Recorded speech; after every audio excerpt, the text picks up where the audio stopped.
kart racing. Track condition dry, bit breezy.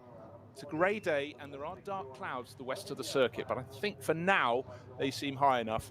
How warm is it? Well, people down on the grid are not wearing their racing jackets to show allegiance to their teams. It's wearing them because I think they need them because of the wind. But it's not hot, it's not cold. It's the end of June, but the most important thing here on RS1 is we're going racing again with cars made of metal. It's been fabulous. It's been a revelation to me to commentate on the digital NLS and sundry other virtual races.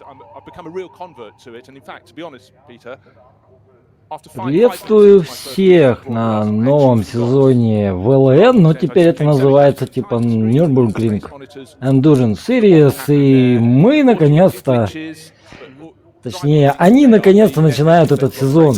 Надеюсь, меня не сильно плохо слышно, извиняюсь, и как бы никакой студии, естественно, комментирую так, сам для себя скорее, но мне просто больше интересно заинтересовать людей каких-то на твиче и в Одноклассниках в том числе, где я выкладываю, где, то есть этой гоночной серии, и всем советую проходить на канал Nürburgring.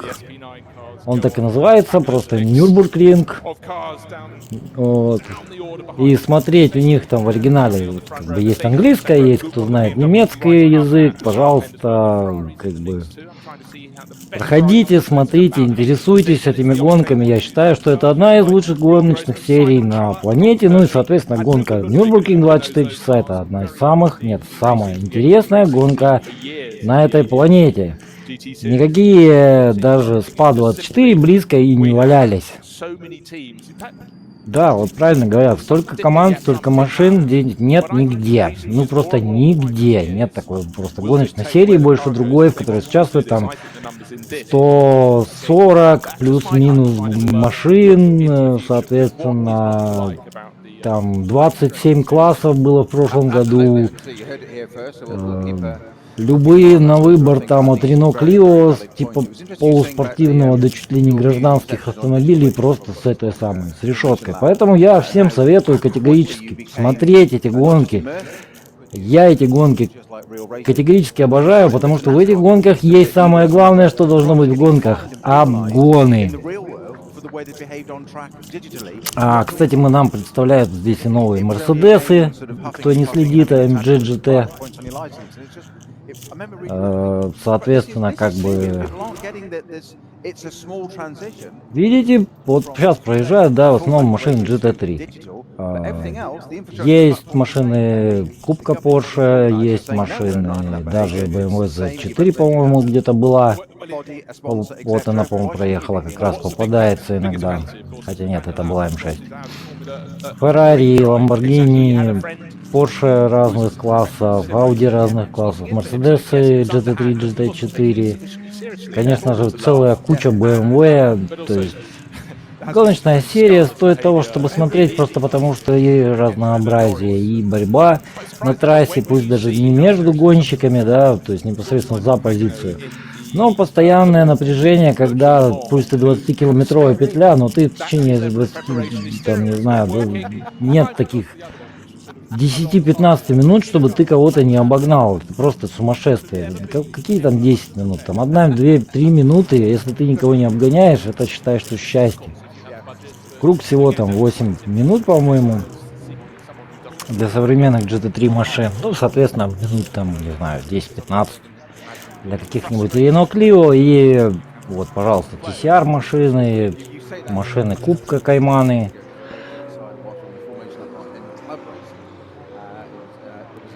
Ой, извиняюсь. Машины Кубка BMW, ну я не знаю, как они называются правильно, 235-й i были в прошлом году, или 240-й i, не помню точно. Вот я постоянно их путал в прошлом году. Ну, естественно, чемпион определяется вот именно в этом классе, потому что очки получает тот, у кого в классе больше машин, тот получает больше очков за победу, соответственно. И, соответственно, каждый год чемпионом этого серии становится машина класса BMW, которая там, естественно, отстает не то что от лидеров, а даже там от некоторых чуть-чуть более быстрых машин на много кругов, даже в течение такой короткой гонки. Вот. О, что-то у ребят испортилось. Или это у меня испортилось?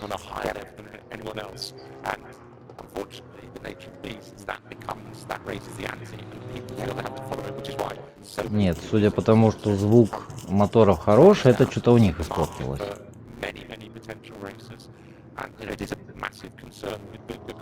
Печально, ну ладно, ничего страшного, вроде я так бодро начал, надеюсь, что и дальше я буду продолжать не сильно там занудно, потому что обычно я комментировал данные гонки довольно занудно, поскольку информация непосредственно, то есть я не комментатор, я не профессиональный журналист, я не пытаюсь там раскапывать какую-то обалденную информацию, это все, что вот из головы я беру, то я и рассказываю людям то, что мне конкретно интересно про эту серию, просто потому что я реально не журналист, и у меня нет времени на это. На то, чтобы вот заниматься именно конкретно вот поиском информации какой-то непосредственно, там, кто куда перешел.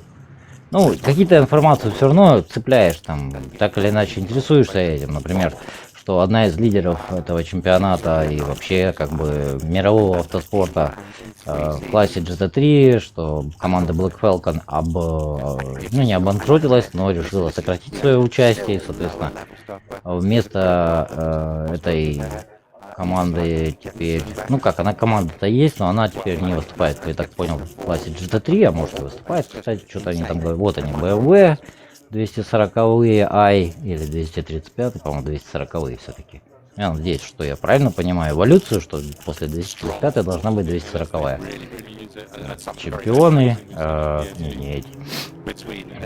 чемпион с номером 1, чемпион всей серии вот в этом третьей группе стартовой, где участвует, соответственно, вот тут BMW, там же будет в конце где-нибудь Renault Clio, вот, кстати, по-моему, поехала. Вот она еще одна, вот Toyota GT86, которая... О, вернулись ребята, отлично. Молодцы. А то у меня мало... О, Opel Manta классическая, очень классический просто автомобиль. Opel... как он там? Ну тоже Renault, по-моему, только старая. Opel Calibra здесь участвует каких-то там 90-х годов или 2000-х. Manta, вот Foxtail, то есть хвост. Вот он, Рено, вот Toyota, Supra или GT86 в зависимости. Я вот в них не очень разбираюсь, для меня они что-то на одно лицо. Или Subaru может быть даже 86. Subaru может быть точно такая же, только я не помню, как она называется. Вот. Из машин, марок тут представлена тьма. И интерес к этой серии проявляется, ну, мною конкретно. Я конкретно интересуюсь этой серией именно потому, что на всякий случай еще раз нажму запустить. Я интересуюсь этой серией именно потому, что эта серия представляет собой большое разнообразие, большой соревновательный интерес. В этой серии участвуют одни из лучших гонщиков класса GT в мире. Те же самые гонщики участвуют обычно и в чемпионате там, как он там называется, господи, World Endurance Blampa Series, Sprint Blampa Series. О, что, хотел сказать, что дождик будет? Ну это ж классно. Он говорил, типа, отключите кто-нибудь, пожалуйста, в этой симуляции дождь. Ведущий Джереми Хайндер. Мне чувак не очень нравится, ну я ладно. Жалко, что нет полутрасс, вот всегда очень собранный, всегда очень интересно комментирует, очень массу, тонны просто информации знает, и поэтому категорически советую тем, кто реально будет интересоваться этой серией, смотреть эту серию в первую очередь на английском языке. Ну, если на немецком, то на немецком, потому что про немецкий ничего не могу сказать, я его не знаю, и я его не понимаю.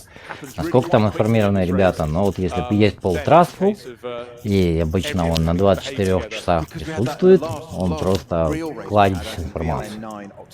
Остальные все так себе. В основном сидят друг другу, так сказать, чешут одно место языком.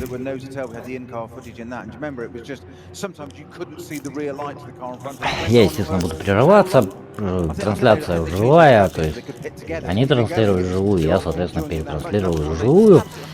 Я не знаю, кстати, в прошлый раз никаких проблем не было с трансляцией, поэтому как бы посидим в этот раз, посмотрим.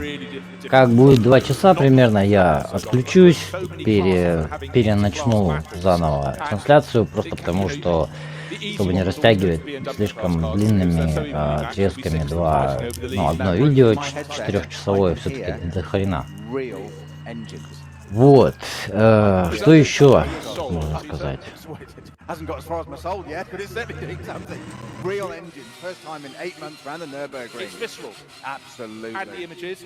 Note the windscreen wipers going a little bit at the moment. Да-да-да, говорят, что дождь он начинает. Ну я дождь-то его так на минуту из них, ну, в смысле, что дождя вроде как не ожидалось, но они хотели... Они так пошутили, типа, включите, типа, дождь кто-нибудь в этой симуляции. Пошла же эта самая гоночная серия, типа, электронная в каком-то автосимуляторе этой серии, 6 гонок. Было очень интересно. Carrera Club Deutschland, пожалуйста. Ой, как вот единственное меня что бесит, это вот спонсор вроде бы Vodafone, да? Ну, один из спонсоров серии Vodafone. Один из спонсоров гонки на 24 часа Нюрбургринга Vodafone. Камер на трассе в течение вот этих ВЛНовских гонок нет. Ну, это не ВЛН, но я буду О, вот он, собственно говоря, сам замок Нюрбургринг. Нюрбург. Замок. Вот камер нет по трассе, поэтому, как бы, к сожалению, приходится смотреть из машин. А качество интернета, при том, что Vodafone спонсирует, при том, что Vodafone рекламирует свою там какую-то безлимитный или лимитный, я не знаю, какой-то тариф, там гигаспид, типа у них там все ништяк со скоростью. Однако смотришь, и регулярно у них вот эти вот провисания картинки, что смотреть из машины практически невозможно, если погода еще плохая. Кстати, в прошлые года было лучше. В прошлые года прям сначала было лучше. Потом как-то нам то ухудшалось, то налаживалось. Ну, блин, так сразу прям со старта все начало виснуть. Это ужас какой-то. А камер, кроме как на трассе, собственно говоря, нигде нет. На трассе, в смысле, на кольце Нюрбург. Не на северной петле. О! А вот уже разобрали. Volkswagen.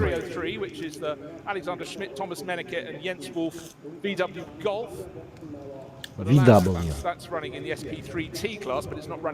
Вечно ломаются. О, господи. Первый раз, что ли, эти Volkswagen. Думаешь. Покупайте Volkswagen. Отличный автомобиль. Вот. Yeah, but that doesn't mean it won't be a finisher. No, this is true. Non-start at the starter. Yes. Start. So a grey day, but to me the sun is shining over the Nordschleife in my mind. We've done the digital season, but this is отличный день, солнце сияет, но Нордшляйфе у меня в голове. Джереми, конечно, ну пошутить он умеет чуть-чуть. Не всегда, но я. Где-то я буду переводить в основном, потому что как бы у меня реально знаний не так много, и в принципе говорить о том, что правая машина обогнала левую, ништяк какой-то.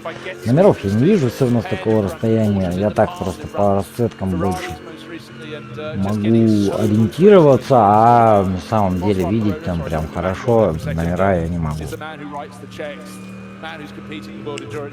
90 км в час, господи, мы так по дорогам-то не всегда ездим, они так просто в прогулочном режиме. О, Матью Ваксивьер пришел, он раньше здесь не гонялся. And great to see them with get speed performance. And such a long career as well from Nicola as well. I mean, it's I dread to think how many years he's been racing. I think we're sort of good 2/3 of the way around now, Bruce. We're not far. We are, and I can tell you when he started racing, he was a Black Falcon, да, есть. Это, скорее всего, да, это Black Falcon Team Identica, там, типа, спонсорская команда, так что они как бы оказывают техническую поддержку, ну, как бы выставляют машину, типа, это Team Identica, но при поддержке Black Falcon, по-моему, ну, если я ничего не ошибаюсь. Now, another car that's carrying our cameras. We talked to Black Falcon not entering the SP9 class. Those cars В прошлом году было так, поэтому сейчас надо будет все узнавать заново. Никаких новостей прям особо там нету. Все, что есть обычно на немецком. Есть группы ВКонтакте какие-то, которые следят за этим, но они на уровне того, что а вот какая машинка, а вот там короткая новость. Ну, в принципе, понятно почему. Серия не очень популярна нигде. Кроме Германии, я думаю, что... Но серия офигенная. Просто обалденная. Да, Team Identity. А, вот Team Identity. Мы пересели на какую-то другую, это значит... на Porsche они пересели. Вот тоже Black Falcon, пожалуйста. А раньше выступали в классе GT3 и были лидерами класса. Фактически заводская, одна из заводских команд Мерседеса. Ух ты, давай, давай. Ого, это ищи. Отлично. Но гонка становится только если будет, то есть не видно ничего перед капотом прям непосредственно. То есть там туман, не туман, дождь, не дождь. Ну только если град. Вот град останавливали гонку 24 часа. Снег останавливали. Ну, решили не начинать прям сильно там. Или ее начали, но остановили через круг. Ну там, когда уже там машин 6 улетело в отбойники, тогда, конечно, уже остановили. Ну и град дошел. Когда машины просто-напросто не ехали, а она на тормоза жмет, тут уже вверх-вниз. И вот они под горочку там собрались там в отбойничках, отлично прям. Запарковались в отбойничке. Машина 4-5. И уже тогда такие, ну ладно, тогда остановим. 51-й Adenauer Радак. Reading Screening Trophy. Red Striking Trophy. Nürburgring Langstrecke Series, вот как она называется. NLS. Лангштрекинг это эндуранс, я так понимаю. Я, ну, или типа, не знаю, как это переводится. Кстати, может, кто шарит, может потом как бы написать в чат, а я потом почитаю, потому что чата мне не видно. Ну, собственно, я его могу вывести, но мне тогда не будет видно части экрана. Экран у меня так маленький, к сожалению, и поэтому приходится без чата как бы пока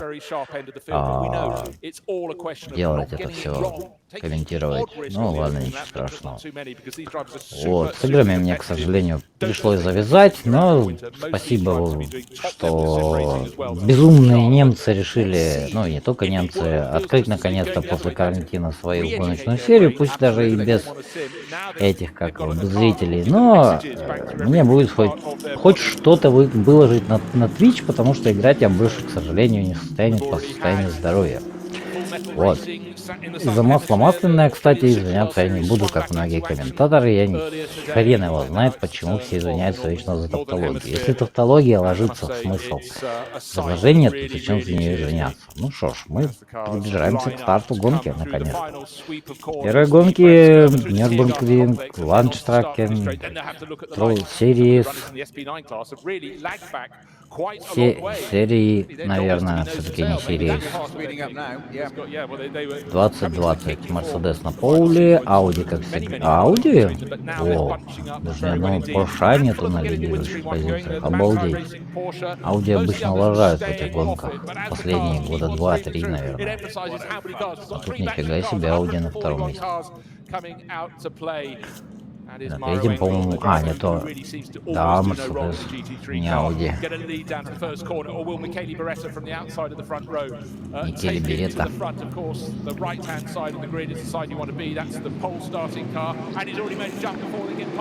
Погнали! Итак, сезон начался наконец-то, ура!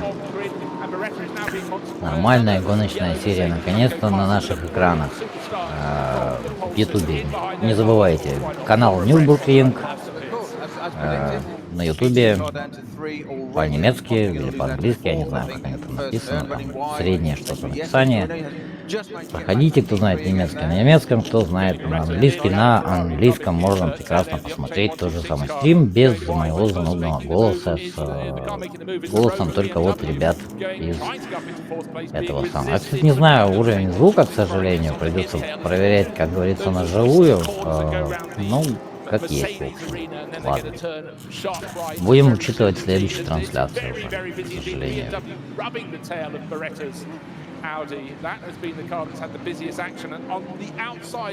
Ну что, 4 часа впереди, веселые гонки начинаются. О, уже пошли обгоны. Тихо, аккуратно, не вынеси кого-нибудь мокро на дороге. Вот, пожалуйста. Вот, ну, сейчас, конечно, растянутся. Но на первых кругах тут нифига нет. Гонка короткая, 4 часа всего, в общем-то. Ну как 4 часа? Не короткая, конечно, гонка. Но учитывая то, что здесь круги по 8. О, ну вот, уже началось, как обычно. Это нормально. Если кто-нибудь кого-нибудь не вынесет в первом повороте, то это как-то гонка зря. Ну тут ладно, до какого-то 4-5 доехали. Ну ладно, хоть так. О, все. Да, гонку остановить не буду, никаких желтых флагов не будет. Само собой. Нет в этой серии никаких там виртуальных сейфкаров, желтых флагов. Не знаю, там что-то еще такого экстремального. То есть гонка не останавливается никогда, кроме прям самых экстремальных погодных условий. Вот. Этим мне просто очень сильно нравится серия. Да, они подвергают опасности там гонщиков и зрителей иногда, и обслуживающий персонал. Но что было-то вообще? Аудио поддел. Да ладно, ну что за фигня? Ну вы чё? Гига, ну типа это, Водофон, камон. Это, в смысле, следующую группу подводят. Это не поискар. Сейчас будет вторая группа стартовать. Где в основном Кайманы, GT4 в том числе. Нет, GT4 с предыдущим. Ну куда ж ты так поехал-то? Фальшстарт. Нету такого, кстати, здесь фальшстарта. Как поехали, так поехали, всем пофигу. Очень сложная организация стартов, поэтому никого обычно не наказывают. Здесь TCR обычно в этой группе едут. Какие-то другие такие суперовые классы. Ну, 27 классов в прошлом году. Я не знаю в этом году, кстати, сколько классов. Я еще пока, к сожалению, не слышал.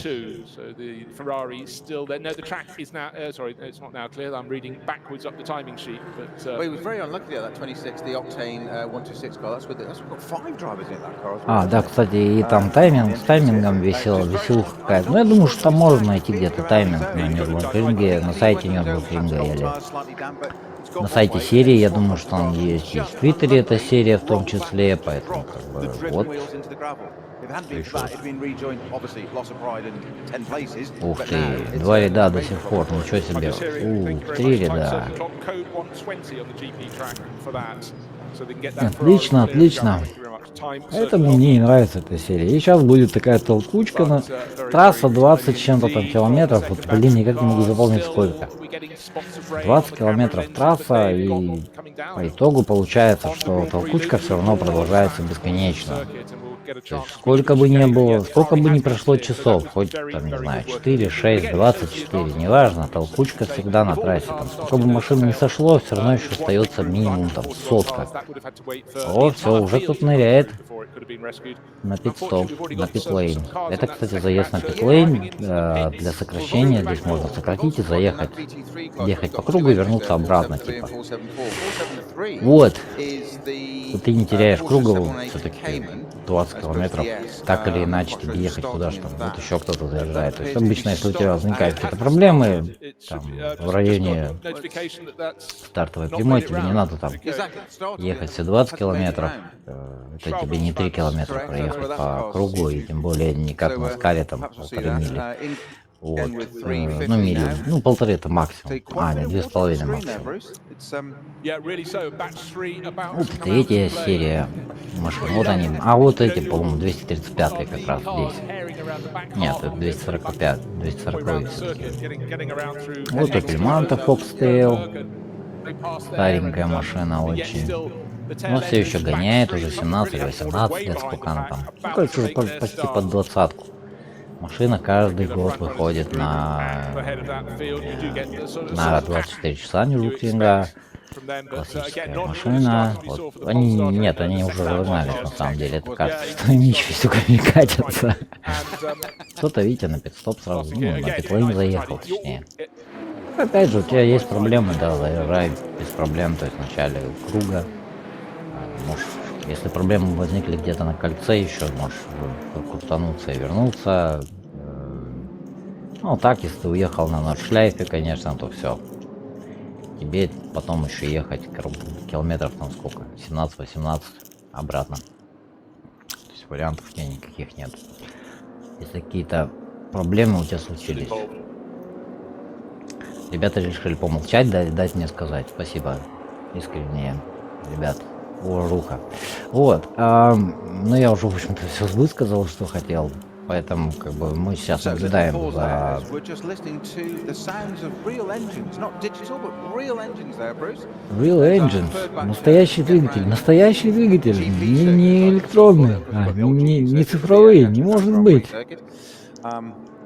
Only 3 hours and 53 minutes of this race to go, and we're 7 odd minutes in, and the third batch have only just started the race. As you said, the first group SB9s are all halfway, 2/3 of the way around the circuit towards heading towards carousel. Класс GT3 называется SP9, класс GT4 называется SP10, и все остальные классы я без понятия, как называются. Я даже никак не могу запомнить, как называется этот класс BMW, где представлены вот эти все. Это машины одной спецификации, и, в общем-то, класс, соответственно, 1, там SP4 или SP3 уже желтые флаги, а уже slow zone. Вот медленные зоны только есть, что делают там.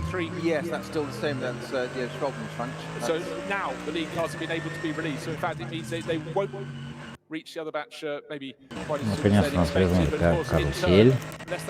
Это, по-моему, Кляйна карусель. Слишком короткая.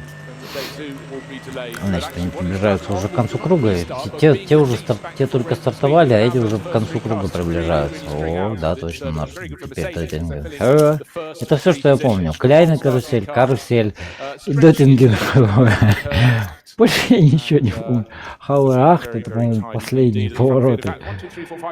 Ну, как бы я говорю, я не журналист, я не спортивный комментатор, я это делаю скорее для того, что у меня полно без свободного времени, и мне ужасно нравится эта серия. Ну что ж, Мерседес лидирует, и это удивительно, какого хрена. 3 Мерседеса лидируют. Ауди вообще уже на 5-м месте. Как это так получилось? И ни одной Porsche, главное, что... Кстати, BMW вообще не выигрывает. Ни в каких классах. Ни в гонках иногда выигрывают BMW вот, в чемпионате.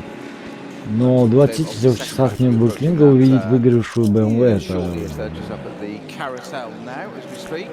Что ж, наши фавориты лидируют пока. 6, 8, 2, 34, 15, 5, 44, 911. 8 это Харибо раньше был. А 6 это номер машины Get Speed Performance обычно. А 2... А лидирует 6-я машина, тем не менее. Но это HTP Motorsport. Раньше было еще Арина Motorsport. Не помню. 11, что ли, номер. Что ж, вот. Audi, BMW, даже Porsche. Есть Porsche, господи. Ну ладно, я шучу. Конечно же, каждый год есть Porsche. Фрикадели, Сабина Шмидт, кто смотрел когда-нибудь Топ Гир, тут знает, кто такая Сабина Шмидт, как они там угорали с Фордом Транзитом дизельным за 10 минут проехать на шляйфе. Вроде как удалось, я помню. Значит, зачем они бы это снимали? Ну вот. BMW прям вот так вот прям идет, вообще. Нет, а желтая машина это вторая, все-таки это HTP, скорее всего, да? Да он торопится, блин, еще до финиша пипец. Что, у BMW в этом году есть скорость, что ли? Обалдеть можно как-то.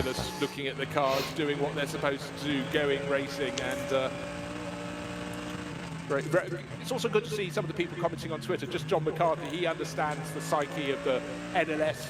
You know, you watch this series through we normally have every weather for type through the course of the championship, and of course, being round one, he's sort of thinking it should have snow, but it is the end of June, so hopefully, rather. Да. Он шутит как раз, что в течение сезона обычно проходит вся погода, в том числе и снег, но мы надеемся, что в июне наконец-то хоть снега не будет сегодня. Но град возможен, кстати.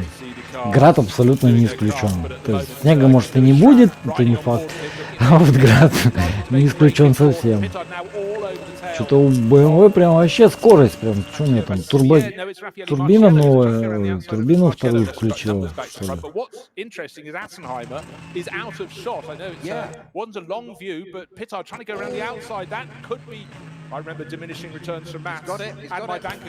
Прям странно, что-то в BMW в этом году прям скорость, что ли, есть у одного хотя бы.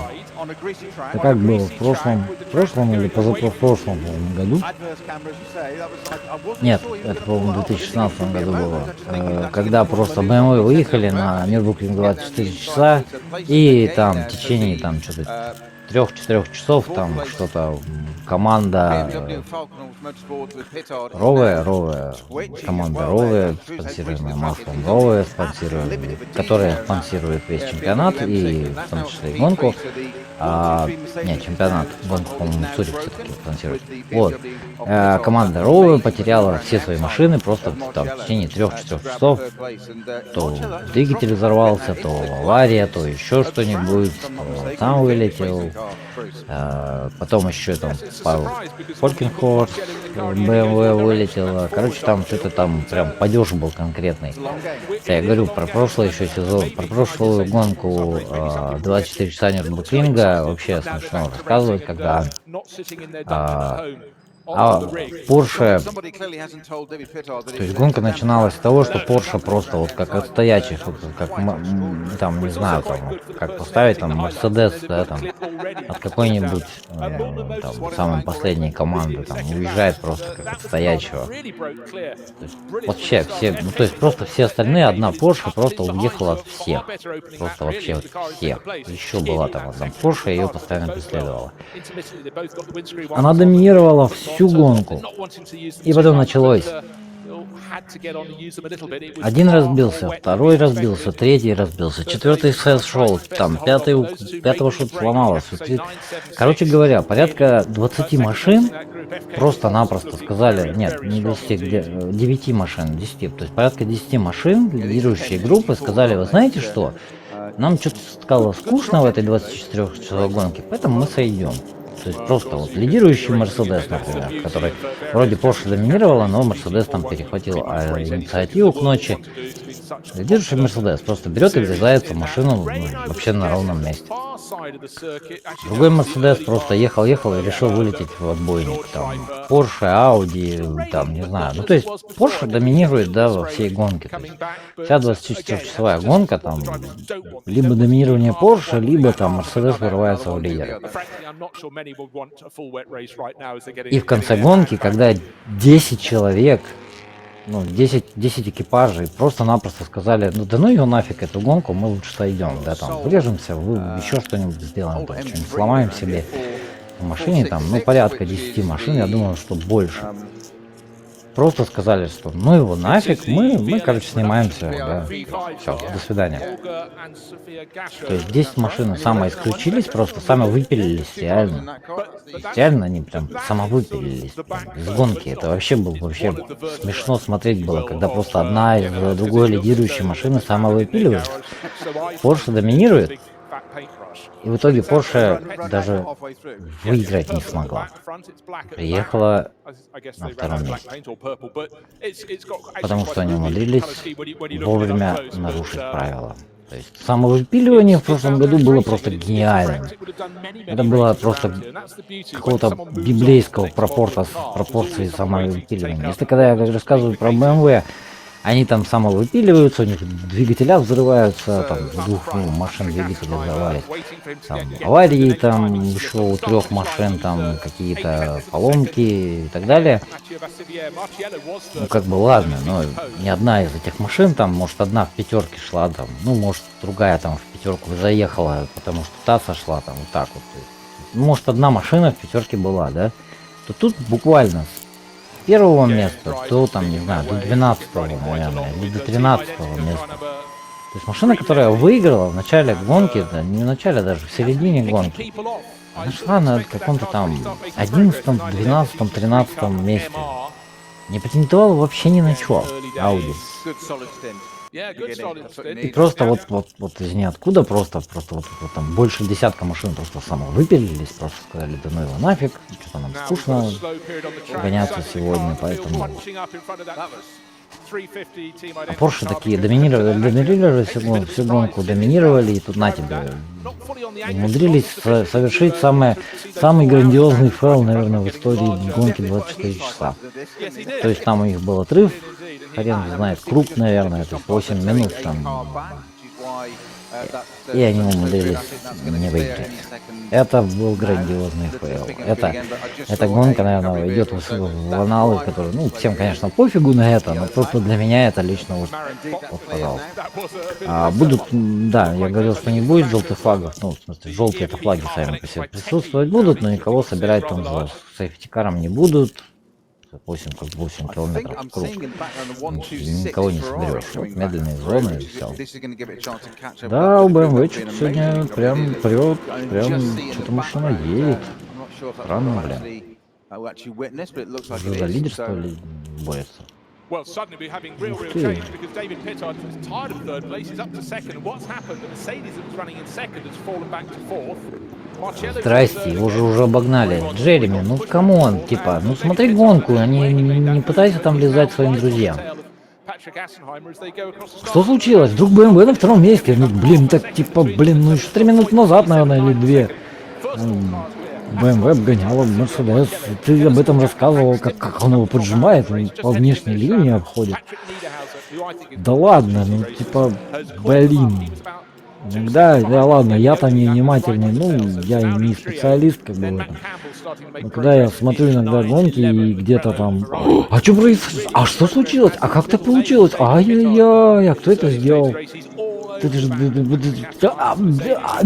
Вот. Ну я понимаю, что, конечно, у них там... Ну их там трое, это я тут сижу один, комментирую, и то я больше их вижу там. Или их там двое сидит в кабинке, тоже комментируют вдвоем и не видят, очевидно. Да, я не отвлекаюсь ни на какие там лайфтайминги, не рассказываю позиции. Ну, моя больше работа, типа, рассказывает про историю серии, про то, кто там, вот, кстати. Фокстейл уже, блин, нет, это Рено. Honda? Что за Honda? Все прям, вау, Цивик что ли? Ох, ничего себе, это Цивик, обалдеть. Насколько же мне их больше. Falcon Motorsport. Такая более-менее иконичная, как сказать, каноничная, нет, икона серии команды Falcon Motorsport. Кто знает шины Falcon, вот как бы такая типа заводская команда. Вот, кстати, не знаю до сих пор, они на Фалькинах ездят или нет. Сколько лет смотрю, сначала ездили точно не на самих, не на шинах Falcon. Но потом Falcon стал поставлять шины, и я так подозреваю, что они, наверное, скорее всего, должны все-таки на своих шинах ездить, а не покупать там Далмабу которого какого-нибудь. Вот. Что Феррари так провалилось? Гроссман, Трюмер, Хирш, Людвиг. Это, я так понимаю, Конрад Моторспорт. Нет, Конрад обычный. So he's effectively at the back of, or working his way from the back of the lead pack, but he's got a long, long way to go. At least he can concentrate on his own. He doesn't have to worry about others, but the sky suddenly looking a little bit darker from that angle. Also looks particularly dark on a dark grey Ferrari, but was it blue? Can't tell. So no, sorry, beg your pardon. Я даже не знаю, если честно, что это за команда в этом году. Но обычно либо Фолькеншпигель, типа, или Фолькеншпигель, что-то такое. Или Конрад Моторспорт выставляет. Ну, Конрад обычно в Ламборгини выставляет, но Ламбо я сегодня не вижу. пока. Но они не класса GT3, они типа Evo, я так понимаю, это кубковые машины. Но они редко когда составляют серьезную конкуренцию. Что, кстати, странно. А почему меня сильно удивляет формула BMW, это, во-первых, еще раз повторюсь, крайне редко, когда BMW выигрывает гонки, но это, чтобы BMW выиграла гонку, это надо, чтобы совсем мне никто не участвовал, ни одна из лидирующих команд, кроме там, может быть, Мантой Porsche. Ну, Монтей тут хотя бы одной машиной присутствует почти всегда. Там была одна гонка или две, может быть, когда они пропустили. Ну, почти всегда есть фрикадельи, никуда они не деваются. Почти всегда абсолютно есть Фалькины. Вот, кстати, Фалькин впереди едет. Фалькин Porsche. У них еще раньше была BMW, но куда она делась, кстати, я чуть не вижу в этом году. Они не выступают на одной марке, они выступали раньше на BMW и на Porsche. В этой вот гонке конкретно вот пока что одна Porsche. BMW их не вижу. Есть оно или нет, не знаю. Вот. И BMW выигрывает реально, только когда реально нет никакой конкуренции особой. Every season, the close season is over, and even if the car's going as you're arriving, I just can't wait to get out of the car to go and get that, you know, the feeling up the sternum, that real visceral ну это не так. feel as Ну вот, пожалуйста, вот как смотреть? Вот камон, Vodafone, ты главный спонсор там, один из спонсоров важных этой серии гоночной. И, типа нельзя сделать интернет до сих пор, уже за столько лет адекватный. Более там с одной машины-то надо сигнал передавать напрямую, в общем-то. На камере можно как-то выделенный канал сделать для той камеры, на которую ты переключаешься. Не знаю. Ну это вечная проблема как бы этой серии, к сожалению. Да и не только серии, гонка 24 часа точно так же идет. Все плохо с интернетом. Там, вот. Не знаю. Ну, как бы понятно, что это может быть по радио передается, не по интернету. И как бы далеко очень, ну тогда да, я еще могу понять, но ну как бы можно же как-то сделать это, чтобы по интернету передавалось.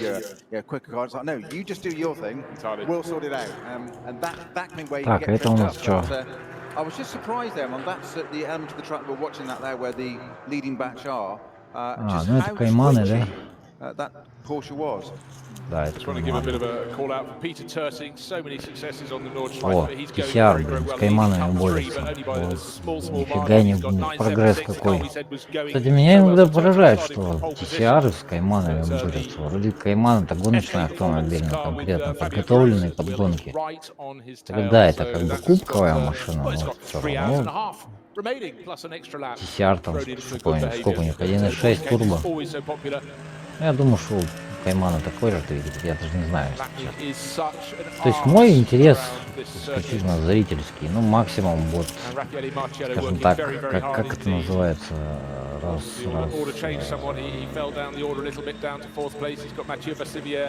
Сейчас скажу. Кстати, Макеевок Севера здесь первый раз на этой гонке я его вижу. Ни разу, по-моему, не выступал. А если выступал, то это так, что я его не видел. Вот они так и будут делать, походу. Походу на квалификации, ну, там всегда есть перед гонкой. Вот перед гонкой 4 часа еще, или 2 часа. Ну, как минимум 2 часа точно идет какая-нибудь, какая-то серия, она типа квалификация, типа практика одновременно. Вот. Поэтому, как бы, сама трансляция идет где-то 6 часов на немецком языке. Well, unless another white Porsche has decided to mimic it, but again, the drivers will just have to bide their time. But at the front of the race, Patrick Assenheimer coming under all sorts of pressure. Ой, извиняюсь, отвлекся. Вот. Да, прошло уже у нас 25 минут, так что приближаемся к половине первого получаса, проехали мы, по-моему, круга 2. 3, ладно. 3 круга 24 минуты примерно, плюс-минус. Вот Рено Клео, пожалуйста. Я думаю, что только второй заканчивает. Разница насколько большая. Что у нас еще? Во. что Мерседес опять попытается вернуть себе второе место. Ну, да я смотрю, у Мерседеса сейчас дури-то прибавилось в этом году. Ну и что-то и BMW неплоха. Прям странная ситуация. Нет, тут еще есть система этого BOP, и она абсолютно дурацкая, когда вот, я не знаю, каким образом они его вычисляют, но почему-то на гонке 24 часа прям Porsche доминирует просто на 100%. Вот я говорю, крайне странно, что в этом году вообще у BMW хоть какая-то скорость есть. Audi первая на 5-м месте. Блин, это вообще, ну, бывали такие годы, но, конечно, в основном Audi где-то среди лидеров едут. Audi, Porsche и Mercedes то есть, то нет, по-разному. Хотя в прошлом году там что-то 3 гонки один и тот же Mercedes выиграл. Ну, подряд. Ну, справедливости ради, там такое себе представительство было. Когда я в прошлом году комментировал, как бы я там рассказывал о том, что такого вообще не видно, чтобы 3 гонки подряд выиграл один и тот же там, один и тот же экипаж, а на одной и той же машине. То есть это вообще нонсенс. Тут всегда практически разные победители. О, опять, да, я смотрю, как-то раньше было наоборот.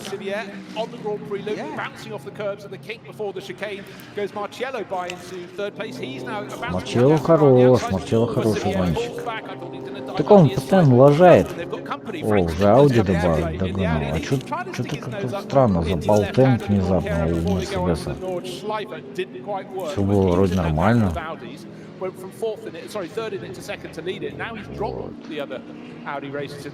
короче говоря, сами видите, что борьба существует в этой Ковард, Родо и Воксивьер на Мерседесе. Все 3 француза не смогли найти, блин, ни одного немецкого гонщика. Я офигею.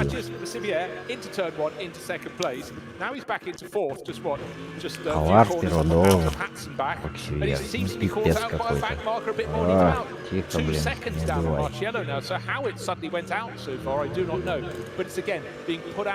Реально, что с Воксивьером вдруг случилось? Ехал уже нормально, в одном темпе со всеми.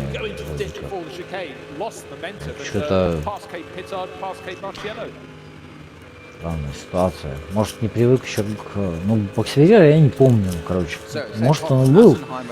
Я вот реально не помню, если там помню Христодулу, если знаю Марчелло, знаю даже Калара и Пиродо. Пиродо, по-моему, тоже, по-моему, не уверен. Ну, как бы, ну, то есть, возможно, это не очень опытный экипаж. Но они 5 же вон догнали уже. Никуда не отстали.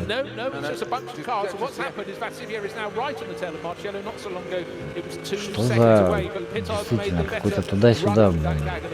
Но, опять же, этим и интересны эти гонки, что гонка короткая, все едут педаль в пол, стараются ехать, и, во-первых, это интересно само по себе, потому что много обгонов, много борьбы, но в том числе и гонщики-то, в общем-то, опытные почти все, ну, не почти все, а все опытные. Все-таки на нордшляйфе нужно иметь опыт, чтобы ездить нормально, адекватно. А и обычно как бы чемпионат как-то складывается.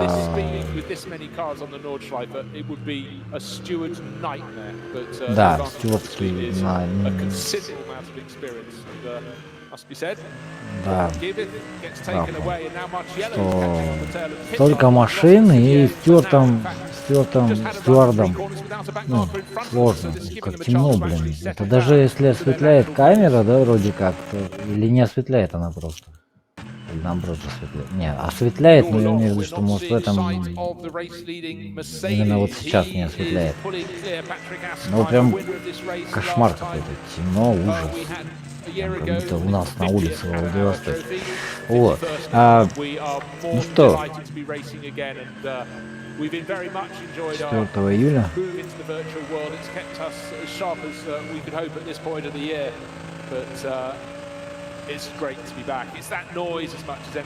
Да, наконец-то они вернулись, тоже хорошо, что я тоже рад, что они вернулись. Нет, ну BMW как-то вот Вроде в поворотах наоборот обходил. Теперь в поворотах не может оторваться.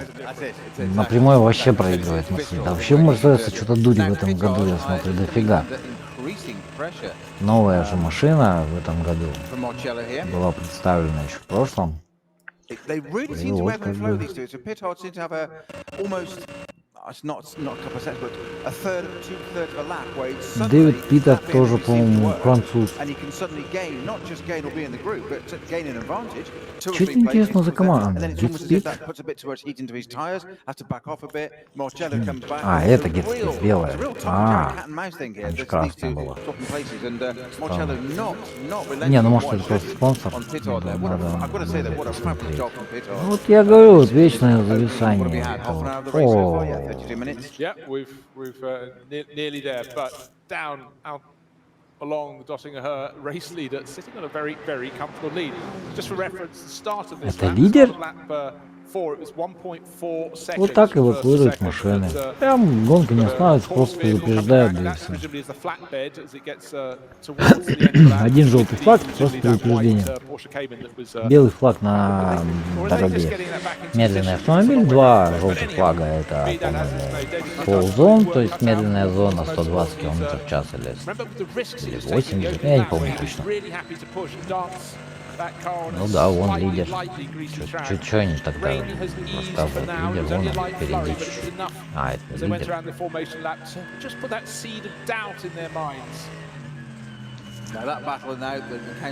Ну все, вот, пожалуйста, уже начинают обгонять.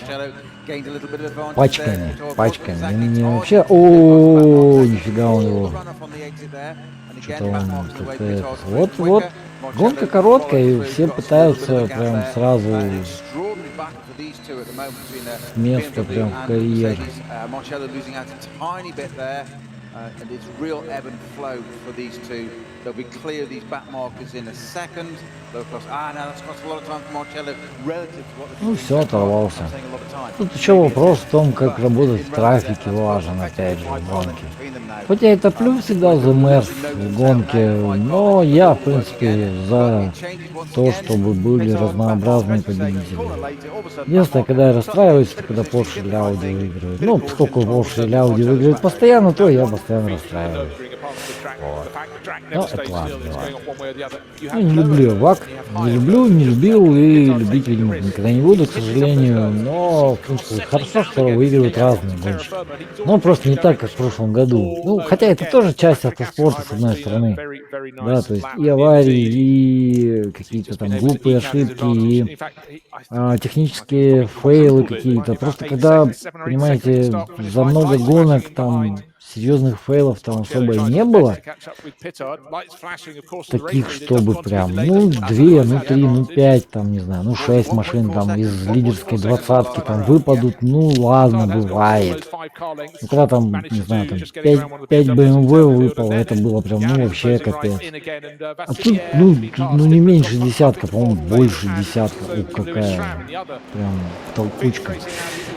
Больше десятка машин выпадает как-то по глупости, по тупости, по каким-то техническим, в том числе, в основном по глупости и по тупости, а не по тому, что какие-то проблемы технического характера были.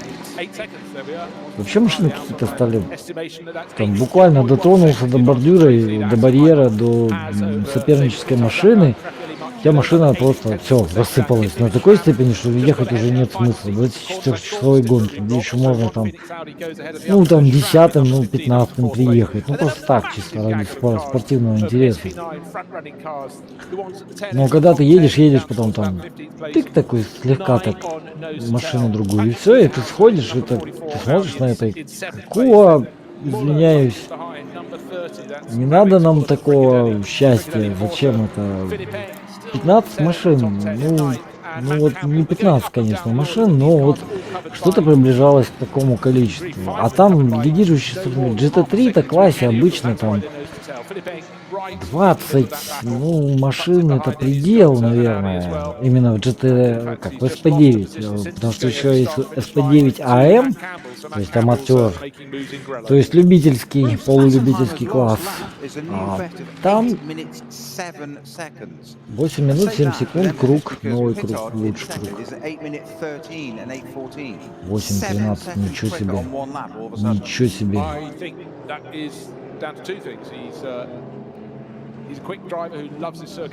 Пошли, что-то монтаж в этом году как-то слаб. Без квалификации, без тренировок, без тестов. Хрен его знает. Может, биопис с прошлого года, хотя они не выигрывали там в конце, я говорю, там в конце вообще 3 гонки выиграл один и тот же Мерседес. Вообще было смешно. А последний, по-моему, кто-то из BMW, по-моему, выиграл. И тот тут выиграет почему-то, кстати, только Фалькенхорс. То есть основная команда BMW обычно не выигрывает. Ну, раньше была Роуэ BMW. Сейчас, наверное, это Фалькенхорс все-таки BMW. Основная команда здесь. Роуэ, видимо, не участвует.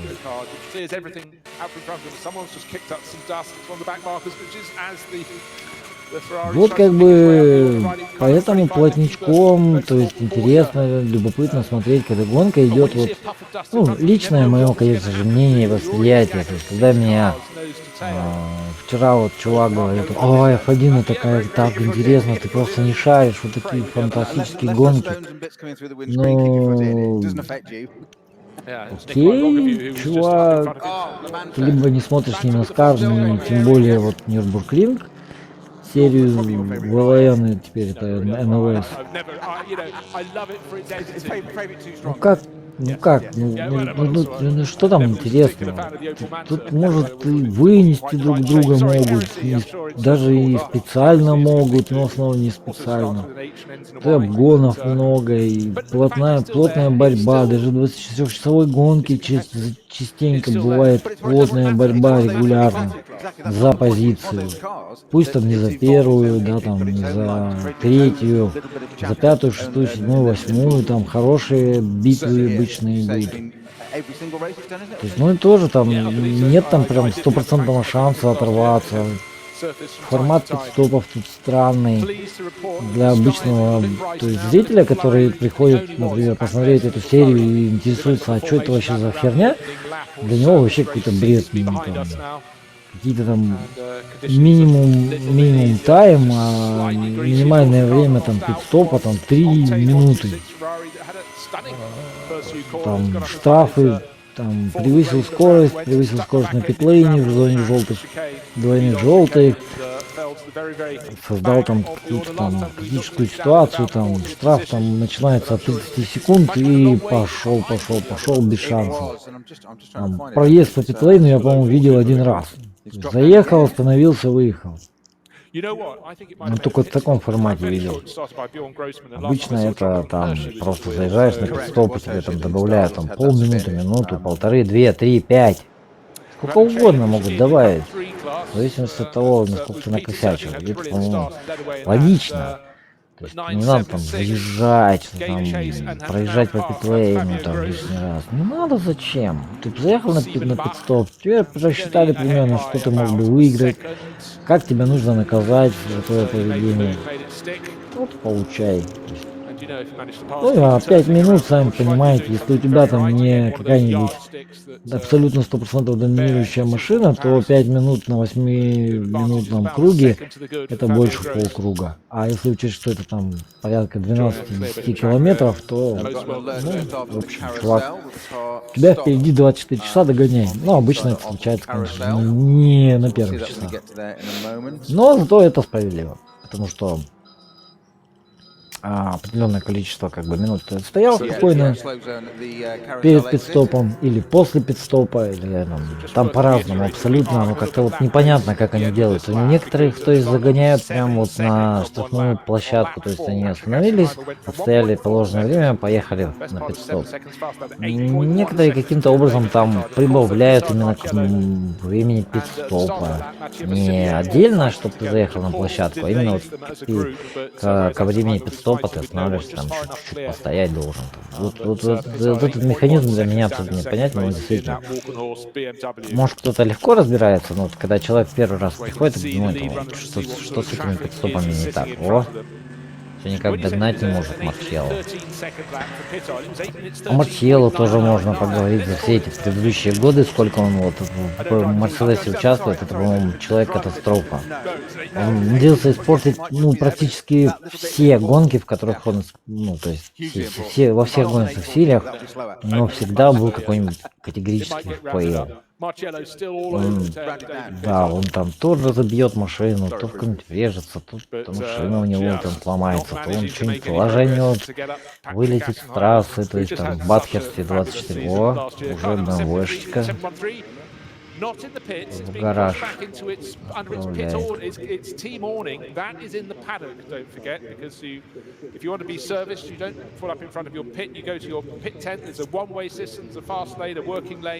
А, да, в этом году так. 513-я машина.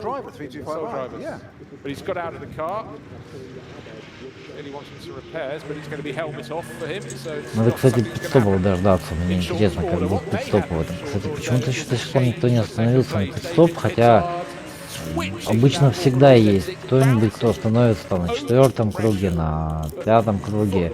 Здесь можно на одной заправке проехать 7, ну, максимум 8 кругов. Некоторые выжимают 9.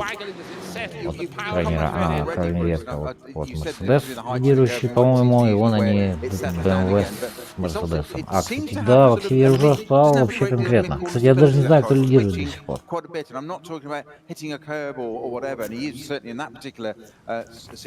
Нифига он их обгоняет уже. Не знаю, на полминуты, наверное. Как все далеко. Даже в Аксиве-то делся. Питер. Он, по-моему, бельгиец. Ну да, спасибо, отлично. Ну включите уже камеру, да, погнал. Марчелло гонщик-то гениальный, но, блин, он такой безбашенный, что вот он частенько его гениальность, безбашенность подводит его вот. Во многих, к сожалению, гоночных сериях, во многих гонках он испортил не одну гонку уже, как бы, Мерседесу, но 7,5 секунд, я думаю, там секунд 30. Да. Ну ладно. А я уже, блин, на 6-м месте. 24 секунд. Что случилось? Что-то он как-то прям вообще вот увалился. Вот опять же, если даже что-то у тебя случилось, да, в начале круга, то тебе 8 минут потом, ну, как минимум, а то и 9 ехать по кругу. Марчелло просто проехал, блин, петарда и уехал. Это как так? Да, это Фалькенхорс точно. Это Фалькенхорс, а вот команды типа Ровы, какой-то БМВшной команды, то есть я, к сожалению, не вижу.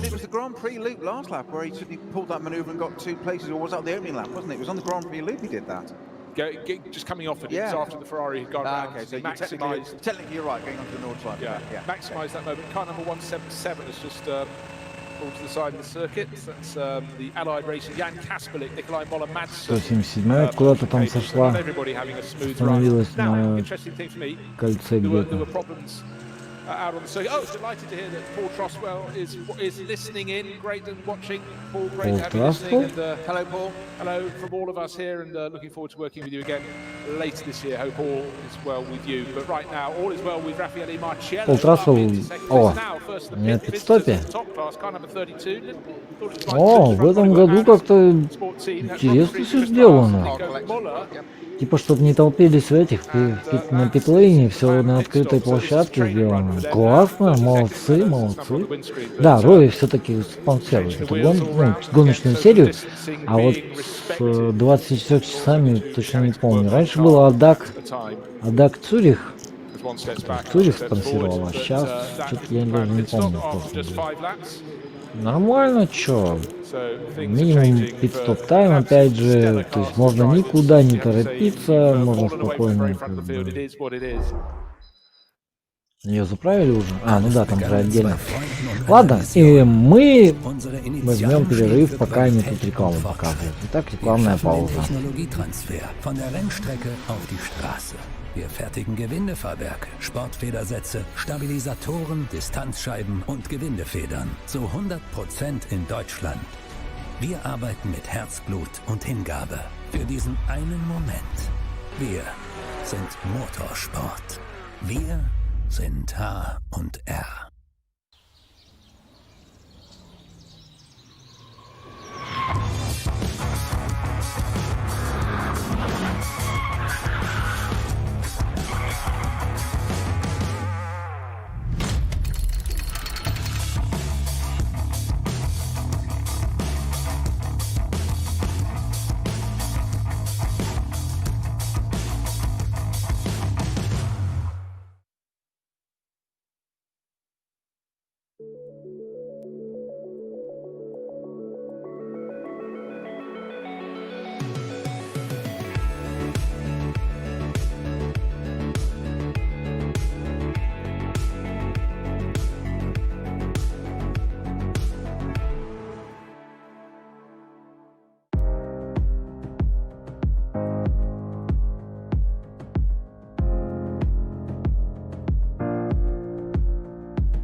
We are so pleased to be racing again, delighted.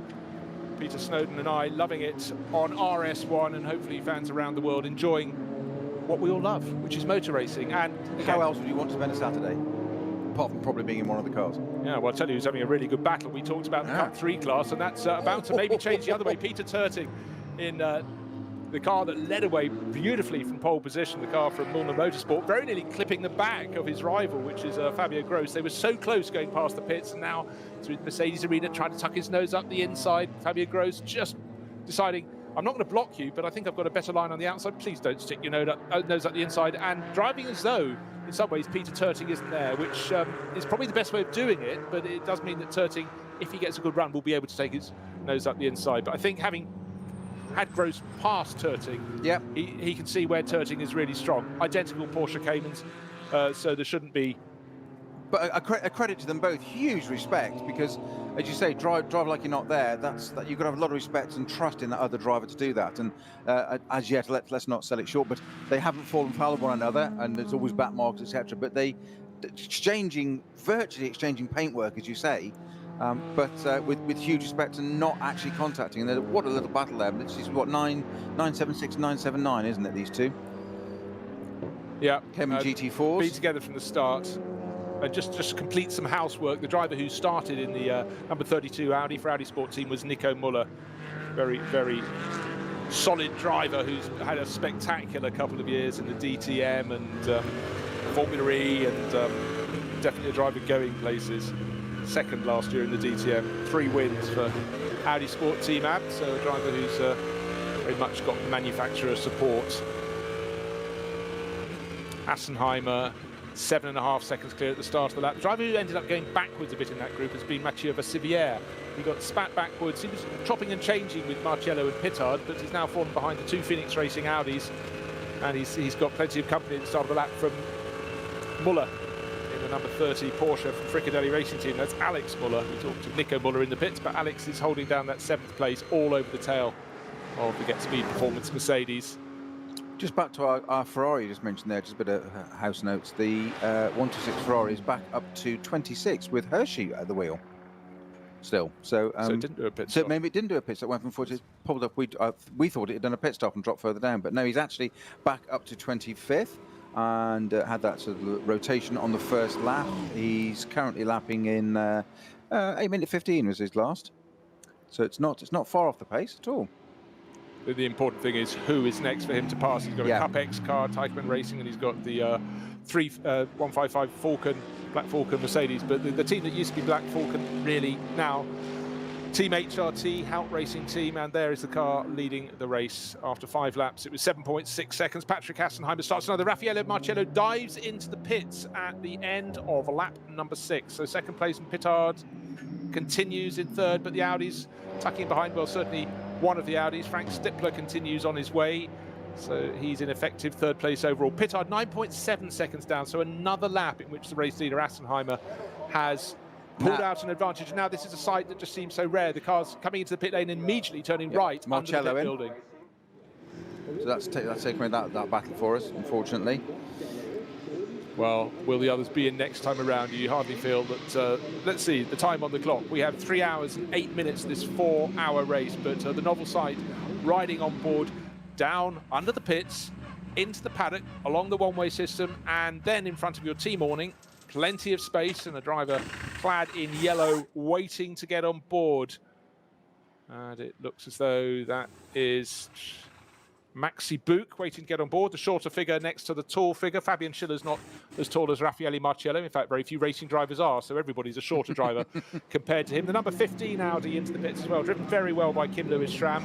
He'll be handing that over to Michele Beretta. Don't forget, this was the car that started on the outside of the front row, and the first lap was not kind to them at all. Another top car in the pits, Car Collection Motorsport, that's their red Audi. Milan Donci, but it's Patrick Niederhauser who started, sharing with Milan Donci, the Dutch racer, and Mike Ortman, or Mike David Ortman, as he likes his full name being used. That is at a standstill as well. Social distancing, no cars being worked on in the pits this weekend. A very clever consideration from the championship organisers, and there may be some drivers at the end of the day will say, could we change this and that? It's a thing in evolution, but I think a very, very clever suggestion. Absolutely. At some point we've got to get started and do something. As we said pre-show, didn't we, or pre-race, that the world's eyes of motorsport are on this event, and there's all sorts of factors, but we've got to start somewhere, and I think they've done an extraordinary job. Of course there's going to be fine-tuning and tweaking, we'd expect no less, but the Я вернусь в ближайшее время, никуда не уходите. Come into the pit lane, go through garage 1 into the paddock, turn around, come back out, and go back out through garage 2, rejoin the pit lane. So pit lane limiter now, and he'll be rejoining the race at any moment. Now, opportunity here, I think, for Pittard. One thing they have to do, they only refuel in the pit, so it's a 2-part pit stop. They've been worked on in the paddock. The driver change is effected there. Mathieu Vassivière into the pits. In fact, he's now driving from his garage, not his garage, his awning area, back down to go through garage 2 into the pit lane for fuel as well. So it's stage 1 of his pit. Exactly. How many drivers can remember 2 stages? That's I was going to say, driver spotting pit board is one thing. This is beyond us. But for the teams, of course, they've got a split crew. Some in the paddock waiting to service the car, and a limited crew waiting to refuel. And also so unnatural to see cars going opposing one another anywhere on the track, let alone in the pit lane. Oh dear, we've got a spinner. Number 11, Audi. That was the EFP Car Collection Audi, and has rotated and is now with Sluton, who was a late joiner to this team. It's Ilya Earhart, Pierre Kaffer, and Simon Reicher as the regular drivers, but a late rejoinder there, and a late rotation. Now, was that the start of a new stint? I would suggest that was the end of the previous, of the first stint. So I think Sluton started that car, so a little awkward for him with that rotation.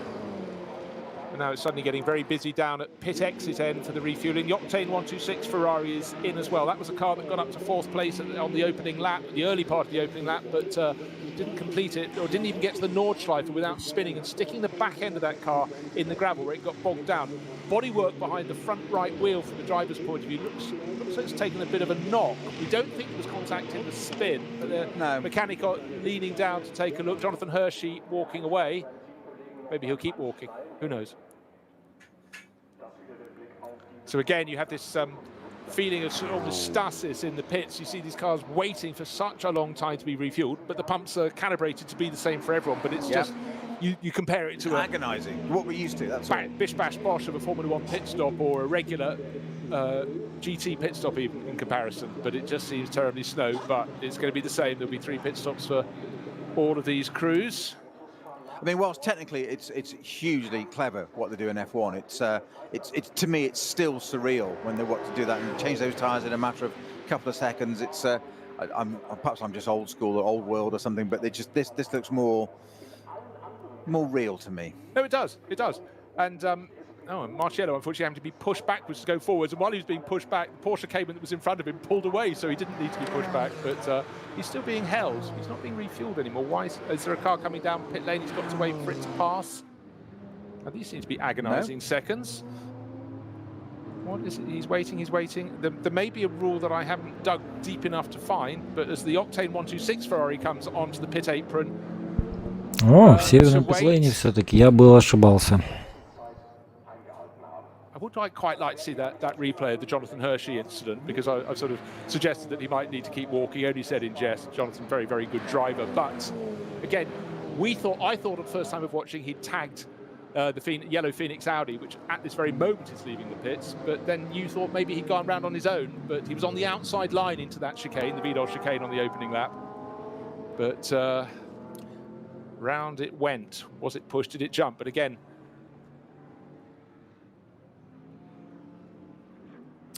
now, a little suggestion being thrown my way. Why was Marciello being held for so long when the refueling had been completed? Because certainly it allowed the yellow Phoenix Audi now with Michele Beretta at the wheel to catch up. And there's a suggestion that was there a time penalty from qualifying? It is quite possible. I can't think there were any performance penalties for driving standards or anything thus far in the race, because it was really all fair and square and good and even, particularly the battle with David Pittard and Mathieu Vassivière that raged for the first 3 or 4 laps. But come what may, a setback, and now Maxi Buch will have to press on and work his way forward, which is sort of what he's done all his racing career so far. Well, we've been racing for almost an hour, which means we're approaching quarter distance, which is quite incredible. The number 26 Ferrari that we've been talking about there with Hershey. Looks like Hershey's still at the wheel of that. No, I thought I saw him walk away. On the screen. That might get flicked over when he leaves the pit. But of course, that's a major setback. You know, 5-6 corners into the race and round you go, whether it's your fault or not. But to me, it's just great to have the Ferraris in the mix, and we know that car would be right in the mix. As it is at the moment, the best placed Ferrari in the race is Nikolai Rogovu, the Racing 1 Ferrari. That is elevated to 9th place at the moment, but before the flurry of pit stops, that got up sort of about 14th position. So again, it shows about 5 of the front-running SP9 cars have made a pit stop, and next time around, you'd be fairly sure the rest will be coming in. So just bear in mind, 9.7 seconds is the gap between first and second. The gap between Patrick Assenheimer in the Team HRT Mercedes, that's leading the race, number 6, and the number 34 Walkenhorst Motorsport BMW.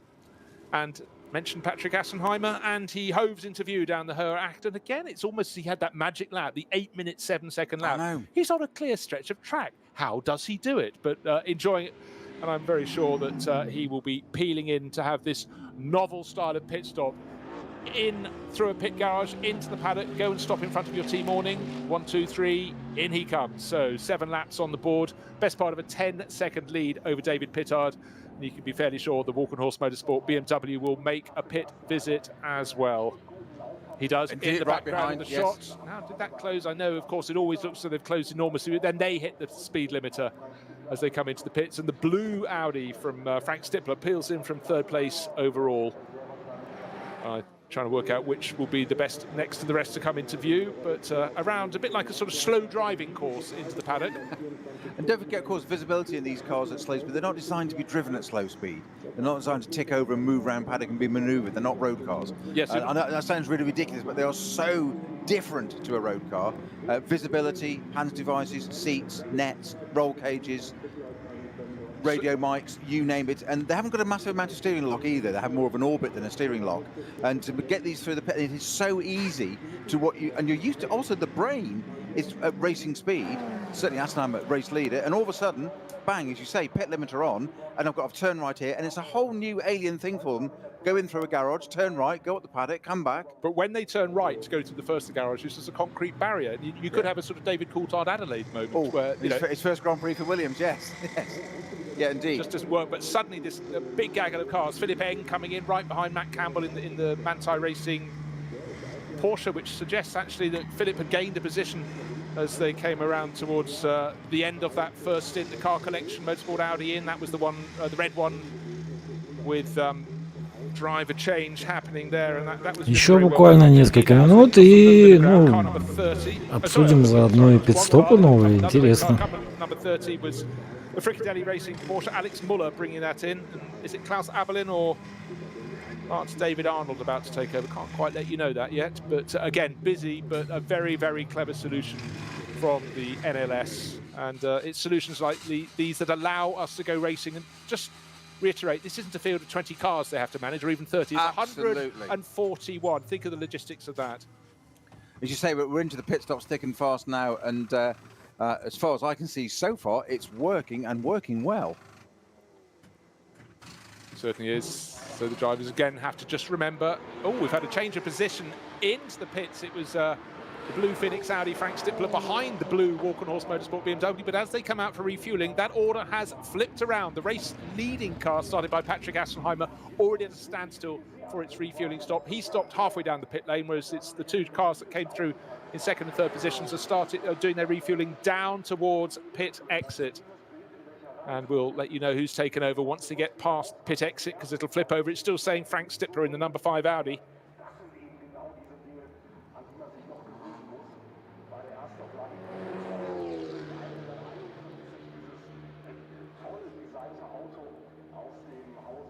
And again, elements of these pit stops do seem, so they're slow in comparison to a regular pit stop, but think of the machinations of what they have to do, where they have to go. And as you pointed out, the fact that you could, even though you can come through at 40 kph into the refueling area, it still must seem like a dawdle in comparison to what's about to follow.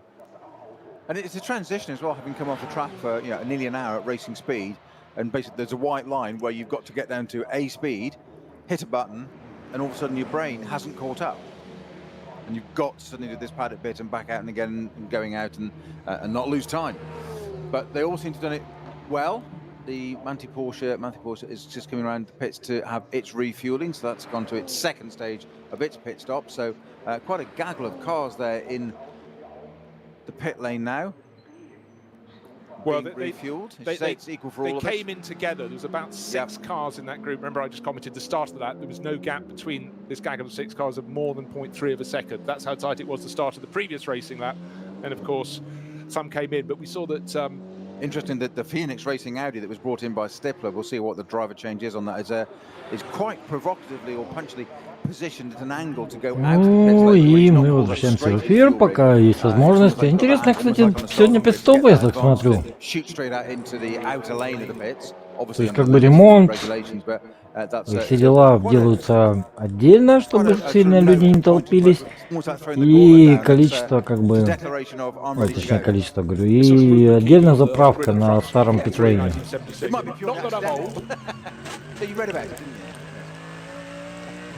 Сколько же не проехали? 64, ну да, в принципе. Maxi Book pressing on round the track, and where is he going to slot in? Don't forget that Marcello came in from effectively Марчелло и Макси Бюк участвовали в том числе и в Батхерсте 12 часов. Интересно, кстати, пидстопы, мне понравились. Единственное, что здесь нельзя сделать минимум пидстоп тайм. Ну, может, для всех делали как-то там среднее.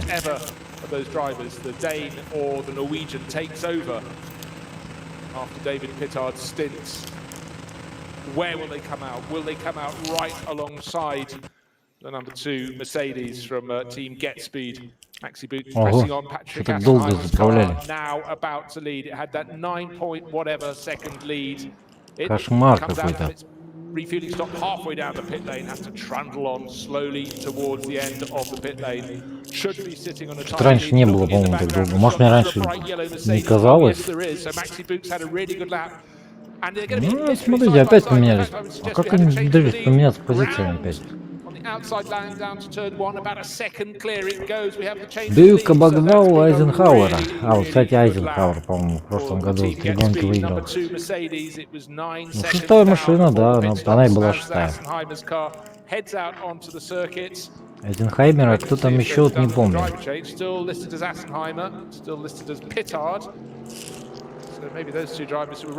Питард остался в BMW и... Блин, говорили, кто на Ауди, я прослушал. Не прослушал, забыл уже. Ну, Марчелло успел Бюку. Бюк — отличный гонщик.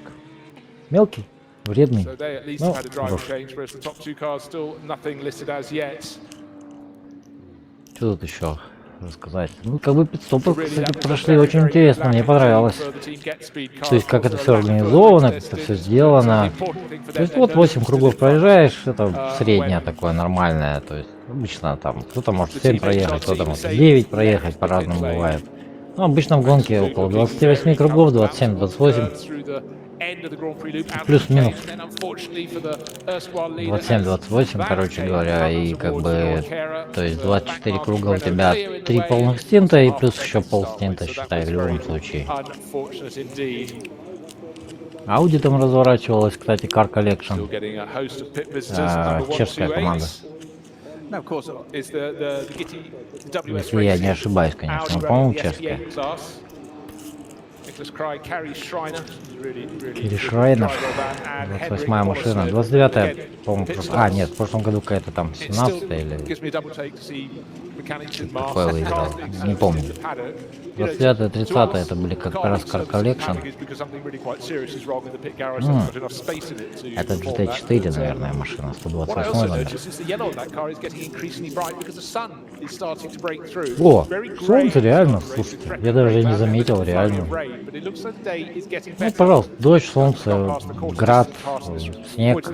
Может быть, все в одной гонке, и тем прекрасен Нюрбургринг. Именно на Нордшляйфе этим прекрасно. Длинная гонка, может меняться что угодно. Даже за 4 часа может меняться что угодно. А, метровые вот они. А это тоже, это GT4. BMW-шная машина.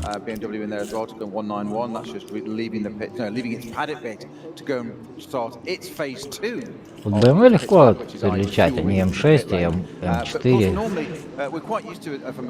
А Audi все R8, и хрен его знает какая из них. Ну там какая-то разница все равно есть. Спойлерим в задницу. В заднем. Да. Ну, опять же, мы... Плюсы того, что комментатор не профессионал, ну, как бы, какая хрен разница, что я сказал, да? Можно говорить, в принципе, что я хочу. Ну, не то, что я хочу, а... Что я думаю, скажем так, то и можно и говорить. Ну, оговорочка, да. О, BMW старая, пожалуйста, выезжает. Вот, то есть, вот, разнообразие в этой серии очень интересное. Да, кстати, если кто-то там смотрел, смотрит или будет смотреть, чата я, к сожалению, не вижу, потому что мне чат будет закрывать полэкрана. У меня и так, к сожалению, экран маленький. Мучаюсь, в общем, с тем, что есть. Вот. Макси Бюк лидирует. Патрик Айзенхаймер. Прямо в этом заносе. Нет, это М6. А, это 36-я машина. Ну, логично. Значит, есть ровые все-таки. А что-то Фолькин Хорс, просто появившись из ниоткуда, выиграв там гонку 24 часа СПА, вдруг стали прям переть, а вот заводская команда BMW, так сказать, что-то как-то начала проваливаться. Вот, пожалуйста, интервеншн, автомобиль, vehicle. О чем так медленно едет? Машина GT4 догоняет, Астон Мартин догоняет машину GT3. Странно.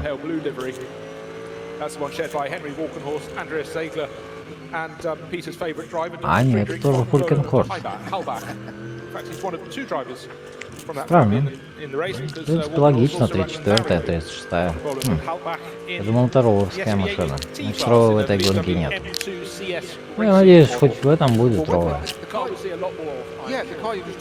Фолькин Хорс Мотоспорт за рулем Фолькин Хорс. Сам Фолькин Хорс или сын, я даже, честно говоря, не знаю. Но это слышал, как бы, вот, что он участвует. Несколько раз слышал его фамилию, но не замечал никогда. Это, скорее всего, полулюбительская команда, типа SP9 AM.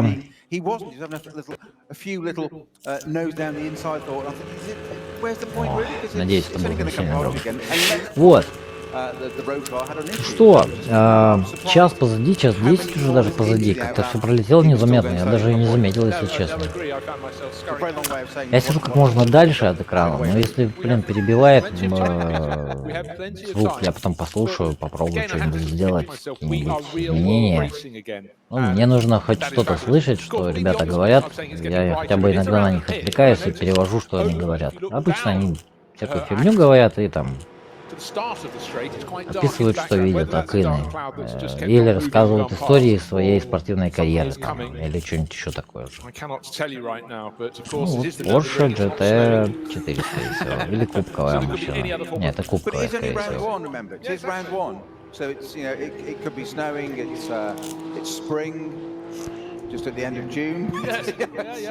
Весна, да, в самом конце июня. Снова добро пожаловать в солнечный Владивосток, в котором второй день идет дождь, а до этого 5 дней был туман. И примерно то же самое можно сказать про Нюрнбургринг. Ну, там, правда, солнце иногда появляется, здесь нет. Вот. Смотрим мы гонку нового, переназванного, точнее, чемпионата Нюрнбургринг Лангштраке серии. Гонка первая в этом году, дебютная, как бы, ну и вот, как бы, и коронавирус вносит изменения, в том числе и даже то, как пит-стоп проходит. Но с другой стороны, это довольно интересная тактика, и людям посвободнее, не так, как раньше, по 4-5 машин в одном гараже. Ой,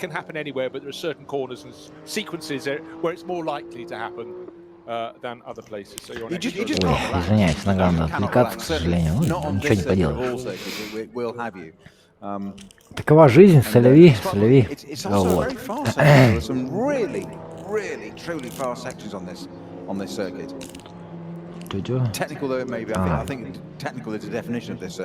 Типа да, есть дальние уголки этого кольца, на которых технически очень трудно дотянуться. Ну, согласен. Это Доттингер. О, Айзенхаймер. Ух ты. Весь гон,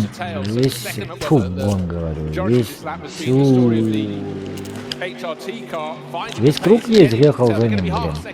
Еле сообразил, ужас какой-то. А вот в конце чуть немножечко.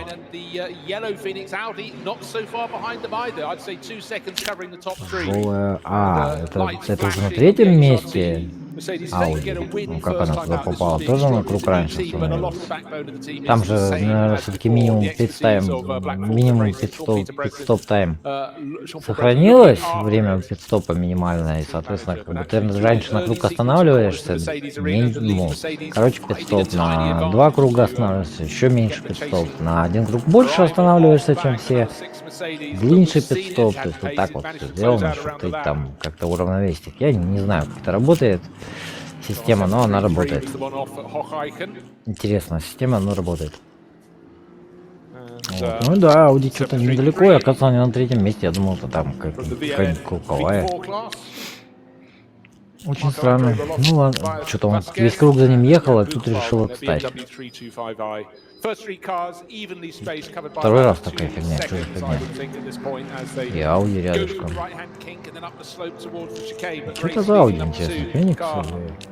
Doesn't have to slow its pace there, doesn't have to look for a dive, it has a big enough advantage as they go up the hill.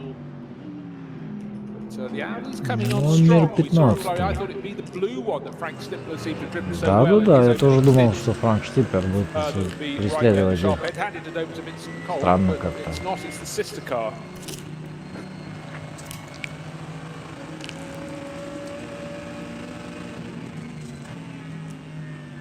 On-board camera for the number 2 bright yellow Mercedes from Team GetSpeed. А, Гетспид все-таки, да? А что он желтый тогда? О, да, вот стоит.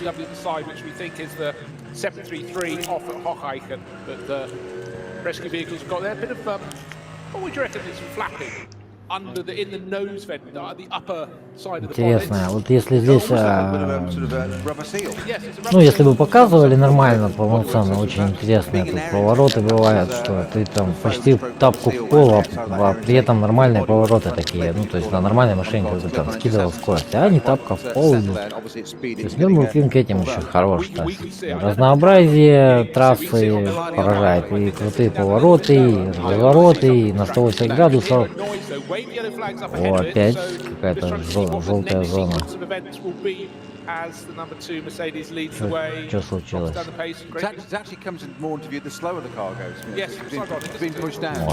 О, встал что ли? А что это он? А, нет, другая. Ауди. Soon get to it. It doesn't really affect anything. You just get to bypass it, and provided the car's going, might have a wheel missing, still try and keep going. So we've got the 396 Cayman GT4 just done a rotation and swapped the facing the wrong way on the track, and it's trying to keep out of the way now. And actually, the spin isn't so much the time. Вот как раз Toyota Supra или Subaru проехал. Обычно это Subaru, не Toyota Supra. 396. Ой, нет, Toyota GT86 тут тоже была. Ну, обычно это Subaru машина, которая та же самая Supra. Не помню, как называется, к сожалению.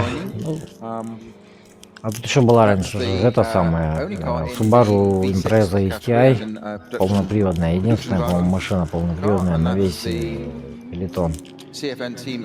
О, Audi. Ну, это, наверное, там типа 4-го класса или любители. GT4 или любители. Судя по спойлеру, блин, это обычная GT3-шная машина. Ну вот КТМ.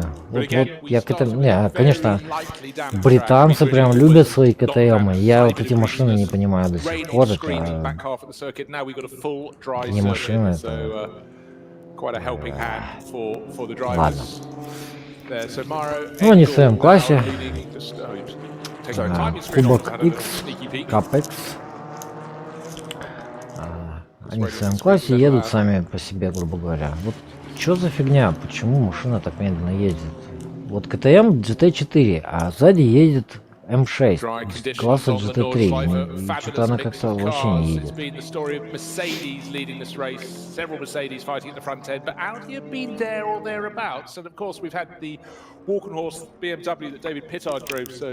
Даже обогнать не может.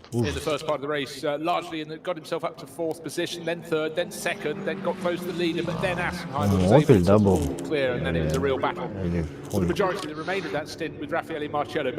Блин, от такого расстояния я даже не вижу. Экран маленький, к сожалению, плохо видно. Ну ладно, ничего страшного. Да, по-моему, Фолькс, но, по-моему, не... О! Ну как так-то? Фалькин Фолькс.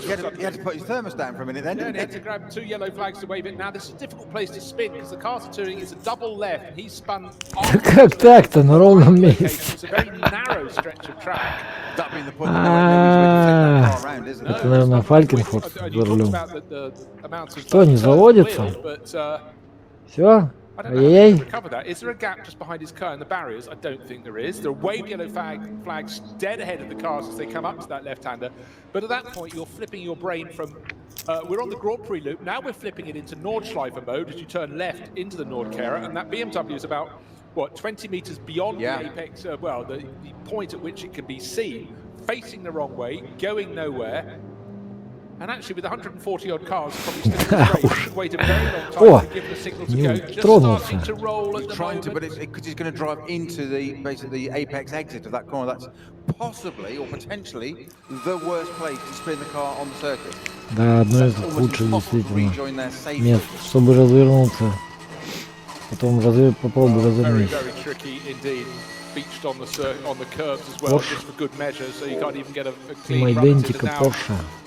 Well, it's inevitable. If you ride with an onboard camera, you'll see moments where the driver in the By fast Black car Falcon. carrying the camera is able to pick his way easily around some of the tail end BMWs, and other times when it just comes unstuck. And we've just witnessed one of those for the Black Falcon number 3. Да, вот сейчас я проговорил, но походу я весь иссяк, потому что действительно на самом деле больше говорить особо нечем. Но да, зачем тут еще можно рассказывать, как бы в гонке обычно.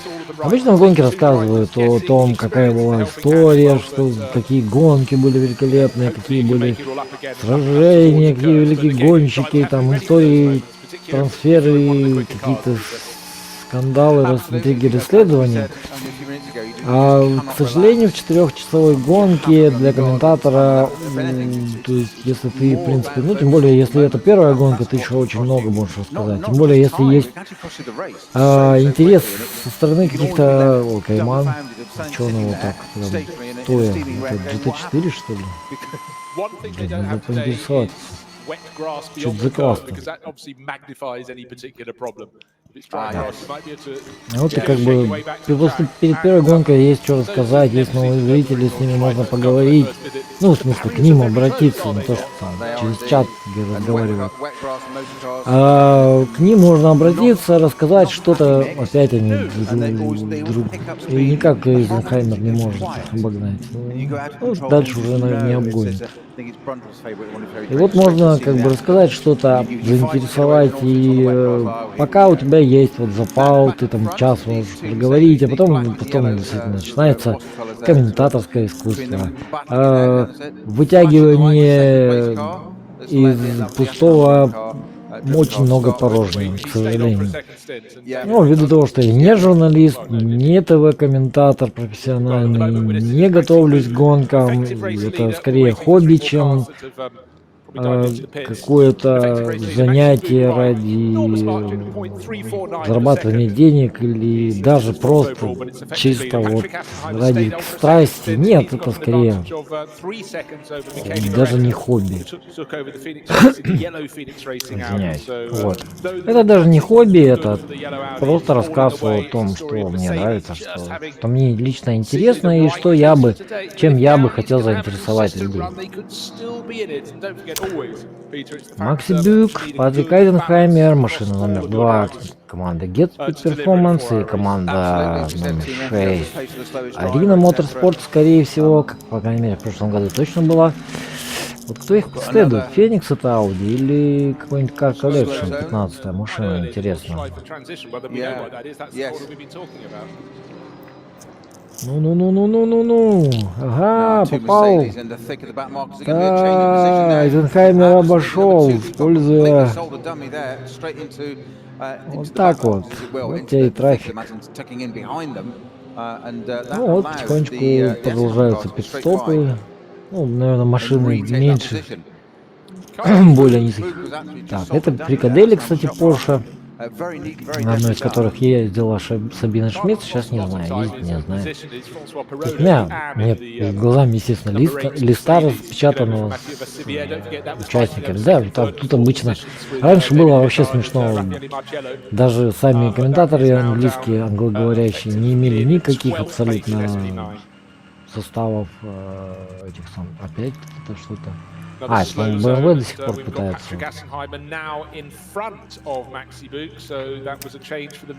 Да, все то же самое. Стараются.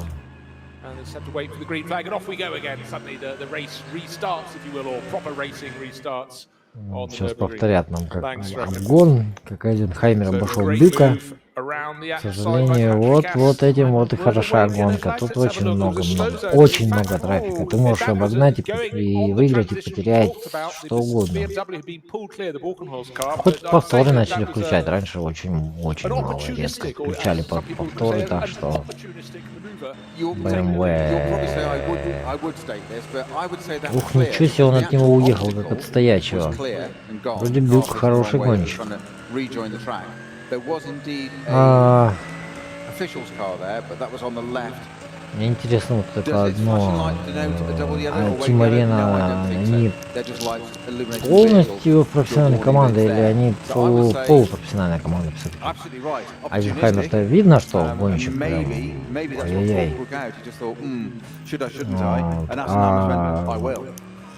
Maybe it's кто as там simple as that. другие Split second, гонщики? you know, Вот это Бюк совсем решил расслабиться после того, как его обогнали. Ну, в принципе, почему бы и нет, гонка длинная, сзади BMW не очень-то и сильно check that out приближается. with the stewards later. Я думал, там In the огонь meantime, угорит. look at Это positions, get on with it. этот маршал. What do you mean, Gav? Вот. Какие там шутят чего-то там, к сожалению, я, когда говорю, я не слышу их, но это как бы мелочь. Ладно. Когда если что-то интересное происходит, я буду отвлекаться, пытаться переводить. Ну, раньше я как бы пытался, в общем-то, переводить, слушать, что они говорят, но потом я понял, что это бесполезное занятие. Что как бы я просто-напросто половину все равно не слышу, половину забываю, пока они говорят. Я уже забываю, о чем они там начинали говорить, что-то забывал переводить. И, в общем, что слышу, что перевожу, что не слышу, что не перевожу, естественно, пытаюсь рассказывать. Ну, зачем вы так? Ну, что вы делаете? Верните.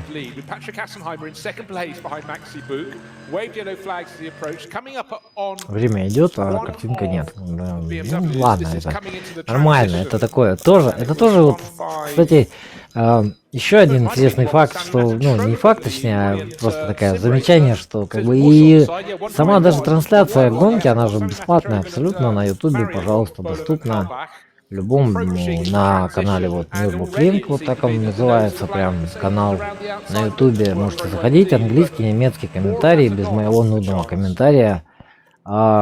Но тоже сделано все вот так же, как и у меня, ну, полулюбительски. То есть фактически, то есть так, на энтузиазме. То есть где-то там вот, из машины камеры работают, где-то вот зависает что-то картинка. Эти как операторы работают на расслабоне. Фантастическое. Ну что фантастического? Блин, этот объехал Эйзенхаймер его и уехал. Ну что там фантастического?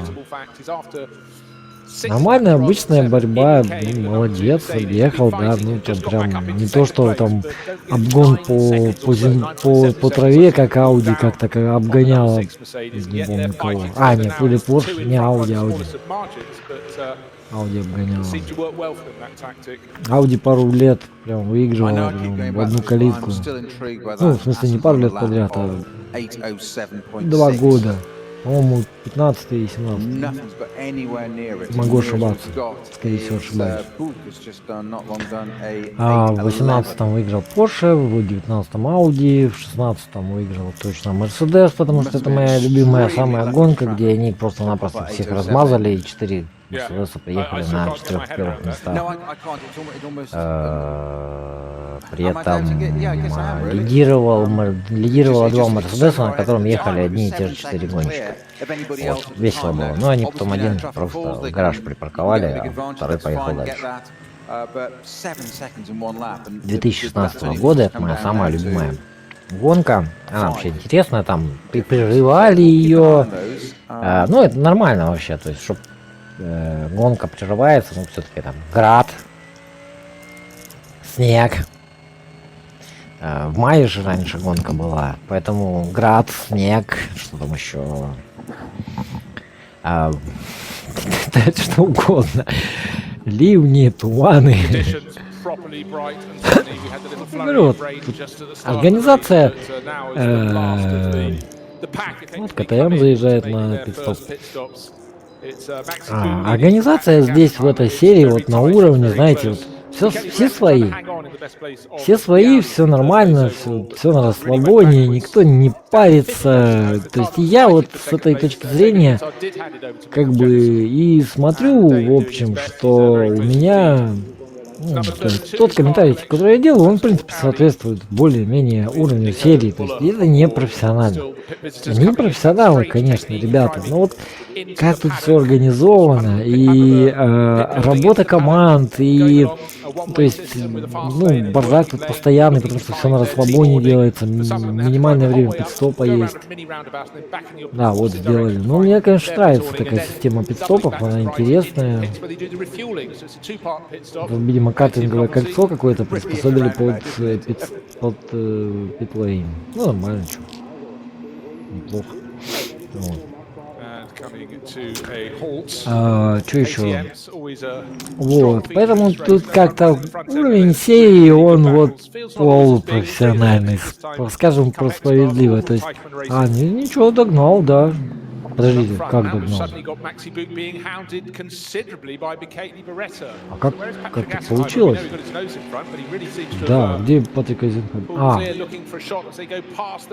Что-то, блин, второй Мерседес, заметьте, вот как-то вот его обгоняют, и он просто пум, и проваливается.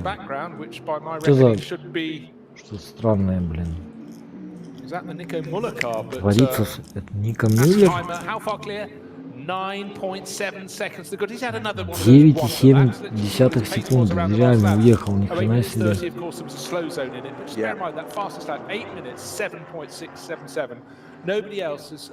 It's not the fastest. It is the fastest lap of the race, but the car in third place, Michele Beretta's car. Беретта быстрее проехал. They found the shortcut somewhere around the back. Nobody else, as far as I can see. Most of the other cars in the top 10 were doing their best lap is an 8:17, an 8:11. Реально 15-я машина просто-напросто доехала до второй, и непонятно какого. Опять забыл, кто сказал. Микель Беретта. Не, ну Беретта хороший гонщик, чего. Как он убился-то? Или они так провалились? Там между ними, ну, секунды 2-3 точно было. И вот белый Мерседес как бы сначала провалился таким образом.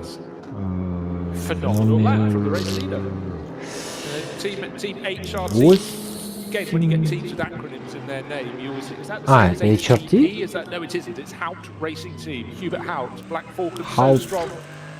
Раньше то, что было Black Falcon.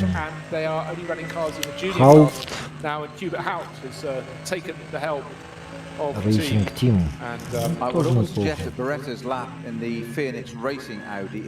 Phoenix Racing все-таки, да, правильно. Of Assenheimer. I'm not doubting Assenheimer, but I just can't, like you, I just can't quite get my head round that 807 suddenly popping up that was 7 seconds quicker. I know I'm going on about it, but just can't quite get my head around it. That one now is a bit more credible, as you say, Beretta, tow, traffic, etc. Just вот сопровождает машину. Вот я говорю, вот, прекрасная гонка, она не останавливается, никаких поискаров, никого не собирают специально, чтобы создать какую-то там иллюзию борьбы, иллюзию гонки, как в Наскаре, например, делают. То есть тут есть все нормально, все. Да, там кто-то может уехать там, не знаю, на 5 минут на круг вперед, там всех практически уехать. Но хотя все равно там машин 10-15 в лидирующем круге всегда остается. Крайне редко бывает, что там меньше 10 машин было в лидирующем круге даже на 24 часах. Уж не говоря про 4-часовую гонку именно вот NLS, господи, сейчас привыкаем. В LN так красиво ложилось, в NLS как-то не очень ложится. Не помню, как назывался. Знаете, что за Мерседес был? Интересно. Вот, пожалуйста, вам Рено. Это, по-моему, не Клио уже, кстати. Это, по-моему, Меган. Это у нас 23. 23 это полулюбительская команда. Обычно там Джанин Хилл выступает, и раньше еще какой-то американец выступал. По-моему, сейчас американец как раз таки выступает. И какой-то профессиональный гонщик обычно в ней. Тем не менее, эта команда однажды претендовала на победу вот в такой гонке.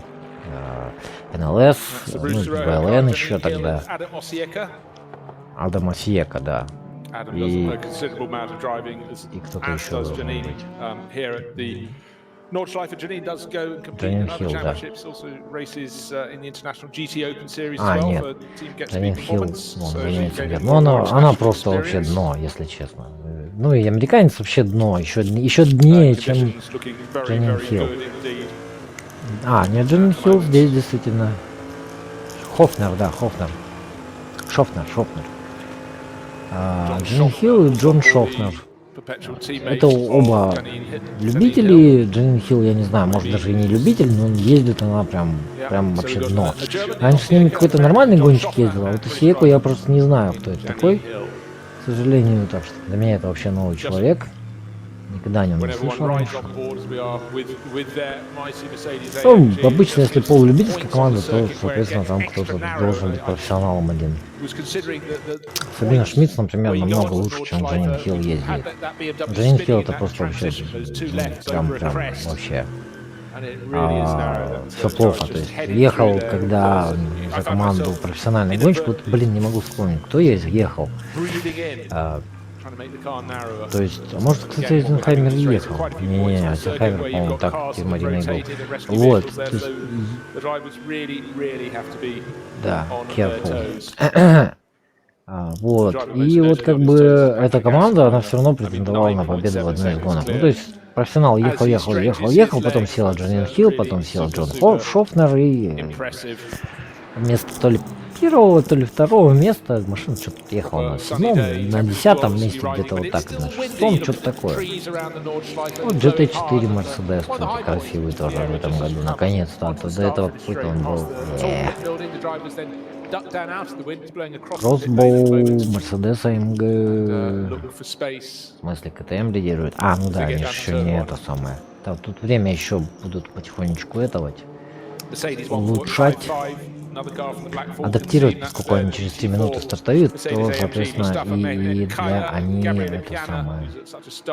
Да, говорили пьяно, как раз. Вот он, Toyota или Subaru, кто он там, ну, Supra, короче, которая Subaru. Вот вам, пожалуйста, Seat, ну, точнее, Cupra, TCR.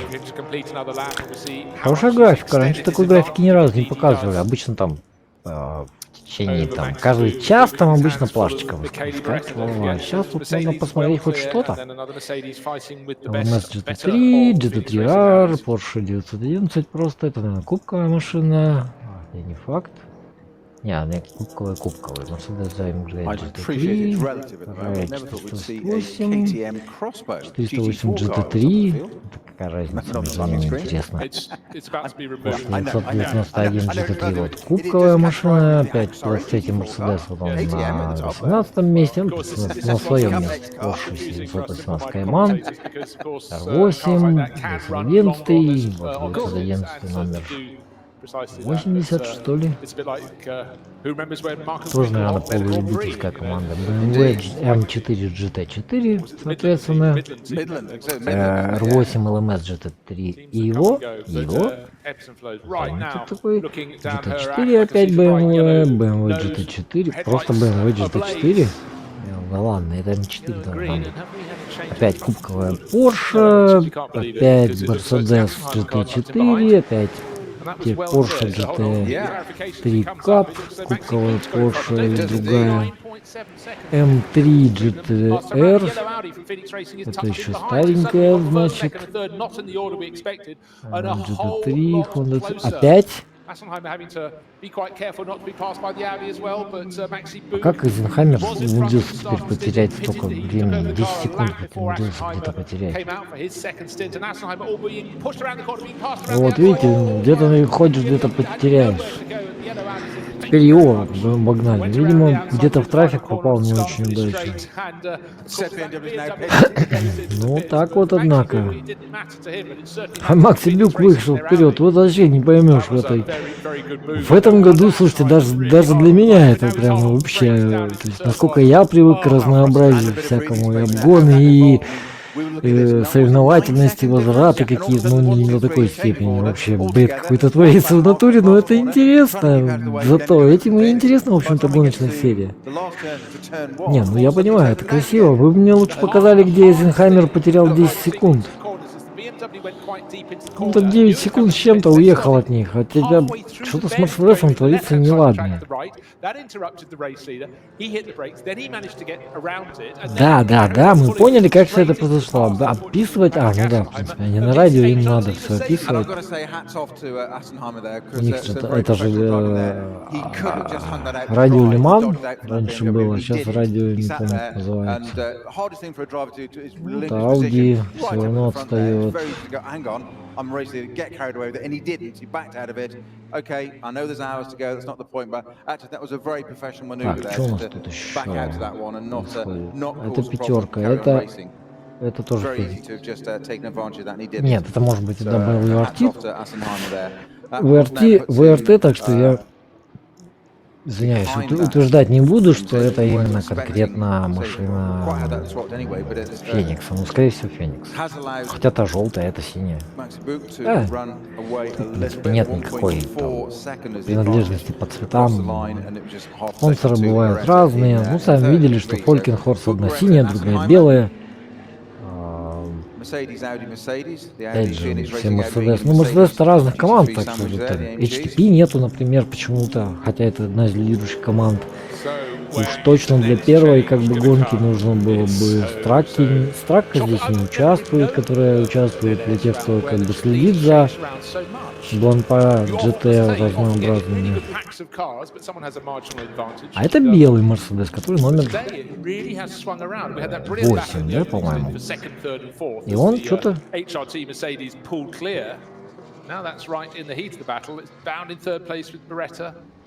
Up into second, and Maxi Boot 1 second to the good. The car that I maligned is also white with the silver stripes up the side of the nose and up the side of the car. That's Mercedes driven for Get Speed performance by Francois Perrault. Very similar race livery to the car that we saw limping down the Dottinger-Höhe, but number 8 at the moment. He was outside the top 10. He's down with Perrault at the wheel, now third in the Pro-Am class. Про-Ам, да, действительно. И третий при этом. Странно, как они лидировать умудрялись.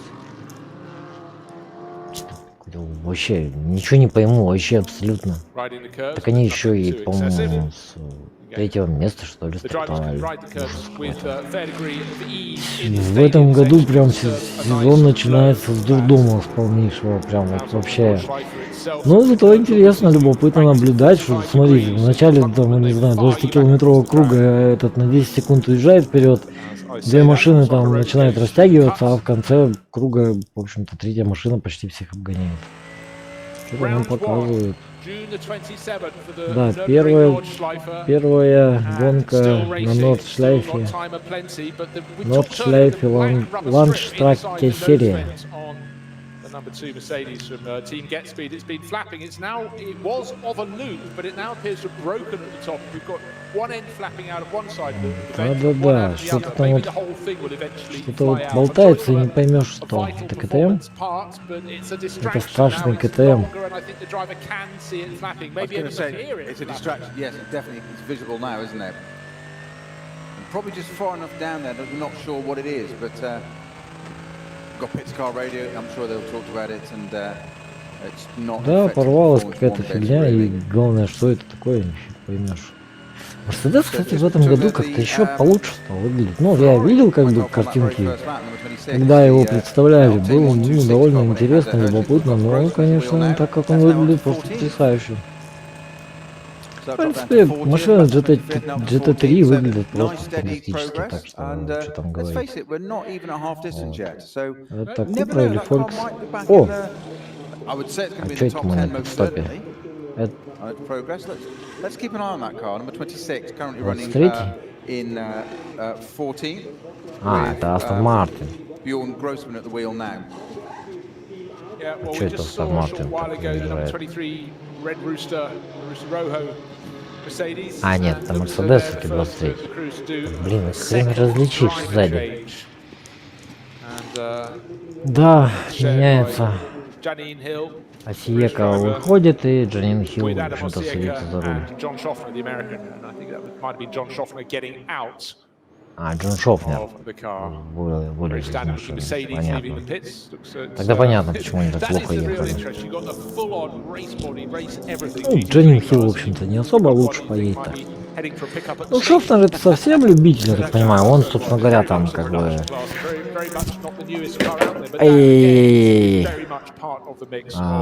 Шофнер скорее платит за команду, а Джанин Хилл, она гонщик-любитель, ну, полулюбитель. Я, честно говоря, не понял, как там вот это вот. То, что Шофнер точно платит за команду, это я так понял. А Джанин Хилл это гонщица или любитель, как она вообще, каким боком тут. Так, а это у нас чемпионы, да, по-моему? Нет? Нет. 650. There's a challenge for you. If the screen was bigger, maybe, yeah, exactly. Your aging eyes. Come on, you Oh, thank you. You're so. Одна из лидеров. О, здравствуйте, приехали. Круто. Very difficult feat because we've lost a handful of cars in this race, but really it's very, very good. It's with the weather conditions being so kind. We've still got about 120 something cars. Но 41 пить starts. хочет. We've got someone coming slowly. О, кто-то приехал в барьер походу где-то и пытается доехать теперь до пидстопа. Интересно. Ну что, ну надо было показать, что вы показываете? Текстат 155, Black Falcon. Это, наверное, все-таки Мерседес, я так подозреваю. 155 был в прошлом году Мерседес. Sort of a bit wide, but I always get worried when a car is dragging about whatever shards it may be firing back out onto the terra firma. Нифига не понял, короче, с такого ракурса Мерседес. А, это КТМ. Ну, КТМ на КТМ, в общем-то, редкие нормальные гонщики. Разложил вообще. Да. Это не Бэхи, кстати, по-моему, старые, но не уверен. А вот лидер. О, прям перед лидером. Я даже вперед их крикнул. Ух ты, проехал все-таки. Не смог обогнать обратно.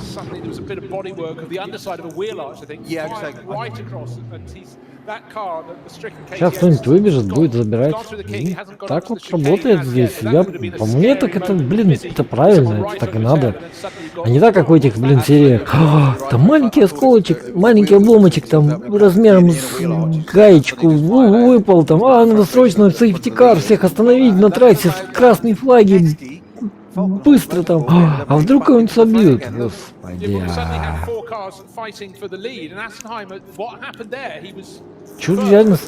Откуда берется, блин, четвертая машина уже теперь? О, и он его обогнал опять. А красная Ауди вообще это как... Ой, господи, я уже ничего не понимаю, что творится. Теперь Волкин Хорс BMW догнал. Я перегнал.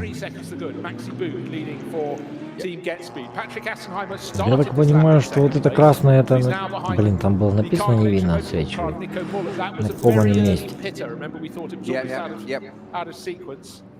Beretta that had got up into second place is now down into fifth, so that's fast changing. So it's Jennings in fourth. Assenheimer in his second stint, don't forget, he didn't do a driver change at the first pit stop, is falling back. I don't know what happened through the first few corners, but it was 3 cars going for position, and someone had to lose. In fact, 2 of them lost out. It was certainly Assenheimer who's down into third. И вот пойди, победи, блин, кто, кого, чего.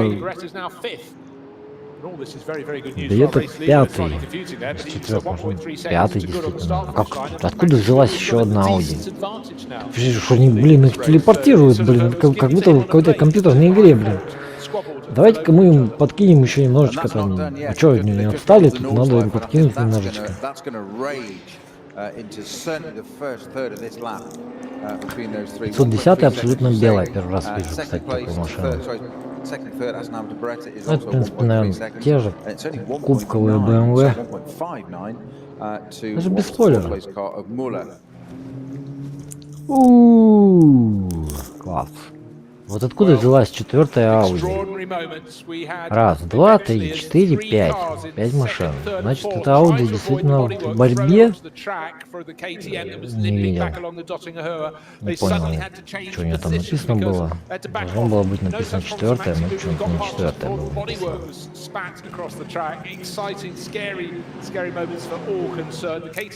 Ну, не такой уж он страшный, просто забавный, я бы сказал. Что ж там страшного-то, господи, это ж как он, карбон разлетится на запчасти, ну разобьет что-нибудь, но не более того. Мерседесу, блин, намного... все, доехал. И все сразу в гараж тащит.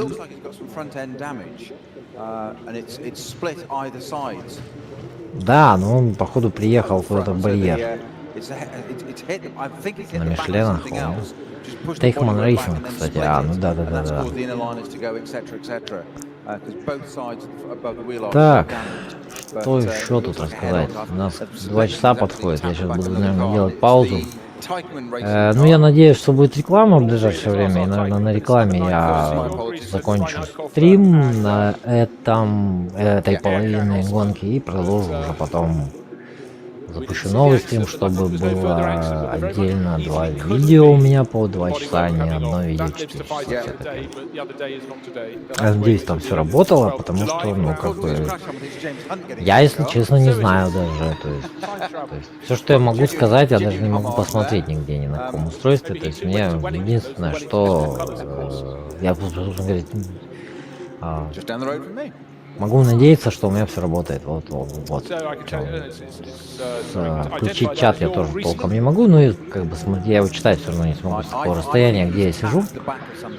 Вот, что еще тут, как бы, что тут у нас? Опять какой-нибудь дурдом на этом круге случится.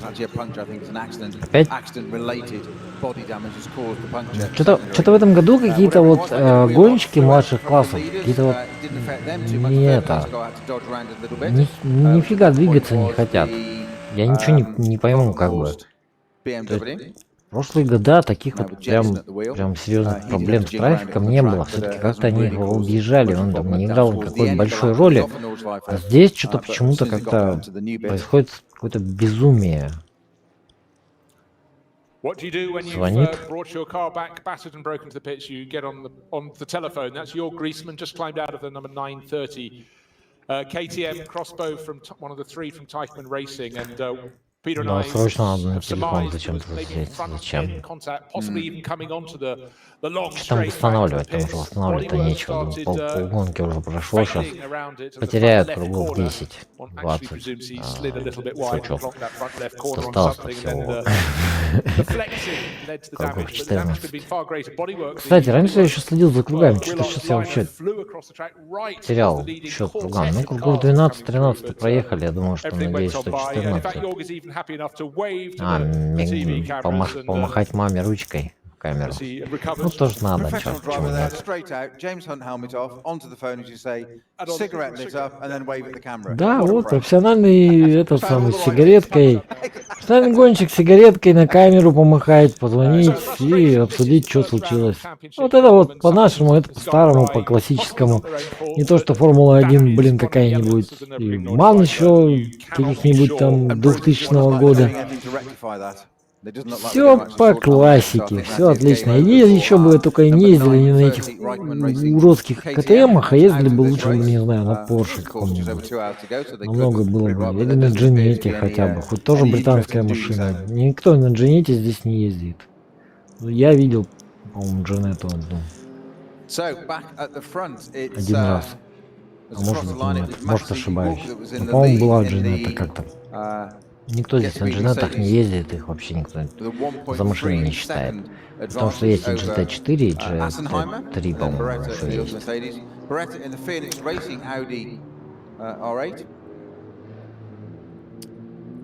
And then we had Muller in the other Audi car collection and Valkenhorst Motorsport with Jensen at the wheel in the M6, rounding out the top 5. А, так, car collection, Shuffled around the moment we said it, of course, as it does, as is the want, 2 or 3 corners later. And we're waiting to go back and see where they are at the moment, but that's across the line. Да, мне тоже интересно, блин, где они сейчас обсуждают. Нам теперь интересно, где они сейчас. Кайманы, Порш, Кайманы, БМВ кубковые, 511. Да, да. Сейчас, говорит, выйдут на эту, напрямую, и тогда можно уже побороться, а то, что там, на трассе-то неинтересно, камер нету, что бороться. Логично. Вот она, Манта, Opel Манта, Foxtail. Там у нее развивается на антенне. Хвост как раз в этом, на питлейн заехал.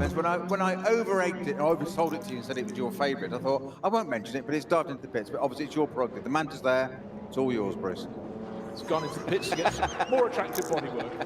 Oh, that's harsh. The world over. You got away with the first one. I don't think you'll get away with that one. No, you're going to be trolled now. One likes to dance. Да, сидеть так, конечно, долго не очень удобно. Ну ладно, ничего страшного. К сожалению, у нас не профессиональное это. О, Valkenhorst уже догнал. А. Да, действительно, где 32-я машина?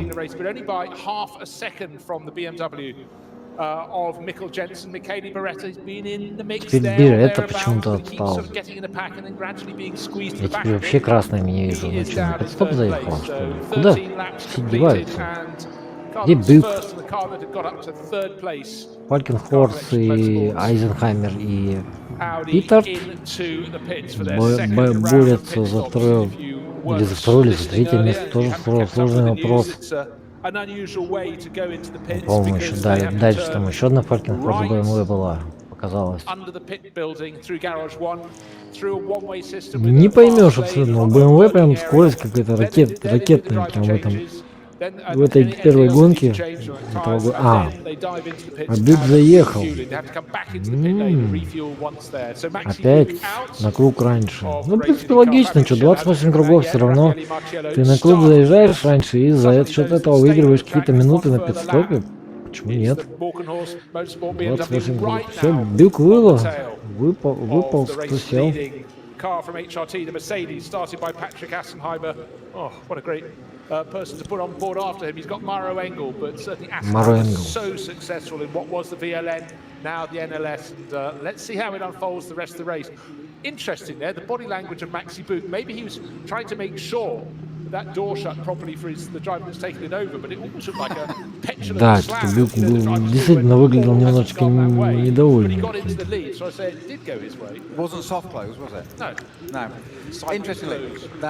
На последний этот поедет опять. Кто начинал гонку, господи. Да, нифига нету. Ну ладно, это мелочь. Маренгель за руль лидирующего Мерседеса. Лидирующий Мерседес на заправку. А, собственно говоря, вот она, машина, это 32-я, да? На 32-я хоть или нет? Они сказали, что она 32-я, но я не знаю, 32-я она или нет.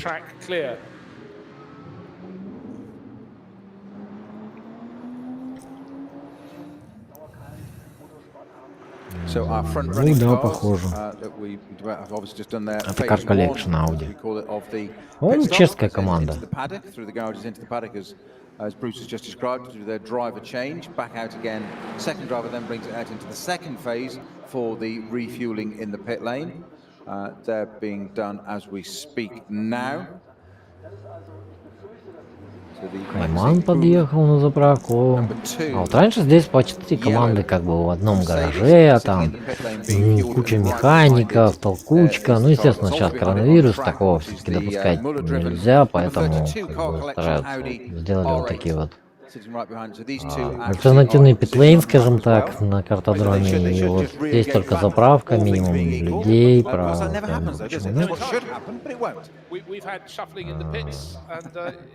Что? Колар, Перодом, Максивьер.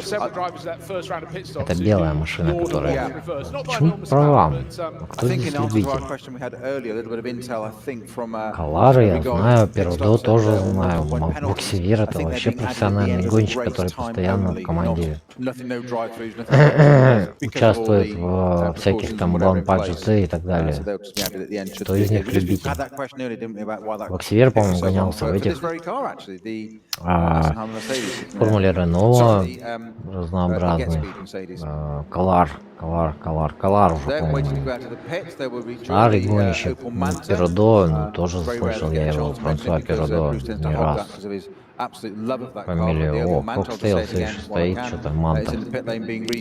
Ну там, забавляю, это очень долго. Не, ну он Кайман уже выехал, например. Что-то вообще странно. Ну, в принципе, почему нет? Немножко уравнивают. Там кому-то побыстрее заправляют, кому-то помедленнее заправляют, кому-то побольше заправлять можно, кому-то поменьше можно заправлять.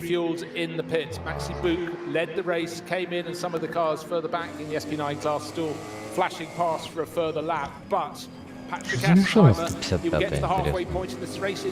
15 seconds from now, but this will be his in lap, one would presume, leading race, but only by раньше Black Falcon гонялся тоже на GT4 в Мерседесе, все-таки AMG GT. А сейчас хрен его знает. На Мерседес не очень похож. Вот этим вот воздухозаборником все-таки у Мерседеса другой воздухозаборник. Но могу ошибаться, может у GT4 что-то иначе. But then again, we'll see how they knit in with the number 2 Mercedes that's in the pits at the moment and the number 32 Audi from Car Collection Motorsport. They're still at a standstill waiting for the thumbs up to get going, and whoever's in the number 2 Mercedes seemed to have been changing the cassette at that moment, and they failed to heed the go signal for a couple of seconds. But that's actually pulled out a bit of an advantage over the number 32 Audi, which was да, действительно, что-то большой задел. А может они ехали дольше, поэтому... Как это 6,7? В натуре. Ну да, а чё, все правильно, они... Значит, будет 1,5 секунды где-то, ну вот, не поймешь прям вообще, что творится, мне нравится, господи, как интересно-то. И классно, с другой стороны, и борьба есть регулярная, и какая-то хрень на трассе творится, как будто я говорю, кого-нибудь... В автосимуляторе, что там, типа ты его обогнал, но далеко, а он тебя на автомате просто догнал такой. Или ты его догнал, если он от тебя слишком далеко уехал. Ну, как обычно там, в каком-нибудь андеграунде еще было. Обычная ситуация. Ни от кого не уедешь, никто тебя, никто тебя не отпустит. Никто от тебя не уедет тоже. В этом скрипт что-то поломанный. Поломанный, это Pixel Adrenaline, наверное. А это, я так понимаю, это у нас любительская. GT3 AM, скорее всего. Скорее всего, но не факт. Это не точно. Да, Эво. А что за Эво? Меня вот все время интересует, вот какие-то добавляют Иво, и они не едут абсолютно. В чем прикол? Ламборгини, Hurricane, там, GT3 Evo, и она вообще не едет. То есть по сравнению с другими GT3 она не едет. То же самое сейчас с Audi. С Феррари такая же фигня была. Кстати, Ликенхаус почему-то не выставляют. Так, Айзенхаймер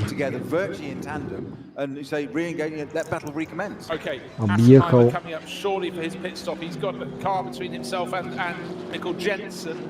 На пит-стоп. А, он не заехал.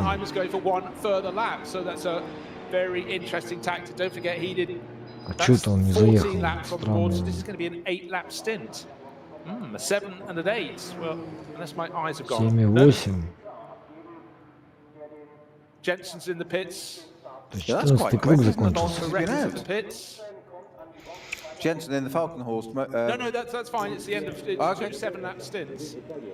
But the interesting thing to me Семи, is Assenheimer да, going семи, to make a 7 действительно. followed by an 8. 7 кругов, только стен Was he почему-то. slow in? He wasn't even. Странно, He did. почему. Oh, hold on. А Of course. 8 вполне спокойно выезжали. He Вот had 9 уже, да, an extra там. lap in this second stint. That is why Maxi Book, who pitted a lap before That's him right, at the got end of it. the first stint, start of the second, was able to get past him. So that is the extra time at the standstill. We were talking about the steering lock earlier there. Look how he had to Jensen had to swing that car all the way over to the Что-то там right. рассказывают, как они там останавливались. Кто-то на круг раньше становился, кто-то еще на круг раньше. И там получается, что поэтому типа Audi получается, что стояла дольше, потому что проехала там на 2 круга, что ли. Больше или на круг больше. На круг больше. Получается, Audi 6 кругов проехала, первый стинт, а второй Mercedes 7, и вот Айзенхаймер как бы будет сейчас 7,8, я так понимаю, ехать. Ну, 8-то вполне реально проехать. 9 уже выжать не у всех получалось. У Audi, ой, у Porsche постоянно там. Porsche почему-то какие-то послабления дают такие, что они там 9 кругов могут выехать и уезжают там на полкруга от всех вообще. Это хотя там, не знаю, с 2 по 5 там место может быть борьба. То есть, как бы, я не понимаю почему, но Porsche постоянно две сразу. No, not a great deal, no. 34 returning out to its phase 2. 99, а все-таки есть Rover. Rover BMW. Вот так вот. Она есть, но я ее до сих пор даже за 2 часа только первый раз вижу. Просто вообще потрясающе. Просто. Настолько все плохо у них, а почему? Хотя это вроде как полузаводская уже, ну практически заводская команда. В отличие от Falcon Horse, которая скорее получастная.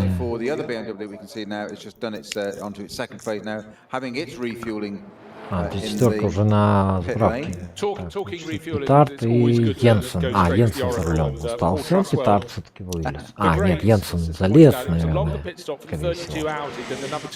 Ой, хрен разберешься. Да, конечно, я тут еще комментатор, конечно, но что делать, это как бы, это же не профессиональный комментарий, а так.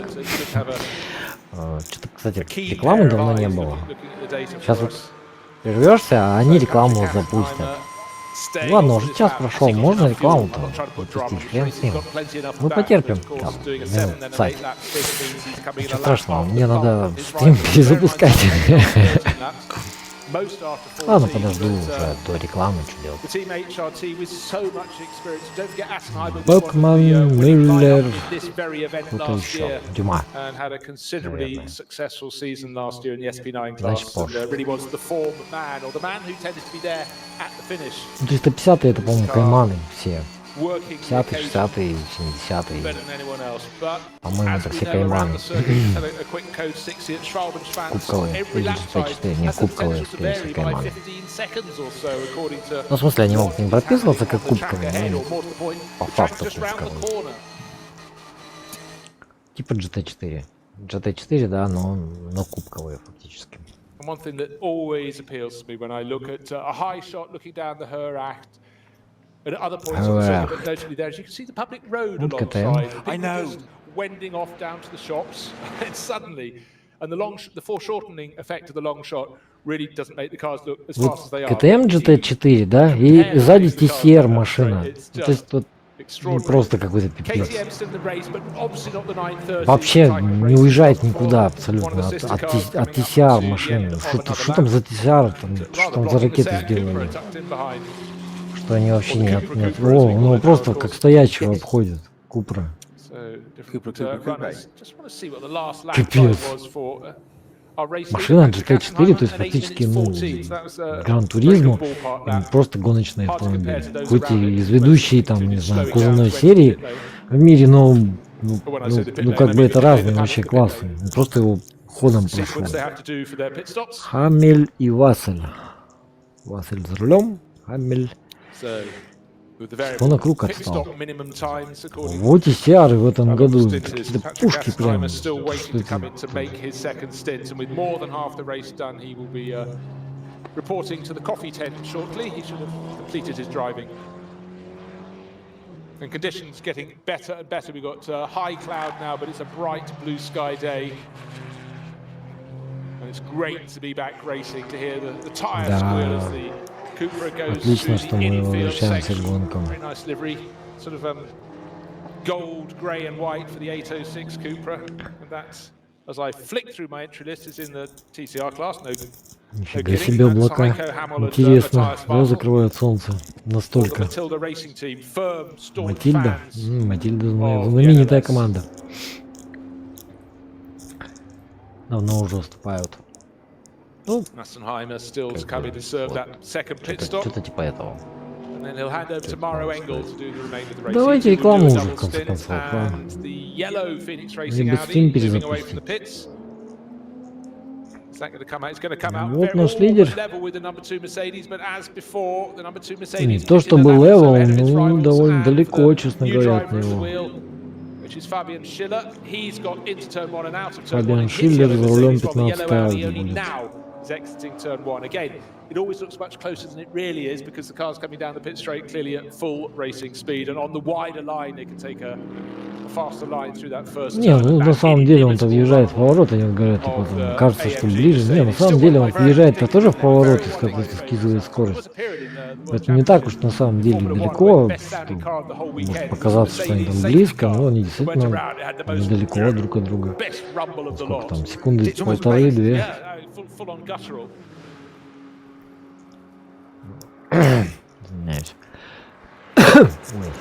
So waiting for the black Mercedes with the white and slightly red markings on its flank. I think probably coming down the Hoa Acht about now.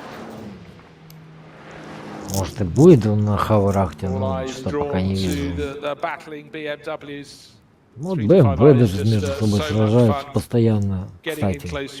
Хороший класс. И GT3, и Кайманы, вот эти вот кубковые GT4. И некоторые GT3 машины друг с другом сражаются регулярно. Есть, ну, постоянно где-то кто-то с кем-то сражается. В этом плюс этой серии. Почему я ее очень сильно люблю и всем советую? Потому что она, конечно, скучная. В плане вот именно вот такого прям одномоментного действия, знаете. Но всегда что-то где-то происходит на трассе, потому что машины разных классов, машины разных категорий, машины разные по мощности, массе, по объему бака и вообще, то есть, ну, во-первых, бардак творится постоянно, во-вторых, почти всегда есть где-то какая-то борьба, ну ее, правда, редко показывают, но тем не менее она есть. А, нет, 325 все-таки, значит, я ошибался. Это 325 все-таки. А это BMW E90, это вообще разные классы даже. Advantage for 707 was curtailed, and that allows 701. Well, that was our 26 car from the beginning. It was suddenly coming back through the field. Не, ну они вроде в одном классе. По-моему, Е это альтернативная Q. So he dropped down to 40th, didn't it, at that point? He came back up to at least 14th. Это ноль. Just want to point out, Assenheimer has finally come into the pits. So that was a 7-lap stint and then an 8-lap stint. He's doing things differently. Айзенхаймер заехал на питлейн, как раз номер 6 Мерседес лидирующий, и 8-круговой стинт у него. Да, питлейн тайм будет у него очень сильно длинный, так что он по-любому выпадает пока из лидирующей группы, а потом посмотрим.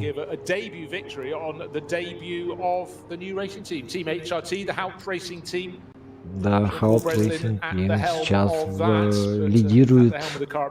Сколько это не Black Falcon, то... Увы. Странно, кстати, что Black Falcon вроде как полузаводская команда для Мерседеса. Вдруг внезапно, вот она, Айзенхаймер, кстати. And is now in 19th. That's the SB9 class octane car.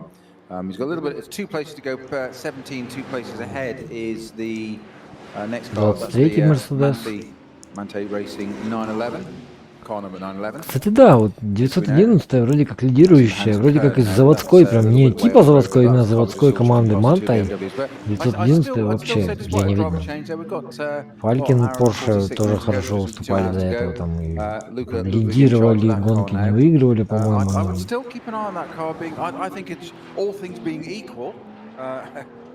Appreciate it's a broad comment, but I think all being equal, that car will be comfortably in the top 10. Авиакоманда, тоже BMW M4, Well, it GT4. came up to 14th before, don't forget. It got back to 14th already. I think it'll get in the top 10.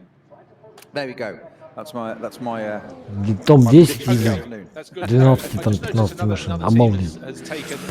А, М240, ну да. 240. Да. Что я... Вот эти М240, а те 325.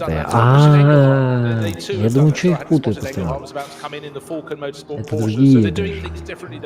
М2. Ну, видите, блин, все еще не доразобрался ни хрена. 695 машина. Мне всегда казалось, что это М4. Нет, М4 чуть-чуть по-другому выглядит. Ладно, чего ж там, чего говорить.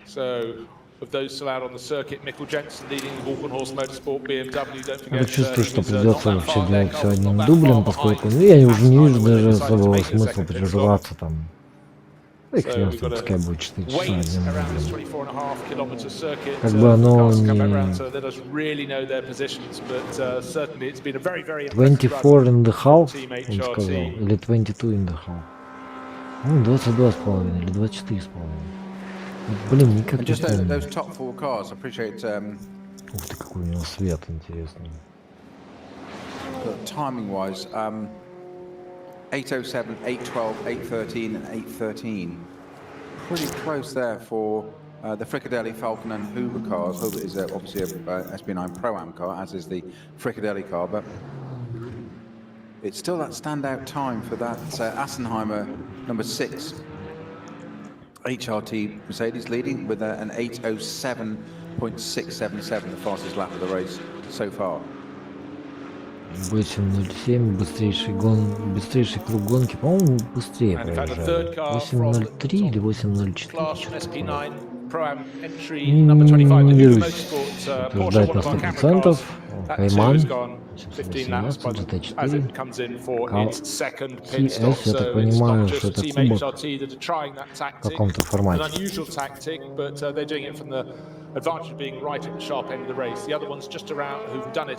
Just outside the top 10. So maybe your Ferrari prediction will come good. I still think they will be just the wrong side of that. Okay.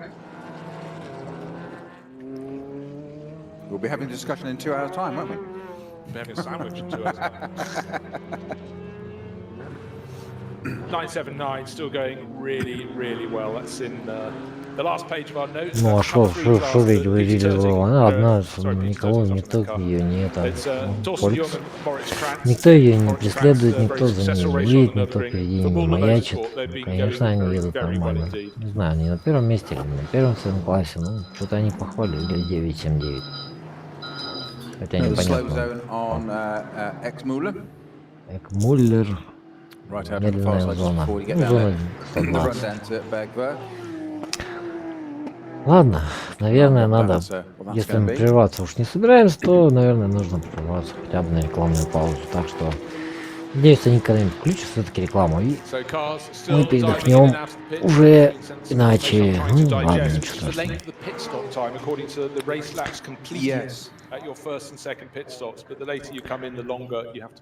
G20, это еще что такое, первый раз слышу. Наверное, тоже какое-нибудь альтернативное топливо. Газ, наверное, да. Опять манта? А что она? Чуть-то они тоже реально заехали. Да, это, наверное, на газу машина едет. А где они будут заправляться, интересно? Любопытно, ну что ж, оставим вам вот наш лидер. Макси... Нет, Маро Энгель. На второй машине команды HR Haupt Racing Team,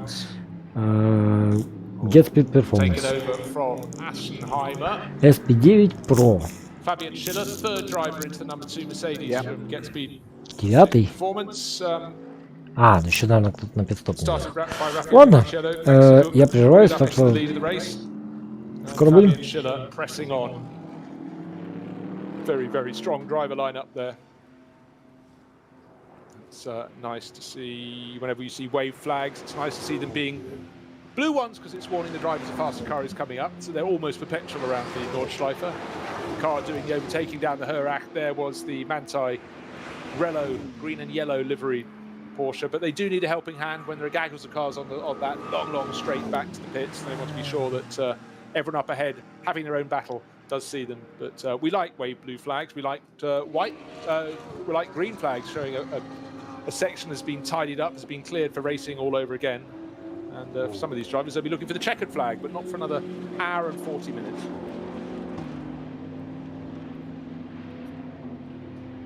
Really has turned into a great day to be racing again on the Nordschleife here on RS1. It's me, Bruce Jones, and Peter Snowden, just loving the fact that cars are on track again. It's what we're about. For everyone concerned, it's a delight that we've got this far, and hopefully we will now have a rock-solid season through until the end of the year. This is the first of 8 rounds of the NLS, and we've got a double-header weekend, the 11th and 12th of July, for rounds 2 and 3. So it's good to be racing again. How much motorsport can you take? Double header of I nearly said VLN then, but NLS. You're quite right. I've done so well. I've got yeah, over halfway. I've got over halfway. That's not too bad. But it just keeps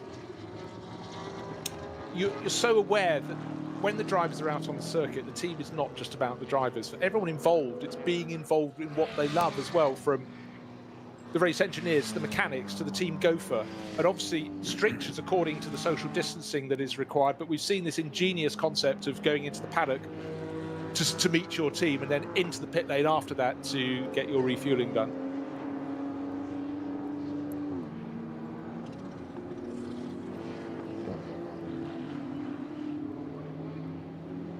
So the Rover Racing BMW has not been the prime BMW in this race. That really goes to the 34 Walkenhorst Motorsport crew. But every time it looks though it's going the way of Mercedes, it seems the others find it a chance to make their move and get back in the mix all over again. Because certainly in terms of outright speed in the early stages of the race, it looks that Mercedes, particularly down the long straight from Herach, had the legs, and then they grunt out of that final chicane onto the start-finish straight. But whereas around the back of the track, which is the majority of the track, the BMW seemed a little bit more wieldy. But that was the point. That was the point, though. The BMW was quick over sort of half to 2/3 of the lap, but not the rest. Whereas the Mercedes had that consistency, just had that nice, consistent. It's got a rhythm, it's got a pace, and it can do it everywhere, which is got to be a well-sorted race car. As you say, unwieldy is a great way of putting it. Just a little bit of mid-corner instability that the Falconhurst BMW just didn't look as settled and as solid and as planted as perhaps the Mercedes. Looks like it had to be worked a fair bit hard. Looked a bit of a handful. Certainly the way Pittard was driving it in the first stint, and he did a fantastic job and didn't put a foot wrong. Don't get me wrong, but it certainly looked like he was working hard to get that time out of that car. I mean, to an extent, it looked as though he was decided he had an early advantage and he wanted to grab it. Yeah.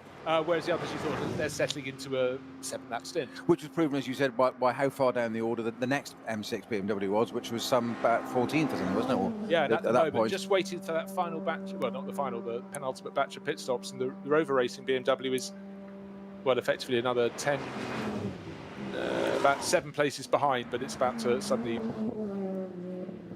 be slightly adjusted as the last of the cars come out of the pits from their latest round of pit stops. They've all the front-running cars in SP9, the top class, have made their second pit stop right now. You were right. I know you've been talking about digital racing, e-racing, iRacing, online, whatever the terminology you want to use, but I know they've got good sounds and whatever and that, but as you said, real sounds there. You sit in the background, in the headset, just seeing that Mercedes coming down and hearing it down, a couple of downshift, and in the background, in the headset, as we're talking away, that lovely, deep bass roar of that Mercedes engine. It's again into turn one. It's just like, oh. And as you say, in reality, if you played it to me over a set of cans and said, here's digital, here's whatever, could I tell the difference? No. But because we're looking at it, it's that perception, because we know it's a real engine out there firing on those cylinders. It's got real petrol going through it and a real person driving it, not sitting in a chair. I'm not knocking that, but it's just that perception, and maybe that's what it's all about. It's that atmosphere, isn't it? And talking of atmosphere, one of the things I always feel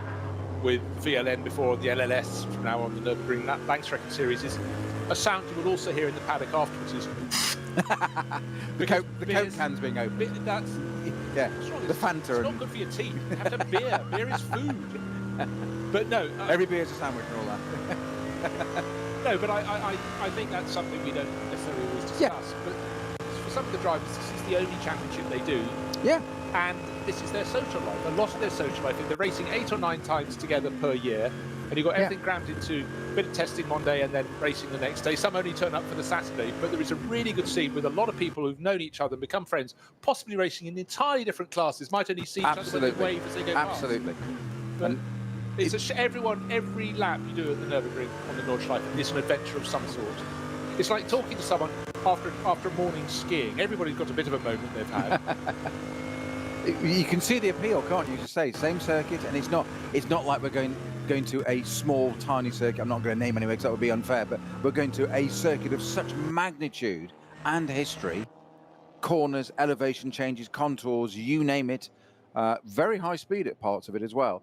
So it's a circus that travels, and people get to Да, и мы возвращаемся, и вот как раз ребята обсуждают, что ну, то есть электронный спорт, это, конечно, круто и все такое, там, ништяк, там, все могут погоняться, но ничто не заменит настоящего звука двигателя, ничто не заменит вот этой атмосферы, которая творится в падоке, что люди могут из разных классов абсолютно быть друзьями, там, общаться друг с другом, там, обмениваться информацией, ездить по-настоящему на Нордшляйфе, то есть, и так далее.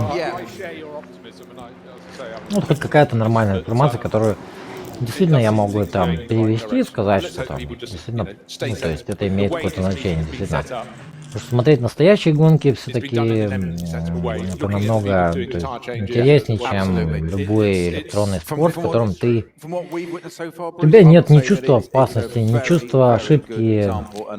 Ну, разобьешь ты машину, да и хрен с ним, как бы, там, потерял свои 5 баксов в этом месяце, да и ладно, как бы, не жалко. Где же на кону стоят миллионы, потому что машины там стоят по $500 000, как минимум. Порой, поэтому есть все-таки другое совсем ощущение, когда ты смотришь вот настоящую гонку в ЛН, именно вот, точнее, это не ВНЛ, NLS. It's the black Mercedes ahead of the yellow Mercedes, as it was before, but that's been... Schiller. We want to see which was the better tactic, 7 laps followed by 7 laps, or 7 laps followed by 8. They've made their second pit stops, and the answer seems to be 7 laps followed by 8. Extrapolated back the other way, after the first stint, there was a 9.7 second gap between these two Mercedes. And just waiting for the second of those cars to cross the start finish line. Тактика будет у какой команды лучше, и вот пока что вроде как Шиллер, я так понимаю, за рулем теперь 6-го Мерседеса, и он вроде... это что там, кто там вылетел? Покажите. А, вот она, Рено Клио. Или это Меган? Клио, по-моему. Тоже, кстати, команда Авиа. Как это 240-я BMW.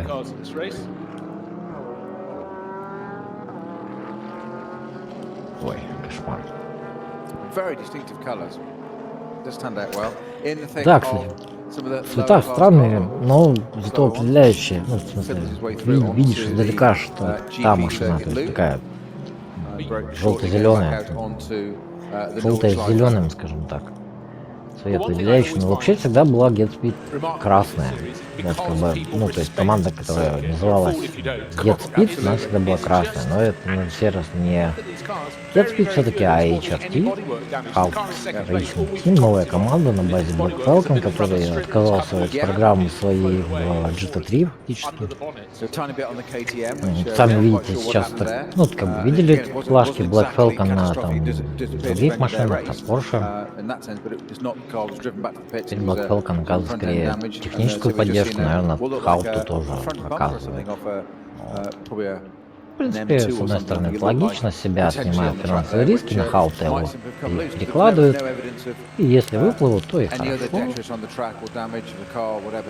Детский как бы дает деньги на это. Ну, раньше, как бы, по-моему, не Black Falcon подготавливал машины. Да, у нас, кстати, час 30 остался. По-моему, не Black Falcon подготавливал пакет, но я не очень уверен. Ну, вот что такое? Ну вот что это такое? Меган, камон. Не первый раз уже вижу, что в этом году какие-то вот неуступчивые, ну, то есть не то, что неуступчивые, они могут найти место, где пропустить лидера. В прошлые года прям такого, так плохо все не было. Все-таки там, ну, уперся и тут же проехал. А в этом году как-то вот что-то какие-то, может, новых гонщиков набрали, молодых, ну, не молодых в плане возраста, малоопытных. Возможно, поэтому ну, как-то вот много очень уж таких вот моментов, когда лидеров почему-то не пропускают. Тут заехал, то видит, кто это вообще. Нет, нифига. Кажется, Ауди, ну, на BMW тоже похоже. Leon Kohler Да, actually seems to have done an BMW. 8 lap by an 8 lap. He's only done one pit stop. He's leading the race in the number 39 Ferrari, entered by Racing One, but he owes us a pit stop. In fact, I'm looking to see if he's about to come in. Феррари But, лидирует в he's гонке, only done the потому one что stop. он нам That должен 39 на Ferrari, стоп Christian заехать. Kohlhaas, А, Nicola нет. Rogibu, who again, he Или did да, the longest да, first да, stint, да. he did an 8-lapper. So А, they're going to do an 8 даже sure. 325-я. And Stefan Kohler, the driver who's at the wheel at the moment, set to peel into the pits. But I Прикольная want to see where машинка, the кстати. Falcon horse, Вообще the former практически выглядит как нормальная BMW обычная is 325-я машина. Ну, как бы, просто гоночная машина. still getting used to the Подготовленная к sight of каркасам car совсем. works on in the paddock. А так в остальном Almost looks like an American 325-я, race circuit when you can see a 325-я. concrete barrier in the background. You know, Классно Very же. NASCAR, isn't it? Ну, то Yes. есть, вот как бы серия такая интересная именно этим, что в ней есть вот место даже таким машинам, есть Рено Клио, и там, ну они, конечно, РСовские, скорее всего. Рено Меганы тоже, скорее всего, типа РСовские, ну потому что Меганов не было таких. Те Меганы, которые гонялись в гонках поддержки Формулы Рено, это не те машины, что здесь гоняются, совсем другие Меганы. Ну, интересная серия именно вот этим, что и разнообразие, ну, BMW едет. The car that had made its break nearly 10 seconds to the good by the time of the first pit stops. That's the number 6 Mercedes from Team HRT, the team that's sort of risen from, or been paired off from Black Falcon. Kept the personnel by and large, but now HRT stands for Hout Racing Team. Hubert Hout, part of not the lineup this weekend, but part of the ownership, and I'm sure he'll be racing later this year. They're going to do the GT World Challenge as well. Now, Mr. Jones, just a little update on our. Not sure How it's a to sporting should event, I'm GT not sure World quite Challenge, describe, but our just, Ferrari number 26 with number 26. Luca Ludwig at the wheel now was Luka Ludwig 19th, is now running as high as лидирует. 13th. Probably about to gain a further position when that А Racing BMW One Ferrari 34-й на comes втором in. месте. Because the Octane 126 car, А что despite the Мерседес spin, на has been третьем the месте? quickest, the fleetest of foot Между ними Ferrari там gang. 14 секунд, что ли? So expect those to change. Тут, But вот фиг разберешься, тут еще с подстопами. Тут до последнего непонятно, кто будет на каком месте. Грубо говоря, после последнего пидстопа только будет ясно, что где кто на каком месте. То есть, по идее, я говорю, то есть три стинта по 8 кругов и 1-4. И все. И, в общем-то, и приехал. Больше тебе ничего не надо. Ну, то есть, соответственно, выгоднее даже то есть, где-то сделать 1-4 круговой стинт. Потому что 28 кругов это вот что-то нечто среднее.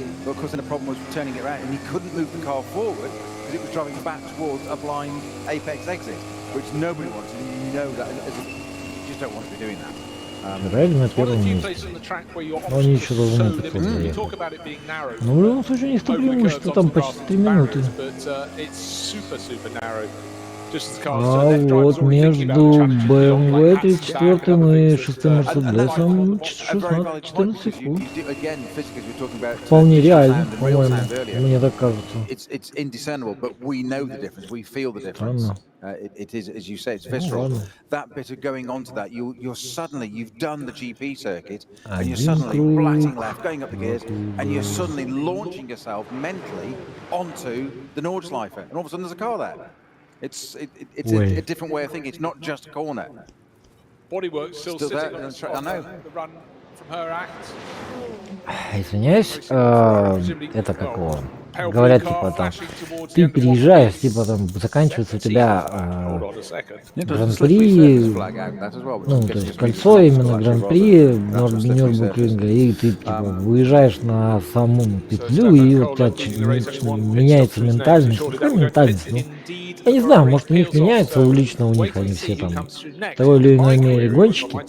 Может у них, конечно, и меняется, но по большому счету там, что там, асфальт, подпольники, все то же самое. Там, да, пошире на гран-при, но ты выезжаешь, и у тебя, в принципе, что, ничего не меняется, асфальт тот же. Какая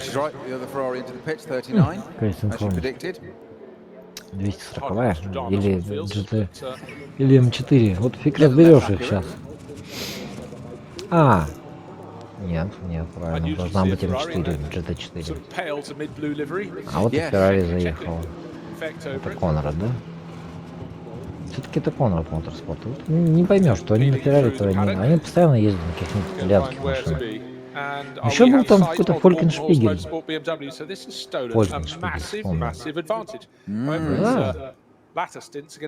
BMW почему-то лидирует. One more pit stop to make, third pit stop in this 4-hour race. But sitting on a lead, okay, remember that, it was 14.3 seconds because it's done things differently to the long-running HRT Mercedes. Up to the final sequence of corners on the start, finish straight. No danger of going into the pits, but how big is this lead? Ты не поймешь в этой гонке, что творится. No, the SP9 rivals to be seen. Other cars still diving into the pits, including the car that's been, the Cayman that's been going so well. Что еще не первый, но вроде уже обогнал его. Probably have the concluding stint in this car. No, I think Christian Cronjes will be doing that. Еще и Christian Cronjes там есть. Cronjes, who won the Spa 24 Hours in 2018, I think. And Pittard started, and we've had Jensen in there. Вот только проезжает сейчас Шиллер, скорее всего. Если это Шиллер, то Фабиан Шиллер как раз ездил на 23-й машине, точно. Фабиан Шиллер, Дженнин Хилл и Джон Шофнер. Шиллер был единственным профессиональным гонщиком в этой команде раньше. Сейчас какой-то вот Фабиан Усек. Интересно, кто это. А эти тут недалеко друг от друга, в принципе. Энгель. У Энгеля не пошло в этом, в австралийских суперкарах на Мерседесе. Are they heading for their biggest win since they won that Spa 24 Hours in 2018 with Cronjes at the wheel? Да, кстати, интересно, что с тех пор, в общем-то, у Фалькенхорста больших побед не было. Но, правда, Фалькенхорст выигрывал все-таки гонки здесь. Я не знаю, чего они говорят, что это самая большая победа. Выигрывали они уже здесь гонки не раз и вообще были на лидирующих позициях очень часто. Ну, BMW вообще не перло. Ну, вообще, как бы, гонки, как бы, в самой вот серии, да, BMW выигрывает иногда, Audi крайне редко выигрывает, Porsche выигрывает, Mercedes выигрывает. А когда ходят... Это Фалькин, да? Да, это, скорее всего, Фалькин, Porsche, а это Honor, Ferrari. Ну, а как только доходит до гонки 24 часа Нюрбургринга, BMW вообще нигде не видать. Причем там, если как бы BMW замесит, то Audi фактически не участвует в гонке. Если Audi выиграла, то на следующую гонку Audi, ну вообще, то есть никто не видит вообще, даже близко. Как этот BOP работает, я не понимаю, потому что что Porsche, что Mercedes регулярно на первых, на лидирующих местах в каждой гонке. Ну, говорит о том, что в 2016 году чемпионат, гонку выиграли 4 Мерседеса, а в 2017 году только какая-то неудача большая помешала Мерседесу все-таки выиграть. О, что это Фалькин вообще без этих самых? Раньше что-то написано на нем было. Раньше на Фалькин Порше везде было написано Фалькин, а теперь ничего не написано. Что-то странное как. Ну, вот Фалькин на задней арке, но это так несерьезно. Даже нету фирменных шильдичек этих самых. Нет, есть. С этой стороны нету. Вообще чистая какая-то машина. Странно, раньше было достаточно спонсоров.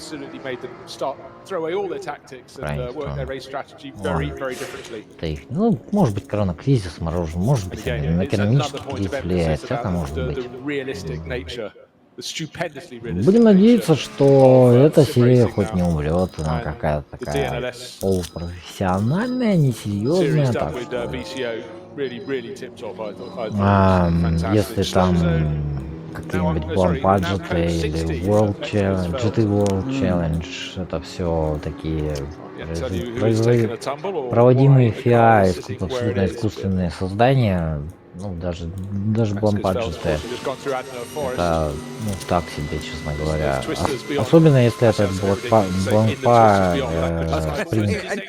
это вообще просто насмешка, блин, над гонками, то же самое, как Формула-1.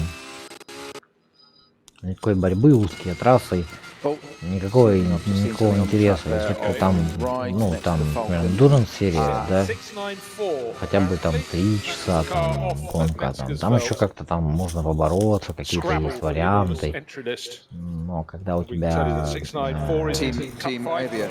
Yeah, Team Avia saw Rensport the 240i Racing Cup, yes. Don't know who's in that at the moment. Well, not at the moment, probably out of it by now.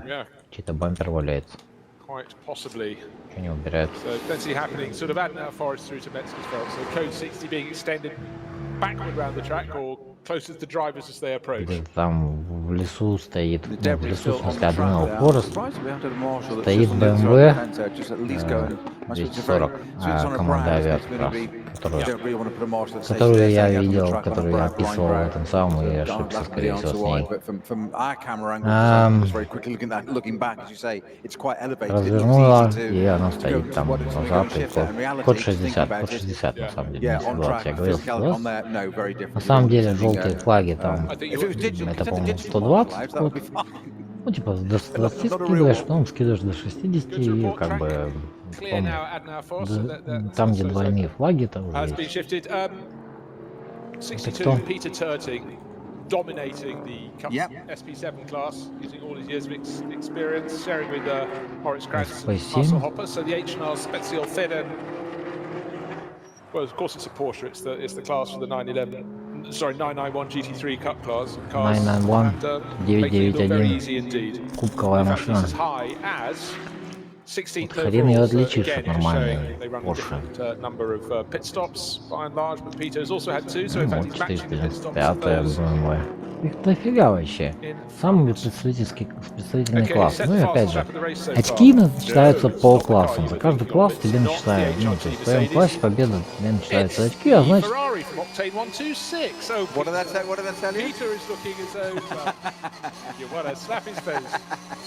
Well, there's nothing new there, Bruce. Just because of Ferrari's mentioned now, but well, there you go. So that's interesting. What they say, you could see it with your eyes. Luca Ludwig doing a great job there. Людвиг установил новый круг, лучше что ли?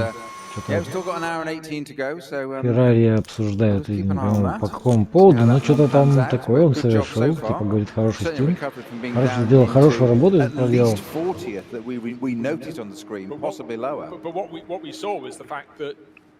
He wasn't just 40th, he was a long way behind the car in 39. So you could say he had a lot of clear track to go and play on, but he had to press on. But then, as we saw, the front cars were already lapping after 2 laps, so you never get it for long.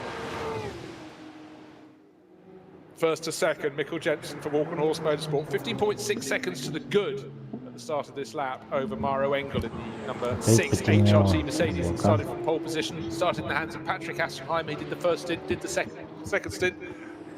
And my maths dictates the fact that Mario Engel will do the third, which he's doing now, and the fourth, and bring it through to the end of this first of the 4-hour races in the 2020 Nürburgring Langstrecken Series. Such a popular series, even more popular this year, because we're going racing again. We're starting now, this weekend, today, 141 cars on the track. That's a triumph. The other triumph is the fact that, машина. the use of the paddock for the cars as part of their pit stop seems to have worked supremely well so far. So well thought out. Да, кстати, мне тоже понравилось, как паддок работает новый. Интересно, любопытная версия.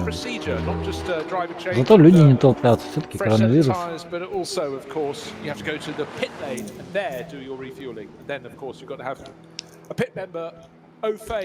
Это как прям в этом 24-часовой серии. 24-hour series. Там отдельно плейн, отдельно заправка.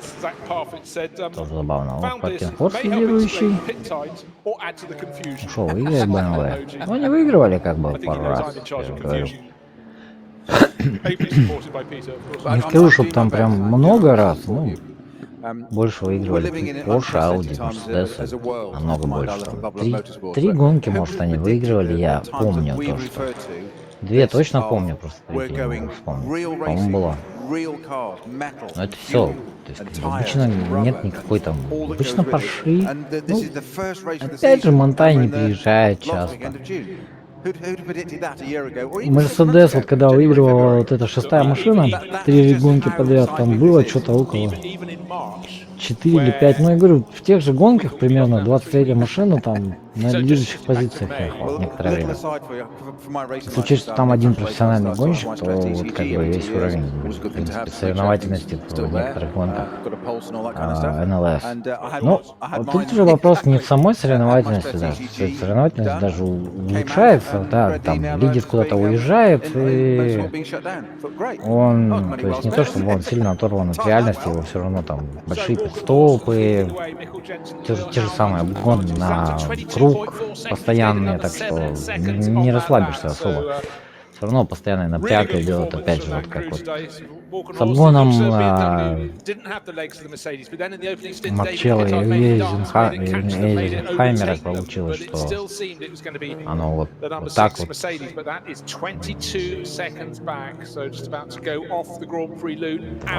секунды, ничего себе отстает. Первый от второго, наоборот, второй первого.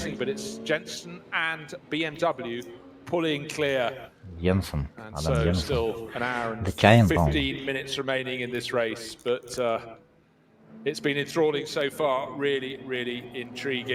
Я знаю, что мало камер, вот, что неинтересно, соответственно, теряется, как она, динамика. Ладно, я тоже передохну. Ой, все-таки надо немножечко иногда. Рекламная пауза. Wir fertigen Gewindefahrwerke, Sportfedersätze, Stabilisatoren, Distanzscheiben und Gewindefedern. Zu 100% in Deutschland. Wir arbeiten mit Herzblut und Hingabe für diesen einen Moment. Wir sind Motorsport. Wir sind H&R.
It started slightly damp, and the opening round here, June the 27th of the NLS. We're back in action. The racing has been fast and furious, but must be said, the pace at the end of this stint, or halfway through this stint, the Walk on Horse Motorsport BMW clearly was given a helping hand by slow zones on the track, gaining 7 seconds over Maro Engel's Mercedes. That's not something that happens without an assist. Absolutely. The Dane has grabbed it with both hands, and Christian Kronjes, the Norwegian. Возвращаемся снова.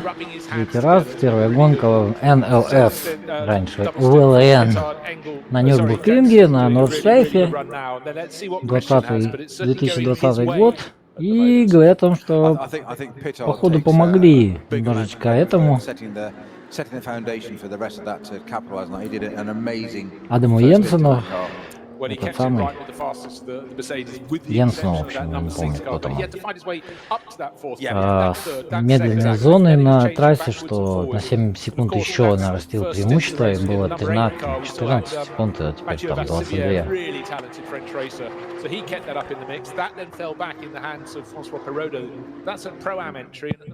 А, нет, Перодо все-таки проам. Значит, я его, наверное, считал этим самым профессионалом, а он гонялся типа как любитель. Он на лимановских машинах он гонялся.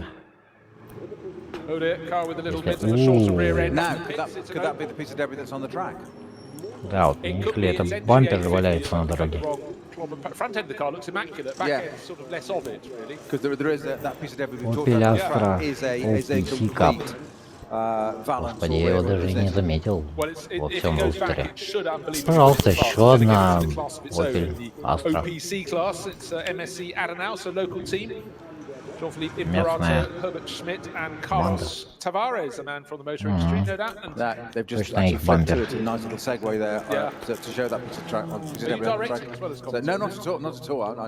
I don't have enough skills for either. I'm merely second man in the jump seat.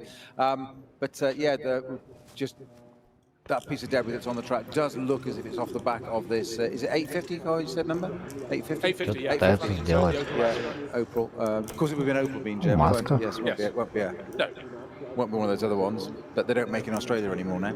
Да, все в масках. So again, the car just sitting there, and minor repairs going on to the bodywork ahead of the left rear wheel. No repairs being done to the bumper because it doesn't exist, or it doesn't exist in the same county as the car. Да. Bodywork, bonnet up as well. Meanwhile, out on the racing circuit, let's just recap. Mikkel Jensen leading after 18 on the pit laps. Адам Йенсен это... С этим, блин, спутал, как его, ну, кто играет в игры, то помнит. Deus Ex. Ой. Надо немножечко расслабиться, а то что-то я как-то... Да, говорю, здоровье уже не то, к сожалению, в игры уже играть на канале не получится. Так что приходится вот... Вот она, кстати, Subaru. А, Toyota все-таки. Или нет, GT86, скорее всего. А вот и вам лидер. С такого угла нифига еще и не видно. Отлично, прекрасно. Ну ладно, что делать-то? Заканчивать уже надо, часик остался всего. Микл Янсен, да, точно, датчанин. Адам Йенсен это все-таки герой Deus Ex.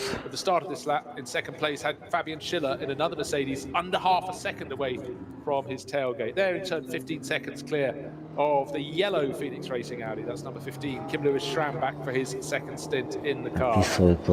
We have an hour and 7 minutes on the clock, so we may have some people in this time around, but you'd think the final flurry of pit stops would be at the end of the lap the lap that да, может быть, последние пит-стопы в конце этого круга будут. Должно хватить доехать. О, этот Мар Энгель уже догнал Шиллера. And it's still Интересно. 6-2 in that battle for second place. А что это они так? Didn't lose as much ground that time around. They went from 22 and a bit seconds down on the walk on horse BMW, 23.3 seconds down. 23,3 секунды позади Паппенхорст BMW. Ну ладно, хоть секунду потерял, хоть не 7. Mentioned that the number 249 Mercedes BMW had nowhere to go and rather obstructed Schiller, so Schiller's got to do it all over again. 249 in the SP4 Specials class. Stephen Maris in his 325 Странно, как-то вот BMW. кормушку постоянно играют машины все-таки. Мне это вот как-то вот не то что, ну как-то не настораживает, не пугает, не знаю. Любопытная ситуация, просто что частенько получается, что именно вот как бы машина, вроде вот она в соперничестве, вот Монтай Порш хоть раз показали, ну в общем на этом показывали, на стартовой решетке. Что его показывают-то, что где он? So it's not so much what happens at the end, where they come out after this final round of pit stops. They will all be doing 3 pit stops. 4 would be a tad unnecessary. But, Чего вы решили so показать вдруг? А вот Феррари, которая лидировала, по-моему, недолго.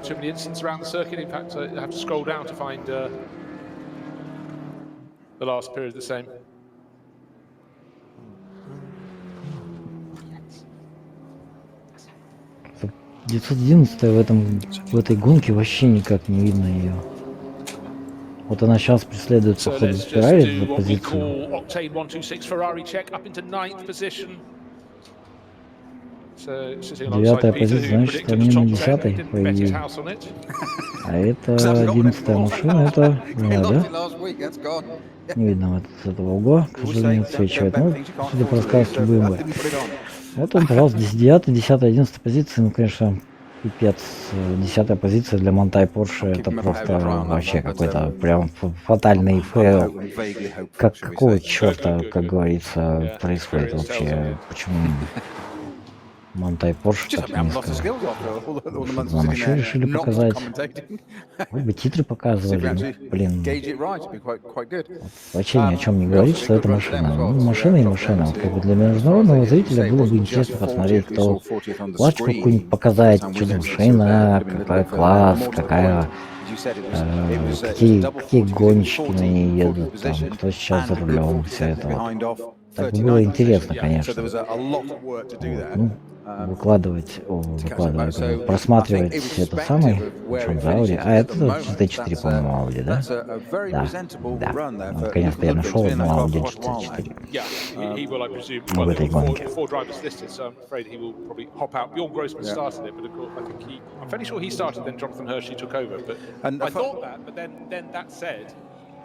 We saw Hershey get out at the end of the opening stint, so, and they haven't got any more extra pit stops over the right. One of the quickest laps of the race as well, that car, 807.651. I think it is, yes, yeah, you're right. By 200ths of a second from the best of the number 6 Mercedes.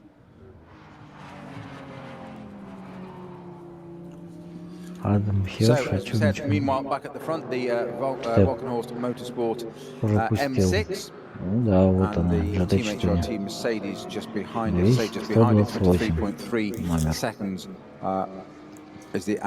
228.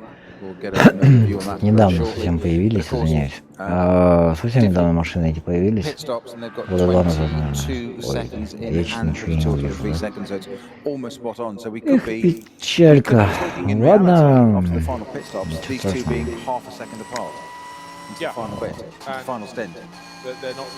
страшного. Они до сих пор еще не это.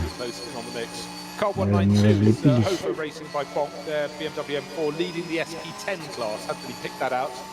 21st position overall, number 192, Michael Fisher. You know, so much success with that team, sharing with Michael Frey, but with Gabriele Piana out to play alongside them as well. Of course, it's going to be going well in class. Или пьяно пришел Мерседес, он я там замечал такой раз. 23,3 до сих пор, что-то не меняется.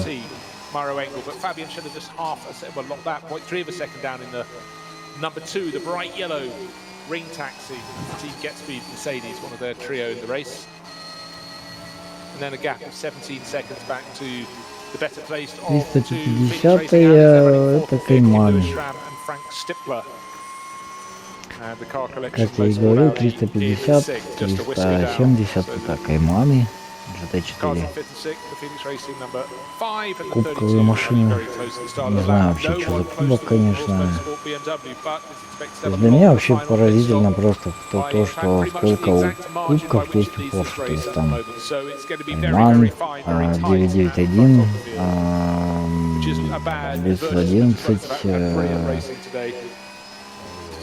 гоночные просто автомобили, ну, в смысле 911, разнообразные, двух версий. Просто, ну, странно, конечно. О, что еще такое? Ночь, блин, наступила. Это что это такое-то? Прям ночь, реально. Вообще весело. Кто? Ты у нас кто?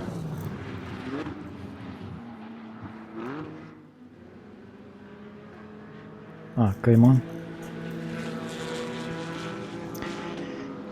Там ночь такая, прям, с той камерой, что-то какой-то ракурс интересный. Блин, опять солнышко было вроде как, но сейчас опять темно, очень темно. Поэтому у них там что-то около 4 утра, ой, 4 дня, что ли. Ну, то есть сейчас 3 часа, да, там, к 4 дня. 3 часа должно быть, по идее. А у нас в Владивостоке, в котором идет второй день дождь, всего лишь 23 часа. Или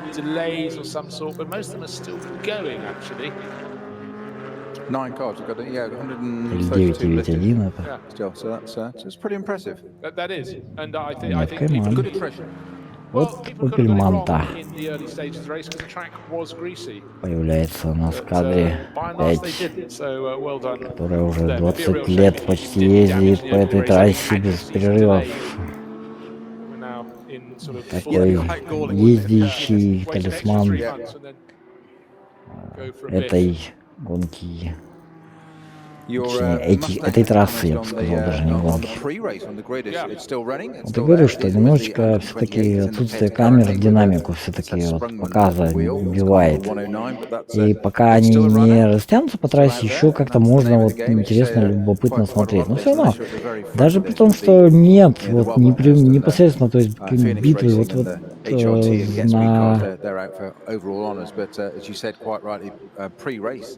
in your build up to this, Bruce, that there's a lot of people here just want to that this is their series, this is their life, it's their social, it's their everything, it's all encompassing. It's not the racing is yes, that is the glue that puts it all together, but there's so many more parts to it. They just want to get out there and just finish. And do you know what? Some people, I don't think they mind that. Да, вот Энгель едет один вообще, значит, на пидстоп, наверное, заехал. Шиллер на шестой машине. Just for people's mental health, it's got to do a lot of good. Yeah, entirely. And don't forget the pleasure you can glean from doing a drive not in a competition around the Nordschleife, and then to be doing it when you're playing on the real thing and racing. Ты белый Мерседес догоняет. Да, все-таки... А нет, вот он едет. А что случилось-то?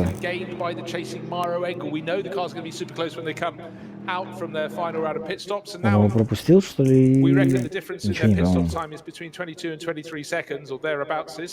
And the fact is we're now 23.1 seconds between them, first to second, and not such a good lap for Schiller. He dropped 5 seconds, so he's now 5.3 seconds down on Engel in third place. So is he going to spoil that battle between the Walkenhorst BMW, number 34, and the number 6 team HRT Mercedes on the new team's debut outing? It's going to be very, very close when we get into those final pit stops. I didn't catch that.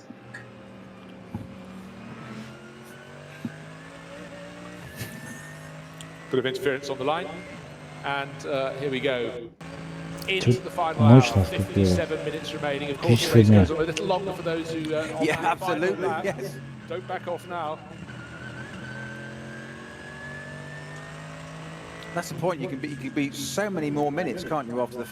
Реально ночь какая-то наступила, 3 часа дня, офигеть, ну. Да-да-да, вот такого я еще прям не видел, что прям так темно было. А камера-то светлее все делает, там еще темнее на самом деле должно быть. И так вроде не такие уж тяжелые облака прям над трассой. Да, конечно, крайне странно. Что это вот не знаю, вот как бы гонка, ну вот чтобы такая гонка была просто вот гонка и ничего не происходило в гонке. То есть ни погода не менялась, ничего, была одна вообще за всю историю. 23-часовая гонка даже. Нет, по-моему, какая-то была все-таки 4-часовая гонка, которая просто прошла, вот 4 часа, солнце было все время там, ну как бы тучки там немножечко, там, не принципиально, да, там, не так, как здесь вот едешь, и у тебя, ну, то есть то, что вот на экране отображается, это как будто ночь. И тут же вот, пожалуйста, та же самая камера уже день. Да, конечно, это обычное вот явление прям. И одна гонка, по-моему, в 2019 году гонка прошла вообще без всяких эксцессов. Ни дождь не капал, ни тумана не было. По-моему, ну точно не скажу, конечно. Естественно, это и то, потому что ее перенесли зачем-то на лето. Это бред вообще полнейший. Весной, вот, как раз Mercedes GT4, да, 455 я был прав, вот Falcon, Тима Идентика, Mercedes это. Вот, то есть зачем перенесли гонку с мая на июнь, я вообще не понимаю. Вот это бред полнейший, потому что в мае гонка, проводящаяся еще до того, как Индианаполис 500 проводится, гонки всегда изобиловали невероятным количеством эксцессов. Я говорю, и град, и снег, и дождь, и ливень, и туман такой, что ничего не видно, что угодно может произойти. А когда летом получилось, что со старта до финиша светило солнце, ну, то есть на ночь оно скрылось, конечно, и в этой гонке все самовыпилились. Единственная гонка, которая могла пройти по суху и без эксцессов, ну, решили, видимо, порядка там больше 10 машин просто, как это сказать, разнообразить гонку и самовыпилиться. Все, причем одновременно. Это было просто эпично. Вот. То есть, ну, как бы 23 машина, кстати, если кому интересно, кто за рулем, я не знаю, если честно. Скорее всего, Хека. Ну, вроде Дженнин Хилл уже проехала. Может, Дженнин Хилл, кстати. По-моему, они уже... не заезжали, значит, Дженнин Хилл. Шофнер уже свой тим закончил. Тим Techstar by Black Falcon. Это Порша, потому что... 155-й. Techstar. Ага. Я что-то, да. Это Techstar, но тоже by Black Falcon. Практически одна и та же машина. То есть в прошлом году это была, грубо говоря, та же машина, на самом деле, другая модификация. А вот Black Falcon я только не пойму. Ой, Тима Идентика, значит, они, наверное, скорее всего, перешли в класс двойные желтые. Что тут случилось?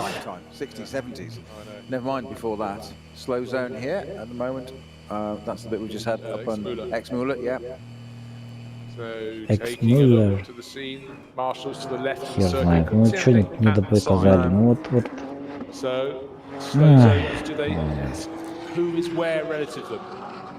О, это этот Hyundai i30, ух ты, ты еще лет его не видел. Они сделали хэтчбэк.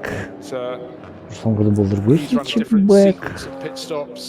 Вот это вот та самая Toyota GT86-Subaru вот едет сзади, по-моему. Угу. England, as far as I recall, sorry, Schiller's car, as far as I recall, was 2 sevens.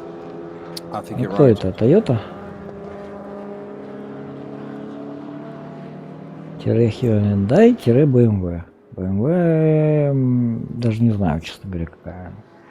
So the delayed number 36 Walkenhorse Вообще как Motorsports BMW not стоячего enjoying the уезжает. При том, pace что гоночная of the машина. sister car that's leading the race in hands. Она даже Jensen, that's в car number обычном 34, состоянии 36 car гоночная, а trying to pick its так way back up the order after its подготовлена еще. awkwardness of having been spun round by Henry Walkenhorst, facing the wrong way and had to sit there, but he's still down 4th in the SP9 AM class, but from him to be down in 26th position is exactly what the doctor ordered. He's behind a couple of SP7 cars, an SP8T class car, 2 SP10s. SP8T. Класс. По-моему, GT4 машины с турбированным He took двигателем. that car spinning round. I just had a mild panic when I saw it alongside my car, as I'm going to put it. You know what I mean by that. Маленькая паника при развороте. Это напоминает What do you mean it's out? What do you mean эпизод that's с разворотом 36-й, по-моему, Фолькенхорс Can we use a BMW. different word? You know, rejoined or something? Please, Mr. Producer, А can we вот just get наш that лидер changed? Out. заканчивает круг. Advancing years. Shouldn't do things like that. Чуть-чуть подтупил. Че, он его даже обогнать не может. Jensen leading the way onto That's the a car that's Audi. running ninth, that is. That's А, это one Audi inside the GT3. top 10. I see what you're Just thought saying. I'd put that out in case He'll you hadn't probably drop realised. out of the top 10 now to make that pit stop, and then pop back Сейчас in again. показалось не Audi. Ну, So you can say it all over again. Look, it's gone back into the top 10. ага, same они engine, решили come on. теперь подождать вторую Work машину. with me. Ага, дождешься там 20. So just С чем-то waiting секунд. for Mauro Engel to either come through or dive into the pits. I suggest he'll be coming through. It was 23.1 seconds, and it's 23.1 seconds all over again. How far back is Fabian Schiller for? He 23.1. was 5.3 seconds back in third Странно. place. He's come into the pits. Fabian Schiller, I said he was on a different run, stint lengthwise to the number 6 Mercedes. So the number 2 Mercedes, third in the pits. Coming back in. Will we have a driving change or will Schiller take it to the finish? We had Raffaele Marciello start that car, the bright yellow car. Заезжали. Так, вторая машина, по-моему, заехала на питлейн, и шестая машина, по-моему, заехала на питлейн, если я правильно понял. Michael Jensen in that leading number 34 Walkenhorst Motorsport BMW is taking a leaf out of the starting driver, that David Stifler's opening stint. He is using the curbs and a significant amount more. Not quite getting to the green bit, as in the grass, but it's using an awful lot of track and track. Well, let's not say track limits because we're not in the UK, so it doesn't matter. Right. It's different, but it's. Какая-то странная камера почему-то очень затемняется. А, менять решили никого не меняет гонщика, да? Door to waft some air into the cockpit of the number 2 Mercedes, so the race taxi car. Шиллер действительно, да? As you said, it's a heck of a race taxi, isn't it? Cool. Then some. Вот, собственно говоря, Шиллер в прошлом году на 23-й машине гонял с любителями Джанин Хилл и Джоном Шофнером. That car, you say, goes out, and again that huge swing round to the right. It was Погнала. almost tempted to. Ooh. Now, interesting. Последний стинт, 40-50 минут остается, как раз где-то 48 минут, это как раз 8 кругов. Ну еще, естественно, пока не выйдут, минуты 2 пройдет. Сейчас пока они заправятся, пока их выпустят. Как раз 8 кругов. А, почему 8? Что я считаю-то? 8 или 5, 40, 6 кругов. Посмотрим. 6 кругов. Я не понимаю, как бы стратегии, конечно, в этом. По-моему, логичнее было бы там проехать сначала там 5 или 4 круга или 6 кругов. О, 911 наконец-то заезжает на последний стоп. Тоже остается всего у нас там 47 минут, и в общем все будут заправлены до конца. В общем, что там, как бы.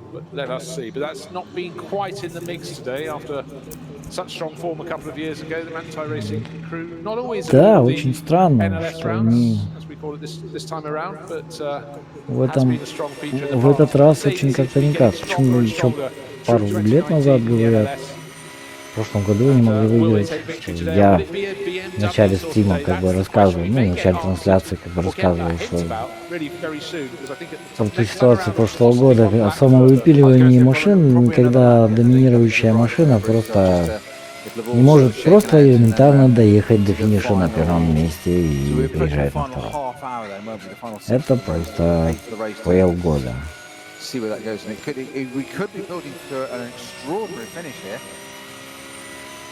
I'm just happy to be racing again, but if you can throw in an extraordinary finish, we will go with that. But it is just good to be back. I know I've said it several times, but I really mean it. We know you do. It's good to be back with you as well. But at sites, a sunny day, yeah, lots of different sorts of cars, racing in gaggles around this most magnificent of circuits. It just get your mojo back, don't you? Absolutely. I think it was you said on our last live race with October last year, what was then VLN9.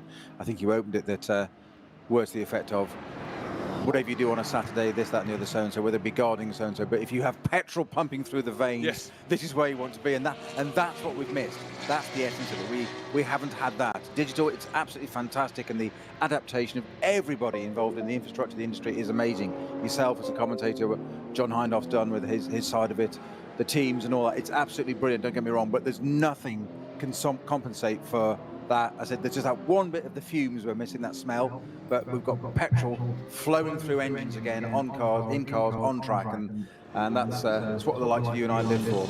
Well, we don't live for those DIY tasks we've had to face up to in the past 3 months. Right, driver change for number 8, Manu Collard has clambered out, and we had the middle section by Francois Perotto, but it'd be Mathieu Vassivière, don't forget, was fighting over second place in that opening stint of the race. He won't come out ahead of the number 2 Mercedes, however. Just leaving the pits now. Schiller just leaving. Has he got enough lock for turn 1? We saw him struggle with heat in the tyres in going around the roundabout, as we call it, in the paddock, in the unusual but really successful arrangement that's facilitating this event happening at all. You could do social space distancing in the pit lane if you had 20 cars or 26 cars or whatever. With 141, they had to use their nous. The NLS organisers should be very, very proud that it's worked so well. Well, as I said, you can't commend them enough. But they, I think that they've set the bar and showed the rest of the industry what can be done and how to do it. And it's a fantastic effort on everybody's part. So we're into our final 45 minutes or so of this, our first NLS live race of the year. Bruce? Right, what we have to consider, we're waiting to see where the following cars come out after their final pit stops. The 34 Balkenhorst Motorsport BMW, Mikkel Jensen at the wheel, he will be handing that over. Maro Engel in the number 6 Mercedes, separated by 23.13 seconds. But the car that's just made the pit stop and returned with Fabian Schiller doing a second stint, the number 2 at the wheel, the number 2 Mercedes, the one that had been 5 seconds behind the number 6 Mercedes. We expect the number 6 Mercedes and the 34 BMW to be all but identically placed when they come И снова здрасте. К сожалению, была рекламная пауза. Технические трудности. Очень извиняюсь. Yeah, the SRAM car should be a tiny bit further back, but that has been really Для тех, кто будет потом смотреть, это, я думаю, что небольшая проблема. And Kim Lewis SRAM. Kim did a really good opening stint. Seems to be on or thereabouts the pace, but sometimes it was the cars fighting together up ahead that you felt enabled it to just keep in the hunt, just a little bit behind them. Ой, надеюсь, хоть вообще трансляция шла все это время. Будем надеяться. Что тут творить? Будем очень на это надеяться. Fourth and final hour of the race, it's still a treat when you get the engine note coming through when you get a bit of onboard footage. You're giving away all our secrets as to what motivates us, where our mojo is. So will it be a pit stop this time around for Mikkel Минусы прямой трансляции, что никуда толком 22 нет. seconds clear, 23 seconds clear, 23 and a little bit less of a second clear, and it looks as though it could be a similar amount of time. Транслировать все прям вживую, так что все, к сожалению, технические, в том числе. Вот, наш лидер заезжает. Последний пит-стоп. And what you don't want, there's a pit lane speed limiter, but you want someone else who's going to hit it right on the line. And Кстати, ни одного нарушения, кстати, не было. Ни одного штрафа даже не за гонку не было. Какая-то гонка вообще невероятная. Прям безумная какая-то. Не то, чтобы там по погоде какая-то невероятная, но вот то, что происходит в самой гонке, гонщики не пропускают и гармошку играют друг с другом. Одна машина отваливается внезапно, другая там нормально едет. Вдруг внезапно начинает ехать нормально. Ну что, шестой номер что, обогнал? А, он еще не был на пидстопе? Зачем он? В чем тянет-то? But look at the difference in lock. The M6 having to take round there, and he's even hassling that other car in the paddock almost, isn't he? Staying at its 40 km/h slipstream. Certainly. Хочет выиграть. Интересно. Ну ладно. The PlayStation livery Walkenhorse motorsport car had to go into the paddock, round the roundabout, and then pull up at its awning. A lot of the rivals were having to go round the roundabout. Шиллер, тем не менее, выходит на первое место. Ну как на первое место? Шестой номер пока что. Я на втором месте. Anyhow, what we can tell you is Mauro Engel has continued on to another lap. This is 14.1 seconds down. How did he suddenly gain 7 seconds? Well, that's because the other car, the Walkenhorse Motorsport BMW, was slowing down as it made its way into the pit lane and out of the pit lane. Потом еще послушаю, посмотрю, какое качество, может быть, вторую гонку будет комментировать как-то иначе. Team HRT Mercedes, but right now tripping over BMW, round it goes off the Grand Prix loop onto the Nordschleife. Это тоже Team HRT. He's got 22 laps under his belt, coming after 23 one feels, because at that point there's only 40 minutes left in this race now. Team HRT. Before our race, and I think the organisers will be very, very Albert pleased Racing because the racing has been brilliant. Albert. Absolutely. Wonderfully in the paddock. Albert Racing Team. And I think for everybody, it just gets them sharp again, doesn't it? It does. It does. From officials downwards. Ну вот и 34-я машина. Лидера. Посмотрим. Ну, судя по всему, они будут секунд на 30 примерно там с копейками больше заправляться, значит, они будут как бы не так... Не так вот еще раз показали наконец второго 99-ю машину. Что-то вот как-то полузаводские такие, заводские фактически команды почему-то в этой гонке прям вообще не светятся никак. Ну, а вот Hubert Racing Team там прям заводскую считать нереально, потому что она, может, и был Black Falcon раньше. Сейчас это, конечно, не заводская команда. А вот получастная, вот, пожалуйста, Falcon Horse, какая-то Hubert Racing Team.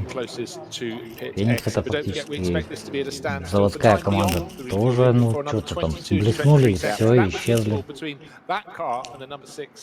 HRT Mercedes. That still is going around the lap at the moment. Нет, еще едет. And we will see where they stand. Это Audi, Porsche, Piccadilly. When this final round of pit stops Porsche. is completed. 3 pit stops all but completed for the Walkenhorse BMW. Only 2 so far, but 1 coming up very soon indeed. Team HRT. Извиняюсь. Это на Piccadilly Porsche. Ее это чаще показывали, чем заводскую Монтай Porsche. Очень странно как-то. Ситуация вообще какая-то странная. Не понимаю, ну, в общем, все заводские команды, короче, лажают сегодня прям по полной. Прям. Еще с отпуска не вышли, походу, с карантина еще не вышли. Все заводские команды прям как на подбор просто в этой гонке. Вроде наоборот гонка такая первая, вкаточная, должны вроде как наоборот, там заводские команды показывают класс, но нет, зачем? Монтай вроде... Все заправили, осталось только дождаться времени и поехал. Ну что ж. На первом месте выходит по-прежнему. Нифига не выиграл. Вторая машина нифига не выиграла. is in real terms. No Christian Cronus today. It's David Pittard. So he did the first. So I was right. Питер. Обратно за You руль. were, but I just put an interesting. I know. And that's always another thing to keep us on our toes is that the entry что, list. по идее, на lots of первом changes, месте должны but, быть. makes it exciting, particularly if you suddenly get a cameo role. Смотрим. Cameo roll, yeah. Well, now we saw what that gentleman did in the first stint in this car, and boy, did he muscle that car Ничего into a себе, place. а как так Really, it получилось, shouldn't что have они... been, no disrespect, but it was not really. Что, 8 кругов quite тоже, as что ли, high as that. You проехали? know, fifth, sixth, maybe. It shouldn't have been batting up there for knocking on your race lead as it was. That was entirely. Ну, они на круг раньше остановились. Ну да, в принципе, одинаковое время на стопах. Правильно. Completely fair and some И very, сколько? very good driving. He's now back in that car for a final stint of 36 minutes on track. So let's see what David Pittard can do. And could it be that Walkenhorst Motorsport pull off an extraordinary result with an outright win on the first real race of the Что там NLS series in экстраординарного в этой 2020? болиде? Yeah, and Выпало? what we have seen through the course of that third stint, third pit stop going out onto the fourth and final stint in this 4-hour race is the fact that the number 2 Mercedes that has been right in the hunt is nowhere near the Walkenhorst car. The Walkenhorst car returned to the track and the driver was changed from Mikkel Jensen to David Pittard, and it's way clear of that yellow Mercedes. And don't forget, was fighting with it really fiercely in that opening stint of the race. Raffaele Marciello against David Pittard, but is very much swung away from the number 2 entry from Team Get Speed Performance. Да, все-таки это Will Team they even Get make Speed it onto the Performance podium? Will they be by attacked Hubert and passed by the number Racing 15 Team, Phoenix Albert. Racing Audi? Because Hubert that's Racing been Team. right in the mix. It's there or thereabouts, ready to pick up the pieces. Интересно. Интересно. Бампер так и валяется. Still, I think every круто. driver out there, bar the drivers who've made a Хоть бы pit, какой-нибудь who've taken крюк over a взяли, stint, they да, know there's the подтащили bodywork его. sitting rear bodywork. Utterly immovable, isn't Side it? of the circuit. There is a flag marshal. He looks to be near it, but of course, when you look from a long way off, from head on, he's probably way too far away from it. But everyone out there Ну on the circuit да, who's been далеко, around но for a можно while, было бы за 5-6 это время laps уже, не there, знаю, там, but, бегать Nobody's come near. вокруг Nobody's всей come трассы, closer than what we've 20 seen. километров So I всего would лишь. expected some kind of effective wind or going past it would have moved it, turned it, shifted it. But it hasn't. It is absolutely rigid and static where we first saw Ну it. что, приближаемся мы к последним получасам этой гоночки. Первая гонка чемпионата переназванного NLS. Settle down.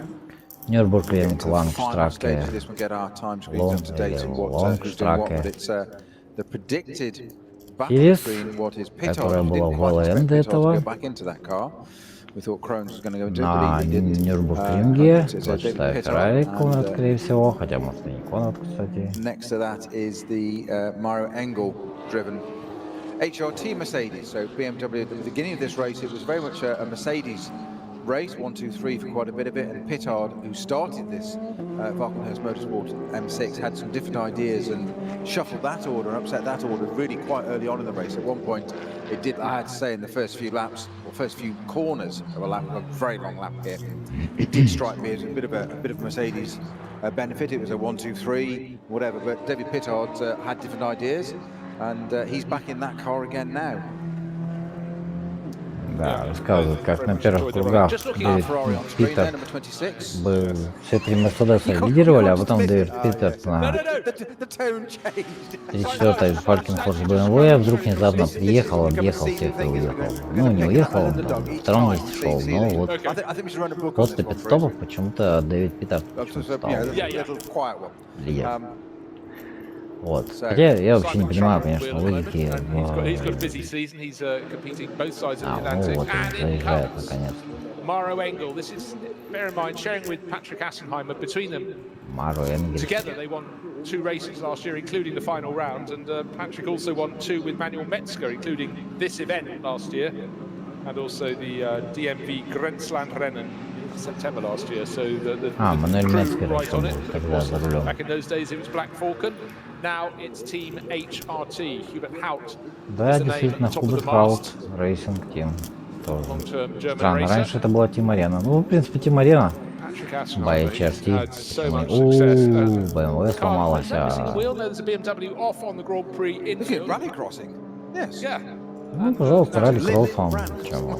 Плохо, что ли? What he's doing is driving away to Отлично, the по-моему, escape road для side, гонки, access road которая side of the circuit. Unfortunately, with just over half an hour идет remaining 4 in this race, часа, и there's another faller, so еще и the ралли-кросс mechanical failure можно. there. Не только танцы на льду, Parked up on the grass. He's driving around. So 746, very kind of him to tell us. не знаю, в тумане, под дождем, ну и еще и ралли-кросс по траве. Что-то он приехал вообще окончательно. BMW running in the V4 production class. Уйпен... Че он опять поехал? Точно, ралли-кросс. Driven very carefully off the circuit, rejoined, and then almost deliberately driven over the 150-meter marker board. Gratuitous. And rejoined the track. Гениально, So it's not like he's гениально. that was very Вот bizarre. что тут You не said- происходит в I этой think he гонке? was probably Блин. doing something in the cockpit when Не, he ну was, раньше была еще ключ, конечно, Ultimately, но... that's what it was, yes. He's got There you it go. going. 'Cause В том числе и it did ралли-кросс, look, пожалуйста. body language Collins, like he was just pulling off out of the way. So, which car number was that? Что тут еще сказать? 7 minutes. I think. Well, he's rejoined. So, with half an hour to go, he hasn't retired. He's rejoined. Феррари борется с Порше, причем Порше нифига не Second of our бежит Ferraris out there рядом. on the track. Was right behind the other Porsche there with the when you comment on the blue Racing entry. one Ferrari, and that's in the hands of Stefan Kohlhaas. Yep. Стефан Коулхарт. Он уже свой Just in пит-стоп terms of отбыл. Pro-Am, well, the Pro leader, of course, is the race leader. The Pro-Am leader is Stricadelli Racing's number 30 Porsche. That's Klaus Abel and Lance David Arnold, and the driver, the rookie, the go-to driver, Alex Muller. They're 5th overall at the moment, so that's good for them. And the Лидеры SP9 Am leader SP9 is that racing one Ferrari we AM, were talking АМ, about. то есть аматер. Stefan Kohlhaas at the wheel. Still, Сейчас refueling goes on for the как number раз 6 30-я фрикадельня. Hout Racing Team Mercedes. Now, only in что? NLS VLN that was. Ладно. Could you see Да, решетка, we'll have конечно. an image where for those I know on radio. Вот решетка A full экстраординарная. AMG Хаут GT3 Mercedes Racing Team. coming to fuel, and in behind it pulls up a Golf. As you said, the spread of vehicles, it just doesn't look like it belongs the nicest possible way with that absolute beast of a full factory 12 часов Mercedes приближается. GT3 car, and then there's a Golf pulls in behind. Готов? And You're thinking it's like a Tesco. is it diesel or unleaded, sir? Yes. But that's the О, nature of the ничего, beast. еще Yeah, вперед And BMW the space- выйдет. space to have it. Absolutely, absolutely. Как это? As long as he remembers to get his green shield stamps, and he's Или all нет? right. Those that remember it. BMW? Bottle of Lucozade. Старая, So, we кстати. know that Mauro Engel's car is still in the pit lane, still refueling down the her act.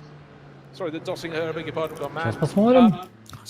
Comes the Vulcanhorse Motorsport BMW and David Pittard pressing on through those final David sweepers. Pittard, When will that да, number тут- 6 Mercedes be released? It О, should be released now, but of ух course he's got to ты. get up to speed. I seem to recall he did Интересно. his pit stop halfway down the pit Вот, lane. ну He's gone да, у further него towards там the очень exit, далеко. out of the final corner, flat chat down the start finish straight. Не It looks like успеет. BMW's going to be in Чуть front. вообще не успеет. Ну как так Mercedes still получается-то? not yet Блин, level with the ничего не end of the pit понимаю. wall, jinking around the gold BMW. Saw in the pits earlier. Goes Ну David да, Pittard. там He's got все a равно lead of будет. about А как они тут на 5 второе место seconds, I would попали? suggest, because Вообще. of course it's stretching as the black Mercedes number 6 tries to get up to speed. Да. Oh, how slow that pit lane speed limiter must feel. And for David Pittard, I'm sure there's a whoop of pleasure.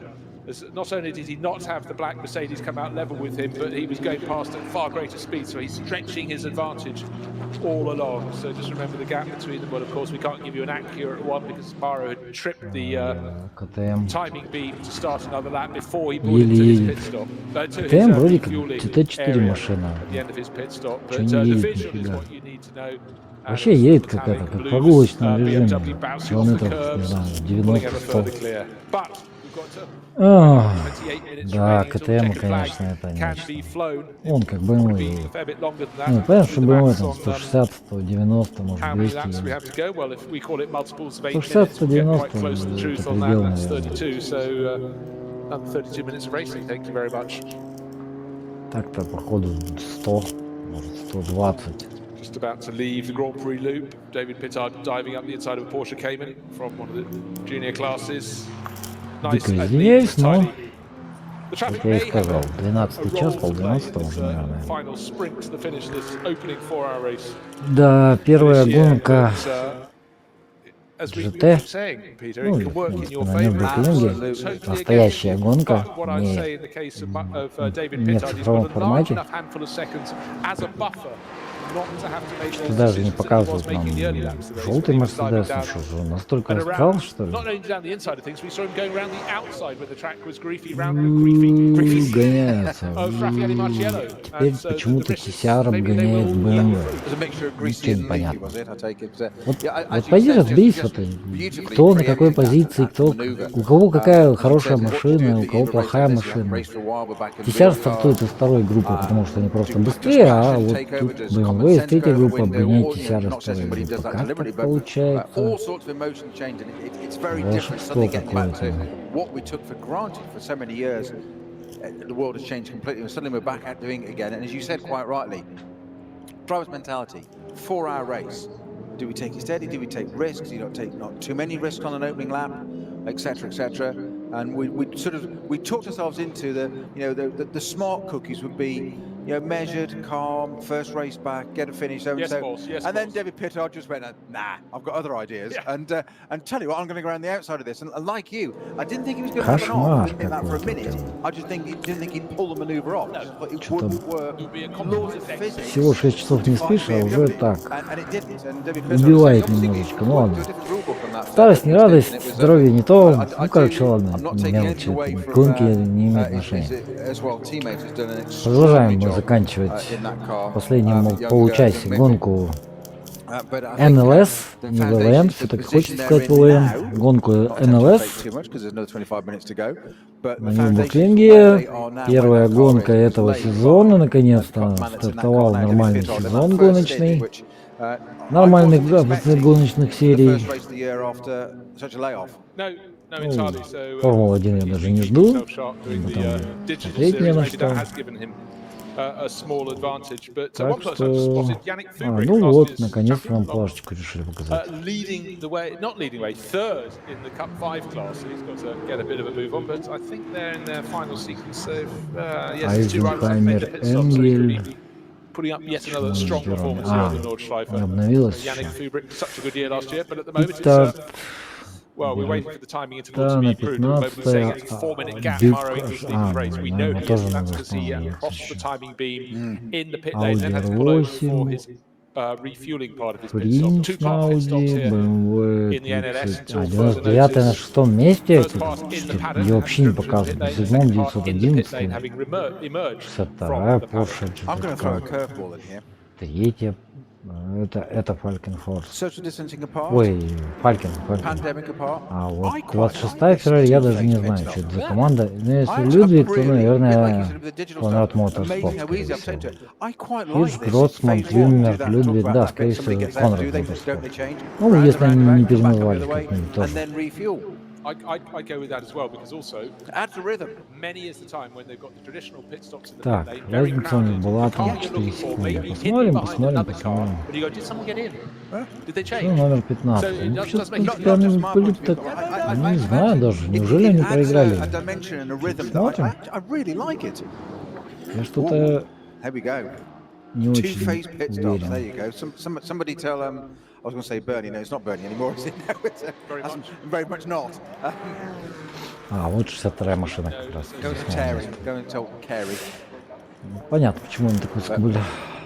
Ну, как бы, тоже Can you бывает. imagine that in Formula One, having to not do your Сколько здесь ultra машин? microsecond 10, pit наверное, stop? профессиональных No, you're going to have to GT3. wait 22 seconds. Нет, меньше. Can you Остальные imagine? амы. Oh, social media. Кстати, meltdown. 30-й машины я там не видел, Oh, хотя no, она была на absolutely, 5-м but, you месте. know, sometimes out of change, Странно это out все. of Сейчас, Necessity. ну ладно, Necessity, yeah. после финиша гонки уже будет все ясно. 23 минуты. Осталось. Какая машинка красивая. Купа. Нинка.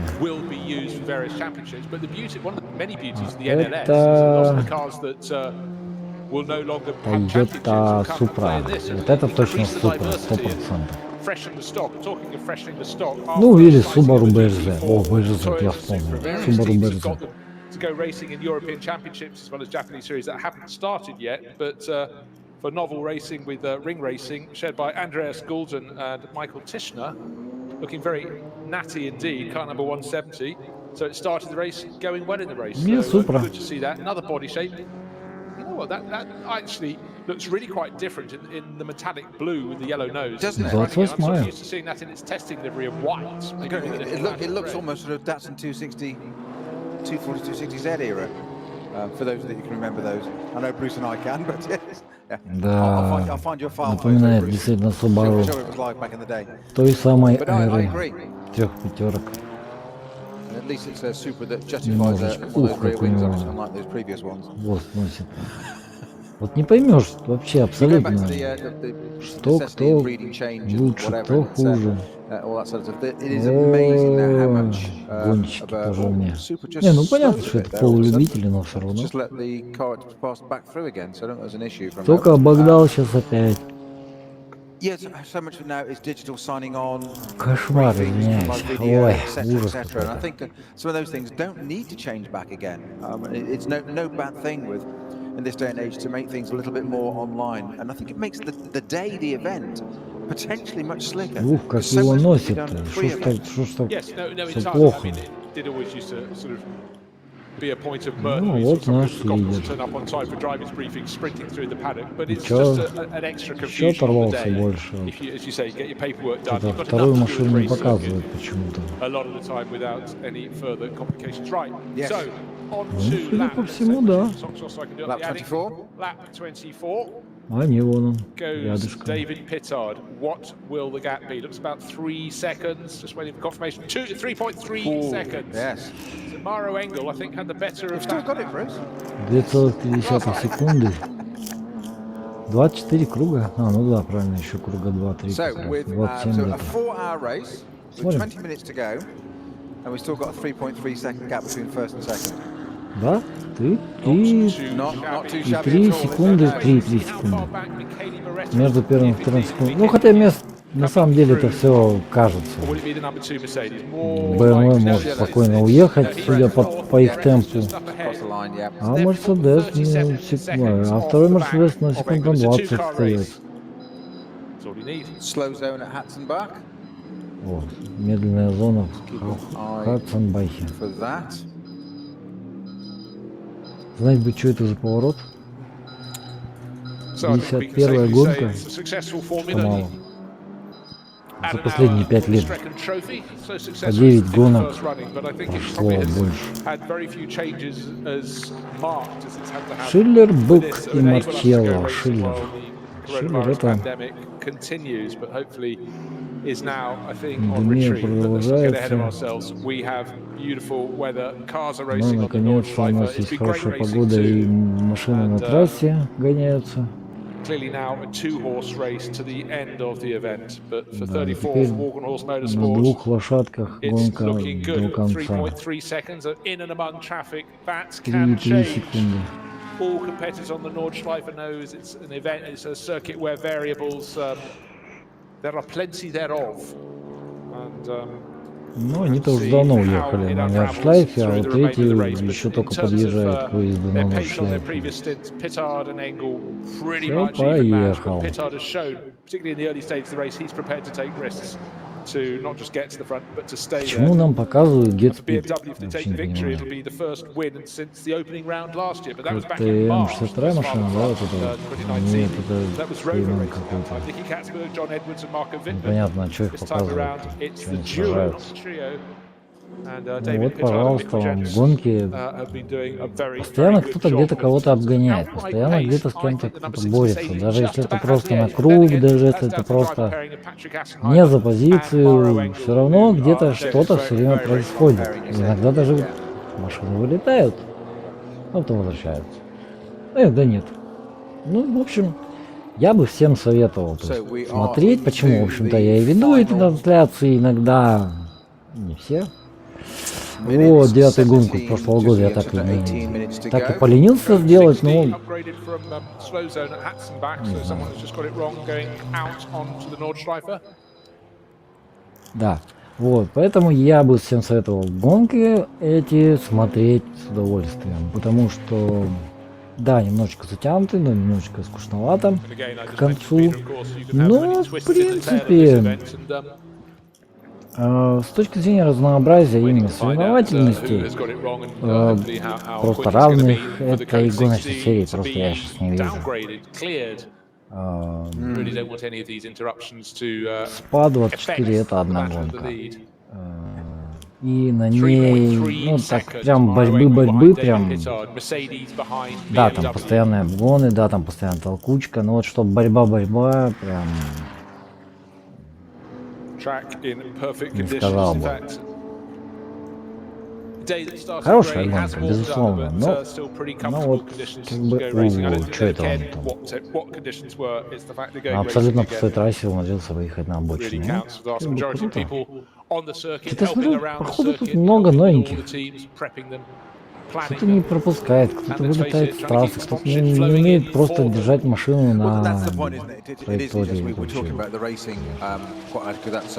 Тотальные фейлы конкретно. Ну ладно, ничего страшного. Revenue streams of people of, say, the circuits, the operators, the organisers, the teams, the hotel, the leisure industry, everybody, and not to mention, as we said quite rightly earlier on, the predominance of gentlemen drivers and paying drivers that are in this form of racing. Да. These days, well, especially these days, and they are the Вот они сейчас обсуждают как раз, что здесь очень слишком много тех, кто платит за то, чтобы погоняться.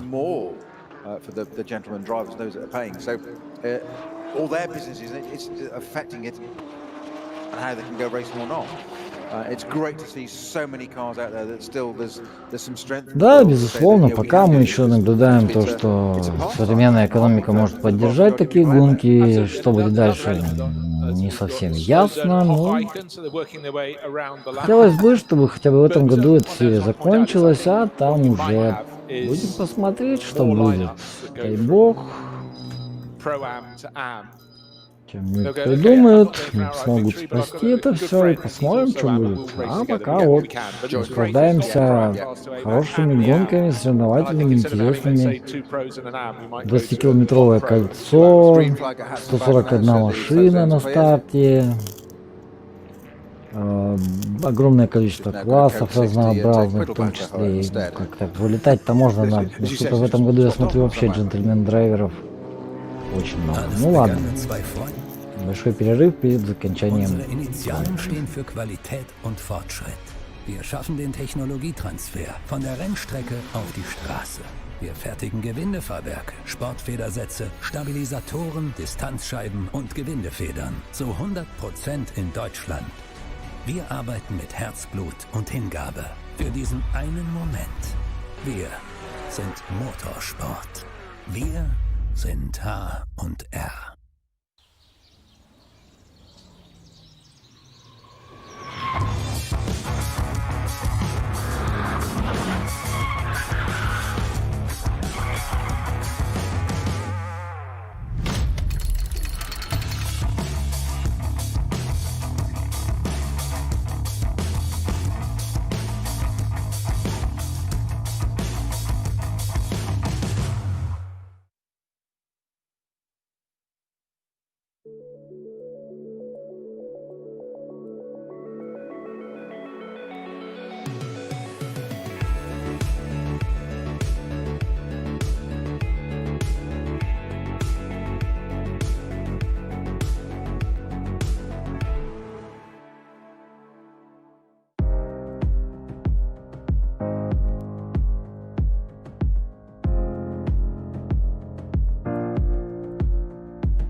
So we are back for the final run to the finish. The final 12 minutes Look at that and gap. change. Look at that gap.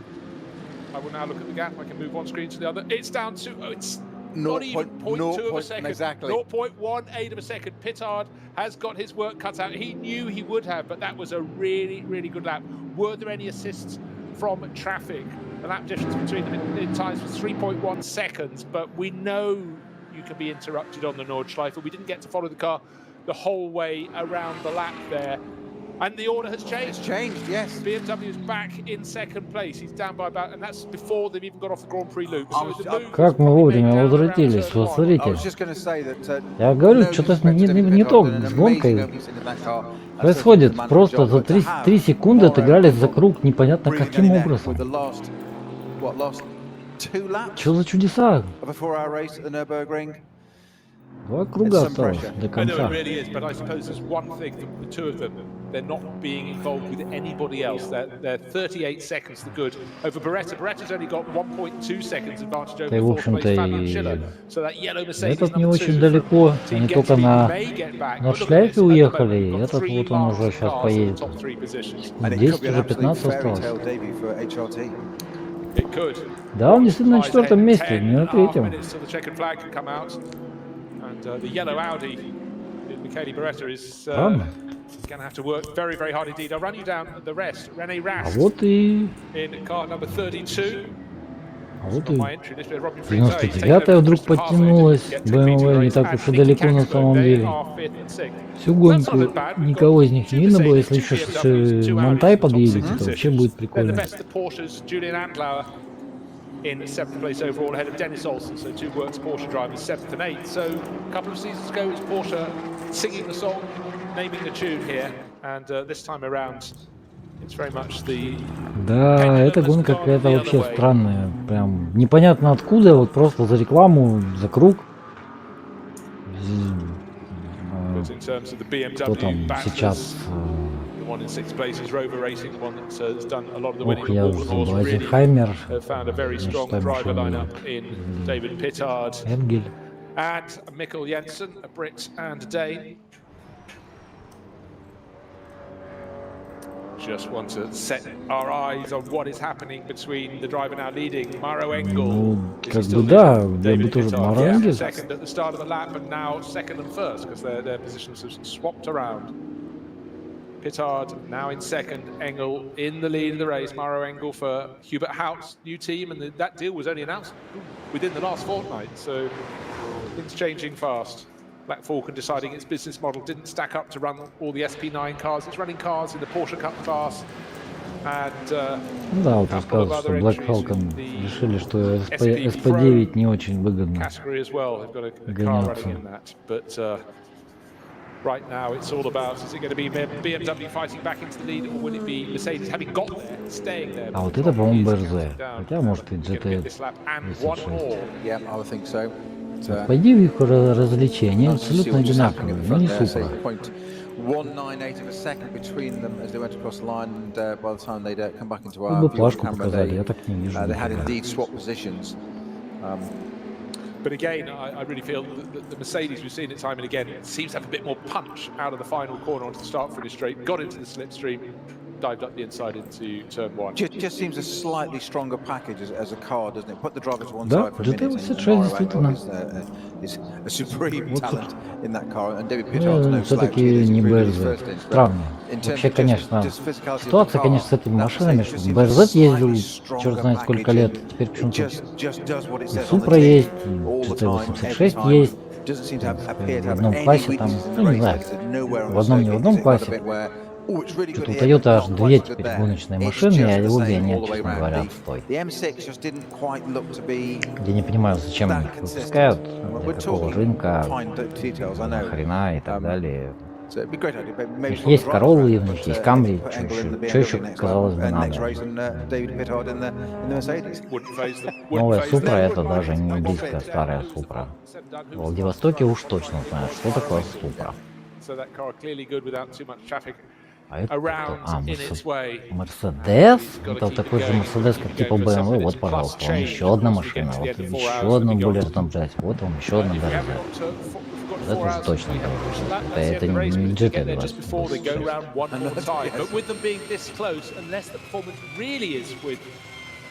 Maro Engel. We know there's still going to be traffic all the way to the end of the race, right in front of them at various points.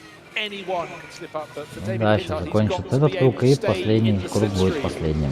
Stay and get whatever Финиш aerodynamic toe после he can финиша, get не from после времени. Maro Engel's Mercedes.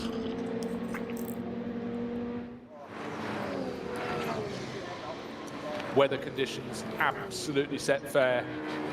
Started grey, has got better and better, so nothing untoward with the weather. Good to Да, see Huber 25-й, не Motors, 52-й, Huber Racing. 25-й. It was Huber Motorsport. I was right to start with. Still running at the end. Real mix of drivers. Какая-то новая Marco машина, я даже Holzer такой taking не... that to the finish, Рокко sharing with Диттера, Lorenzo Rocco di господи, Torre Padula Кольп. and Patrick Cole. But it's it's good to see different people joining the mix. Да, действительно хорошо видеть, что кто-то присоединяется. Проблема только лишь в том, что третий пром. Да, что с камерами? О, греет. Никак не может обогнать. О, Манту не убейте, Манту не убейте. Вы чё, Манту вам не простят. Вторая машина. Он все еще на 4-м месте и не может догнать не Шиллера, кого-то еще на 15-й машине. Или уже обогнал. Вот. Как я и сказал в начале трансляции, все отлично у них там со скоростью. 155-я Интекса. В прошлом сезоне это была 150-я машина, и ни хрена он от него оторвался. Как так-то? For the Mercedes crew, there is no slipstream. They've broken the toe down the Dossinger-Her, going past one of the other Walkenhorst Motorsport BMW, but that was the one that went into a little rotation. Стоит на круг, это, скорее всего, там пром. Как он умудряется? Вот вообще всю гонку не ехал, и тут вдруг взял... Нет, как лидировал много, и уезжал иногда на 10 секунд, а потом проигрывал 10 секунд, и непонятно, куда они девались. Вот этим хороша гонка, что здесь постоянно может что-то произойти, и, то есть гарантий никаких, что вот он сейчас там, насколько, 2 на 3 секунды впереди, а потом 4,5 секунды. А что толку, если ты можешь вокруг этой 4 секунды непонятно почему потерять? Вот они, Мерседес, кстати. Да? А, нет, BMW. Вот точно такой же Мерседес проезжал. Вообще непонятно, из какого класса. Может, из того же класса, что и BMW. Всегда интересно смотреть гонки, потому что здесь и машин много разных, гонщики разные. Мы с вами любители, конечно, но... Вот она 23-й Мерседес. Полулюбителями, непонятно на каком месте, но он, судя по всему, уже на круг отстают. Ага, Хилл за рулем теперь. 8:24, ничего себе, на 20 секунд медленнее. Вот вам Джейми Хилл. А вот и третья машина. Он уже не успеет догнать, конечно. За круг последний. One car we've seen a fair bit of picking up quite a lot of interest is 43 секунды. А он еще и четвертый. Третья будет Audi. Я, наверное, первый раз буду видеть, что три разные марки на трех первых позициях. Ну она вот она впереди, но не сильно. Не сильно-то он ее догоняет.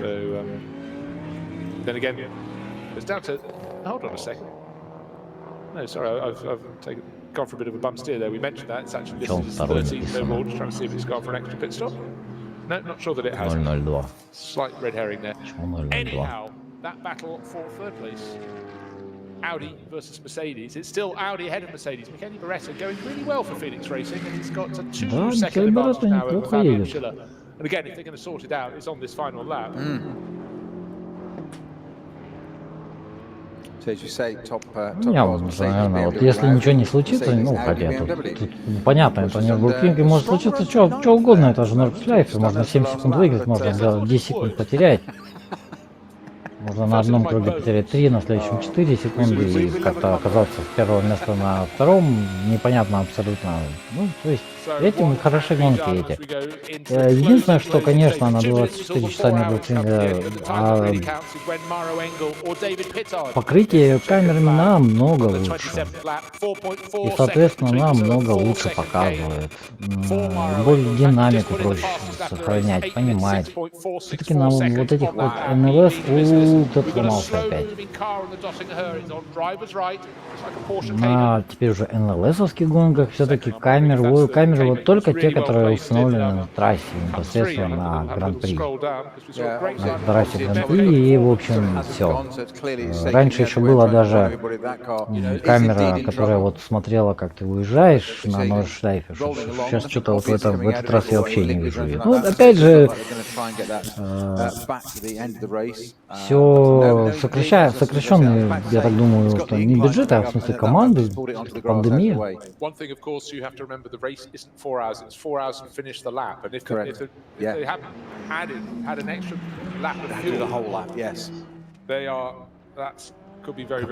Какой круг? Peter didn't think it would get in the top 10, but I always thought it would. And Simon Trummer, 9th place at the moment. I'm so glad these things are recorded.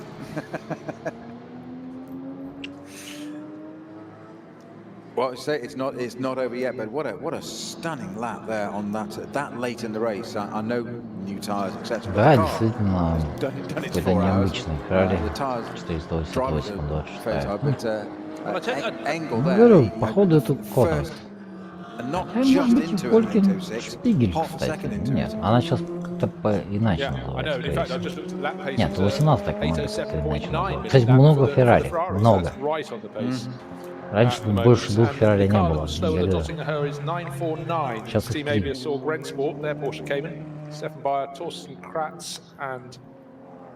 Ну, Феррари это вообще не вариант. А Нордшляйфе вообще Феррари это просто не вариант.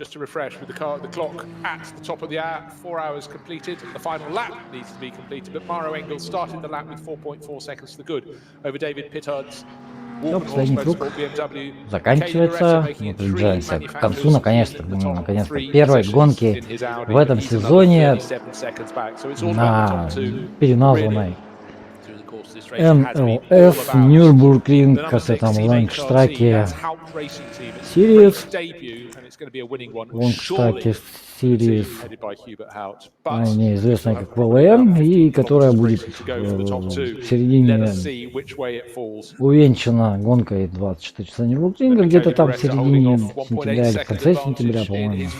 Точно не помню, так что многократно предлагаю всем, ну, неоднократно уже предлагал, еще раз предлагаю всем смотреть с удовольствием. Гонки очень интересные, гонки очень непредсказуемые. А еще если бы их не показывали, если бы они не проводились летом, было бы еще и по погоде все интересно. Ну, к сожалению, ну, хотя и летом может быть что угодно. Там лето бешеное сейчас у нас в Европе. Вот. Смотрите, NLS. Придется привыкать к новому названию. NLS, смотрите обязательно. И как бы всячески, то есть, если, ну, мой там нудный комментарий кому-то не нравится, обязательно проходите там на YouTube канал Nürburgring, так и называется Nürburgring, там абсолютно бесплатные трансляции на немецком, на английском. На немецком не знаю качество трансляции, на английском оно хорошее, но так себе тоже, но зато хотя бы понятно и интересно. Ну, в принципе, нормально. Ребята работают всегда адекватно, не объективно, естественно, если там будет Астон Мартин, то будет говорить об одном Астон Мартине, они обычно из Астон Мартинской штаб-квартиры работают, так что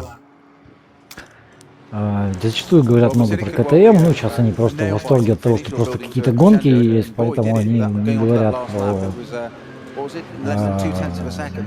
про гонки именно. О, шестая машина. Это GetSpeed, я вижу, что GetSpeed. on the last Там lap. вот Not третья quite машина, worth тоже it. get I speed. thought that was going to be a bit of a dice. Но- That would have been I expected there might be some swapping actually, and you know, 2 or 3 changes and whatever. And but Мы you just got the job рисковали, done, мы didn't рисковали. you? А, он на That was it. Феррари же раньше Again, гонял, we talked about the точно. thump of that car onto the Мы start finish рисковали. straight. And В it's- Лимане, it's- точно, точно. Что-то я the такое cars вспоминаю. now но coming down the Dottinger-Höhe Питтард вместе с ним. Интересно. Ну ладно. for the final time. Headlights ablaze. And А, it is да, Maro Мерседес Engel вот in он. the Ух, ничего background, себе, он leaving от него further behind оторвался. than before. I'm afraid Кошмар. 4.4 seconds at the Как start of that. получилось Gone out так-то? a little bit Последний more. Питтард But так хорошо either ехал, и way, тут вдруг взял и последние and 3 круга as просто just все hearing, слил. perhaps the race leader has got a time penalty. Oh my golly. Well, let's pay attention to the gap between them over the start finish line. And as the information comes, oh dear, what a well, we don't know what it's for, but anyhow, at the moment, coming up to the finish. Too short a pit stop. Time. Well, that's where the mechanic has to remember to count, get his fingers in the right order, pushing across the line. So first to the finish by is Maro Engel. Ну, они His proиграли. advantage, I wonder if Walkenhorst knows Вот он и how big штраф. will the gap between them and how long will be the time penalty? So over the finish line, more like about 8 or 9 seconds, I think. Let's have a look. 27 laps on the board. The gap between them after 27 laps. They need a 5-second penalty to win it, don't they? 10-second. 9.9 seconds is the gap on the track. 10-second penalty, and that would make it one of the closest finishes of all time in the NLS. So how we need to find out what that penalty is. Yeah, keep looking at other screens. Yeah. Sort of many screens. Выиграл BMW. Well, what a twist in the tale. So would have been a fairy tale story for victory first time out. May still be. Had it happened, it may still be, but what we can tell you over the start-finish line, it's Вот вам и 6:34, пенальти, ну, 15, то есть getting штраф, home in который third я, place, в waiting общем-то, for that говорил, time что to никому не come. выписывали, No, вот not getting выписали. home in third place. What's happened to 15? It's Сейчас slowing дослушаю. and it's crabbing. Crabbing indeed. Puncture. Up the Dottinger-Höhe. The car is 15-й third place. Audi Kevin ехал now на in третьем fourth, месте. would lose more positions. Left rear issue there, I think, for that car. Ай-яй-яй-яй-яй. Will that get through at least in fourth place? No, it looks so number 32 has come home in fourth. So Ай-яй-яй-яй-яй. no, waiting for that. Yeah, no, that's gone through in fourth place. So, oh dear, puncture there. Very cruel for Phoenix Racing. I did say we might get two Mercedes. Having had the three You did, yeah. That's the one that may change. But oh dear, coming through about 5 degrees out of true. What an agonising moment. And it's a 30-second time penalty for the race leader. 30 секунд пеналь Victory for Walkenhorst штрафа. Motorsport then. First time out, but those И они teams даже have не really первые, и shown their даже colours не вторые. А, нет, вторые. today, and Там 40 чем-то set секунд for было a season между of первыми. interest, but we're racing and we're underway Ну all что over ж, again. That is the most Falkenhorst, exciting thing for me. BMW все-таки выиграли. Может, они об этом знали? All change. Nicky Katzberg Поэтому не thinks, сопротивлялись. his BMW fifth at the end of the race. Poor Michael Beretta is going to в принципе, maybe тоже lose a few вариант, places. почему Maybe нет? Julian Andlau will get А, his вот, Porsche. или After опять he BMW. was several moments behind at the start of the lap. Ах, But what you какие need to know, упалы. the first car to the finish, Видно. number 6, Maro Engel, but unfortunately his 9.9 second victory at the flag has put him Да, in к a сожалению, 27 увы. second deficit because with the time penalty added for Хоть not Маро Энгели correct выиграл amount of time, not hitting на the шестом pit stop Мерседесе, time, но, so к сожалению, 30-секундный штраф, и они отправляются на второе место.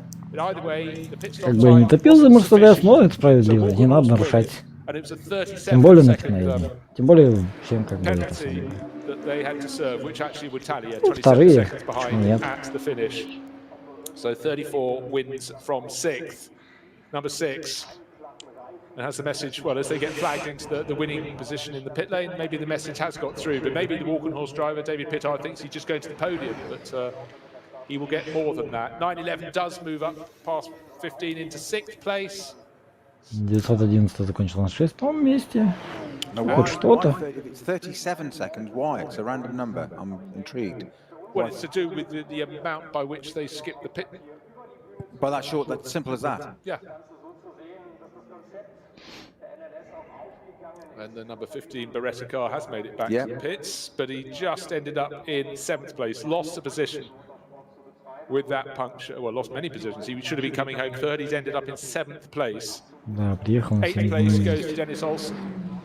Second Porsche in the top 10. Ай-яй-яй-яй-яй. Не понял, почему туда And then отправили? just waiting Что for за confirmation херня? of 126, Octane 126, their Ferrari. Will they get into the top 10? They're ninth on the final lap, so you feel fairly sure that will be completed. But then again, I felt fairly sure Mercedes Beretta would come home in А third почему place, здесь, and he's почему come home Беретта-то seventh на with that третьем месте? late Ничего не puncture. понял. And then we're just waiting to see who will take the Pro-Am on, as it looks so it's going to be car number 30, which is Странно. Alex Muller bringing that home for Fricadelli Racing Team. Это And then the ничего не понял. SP9 Am honours should be going to the Racing One Ferrari. Придется подождать, наверное, до подиума, чтобы нам покажут, и ребята нам расскажут, что я что-то не понимаю, почему Беретта на третьем месте. They will come in droves. And we've had a Well, good exactly. Funny clean that, race. yes. Yeah, Beretta's body language there, just getting out of that Audi and just utter dejection. You say should have come in P3, ended up being seventh on that last lap with a. Так он на третьем месте же. Как, ну что вы обсуждаете, что он не на третьем месте? Ну, посмотрите, где он. О, Монтай Порше наконец-то приехала. Всего спустя полкруга. Заводская Порше. Ну, а, кстати, Феникс это тоже заводская команда. Так что... Type of thing, because it's just cost him the podium, basically. David Pittard, on the other hand, the other extreme of emotion, just slapping the roof of that M6 BMW Да, with both Питтард hands, выиграл. as in, can't quite believe it, they pulled it off. And, Поэтому они, наверное, и не сопротивлялись особо, понимали, что... А чё он приехал-то сюда, я не понял, Маренди? Он же должен быть на третьем месте. Нормальная, хорошая гонка. Согласен, профукали всю гонку и радуются, молодцы. Мерседес, как обычно, профукали всю гонку и радуются. У них постоянно такой прикол, не знаю почему. Мы на подиуме, мы на втором месте, отлично, отлично, мы на третьем месте, ништяк. Ну, я так понимаю, что все нормально. В общем-то, на этом можно, в принципе, стрим завершать. Так что, в общем, всем спасибо. Кто посмотрит когда-нибудь. Всем всего хорошего. Смотрите NLS, смотрите на канале Nürburgring, на YouTube. Ну, я так думаю, что где-нибудь у них и сайт есть. Так что, всем всего хорошего.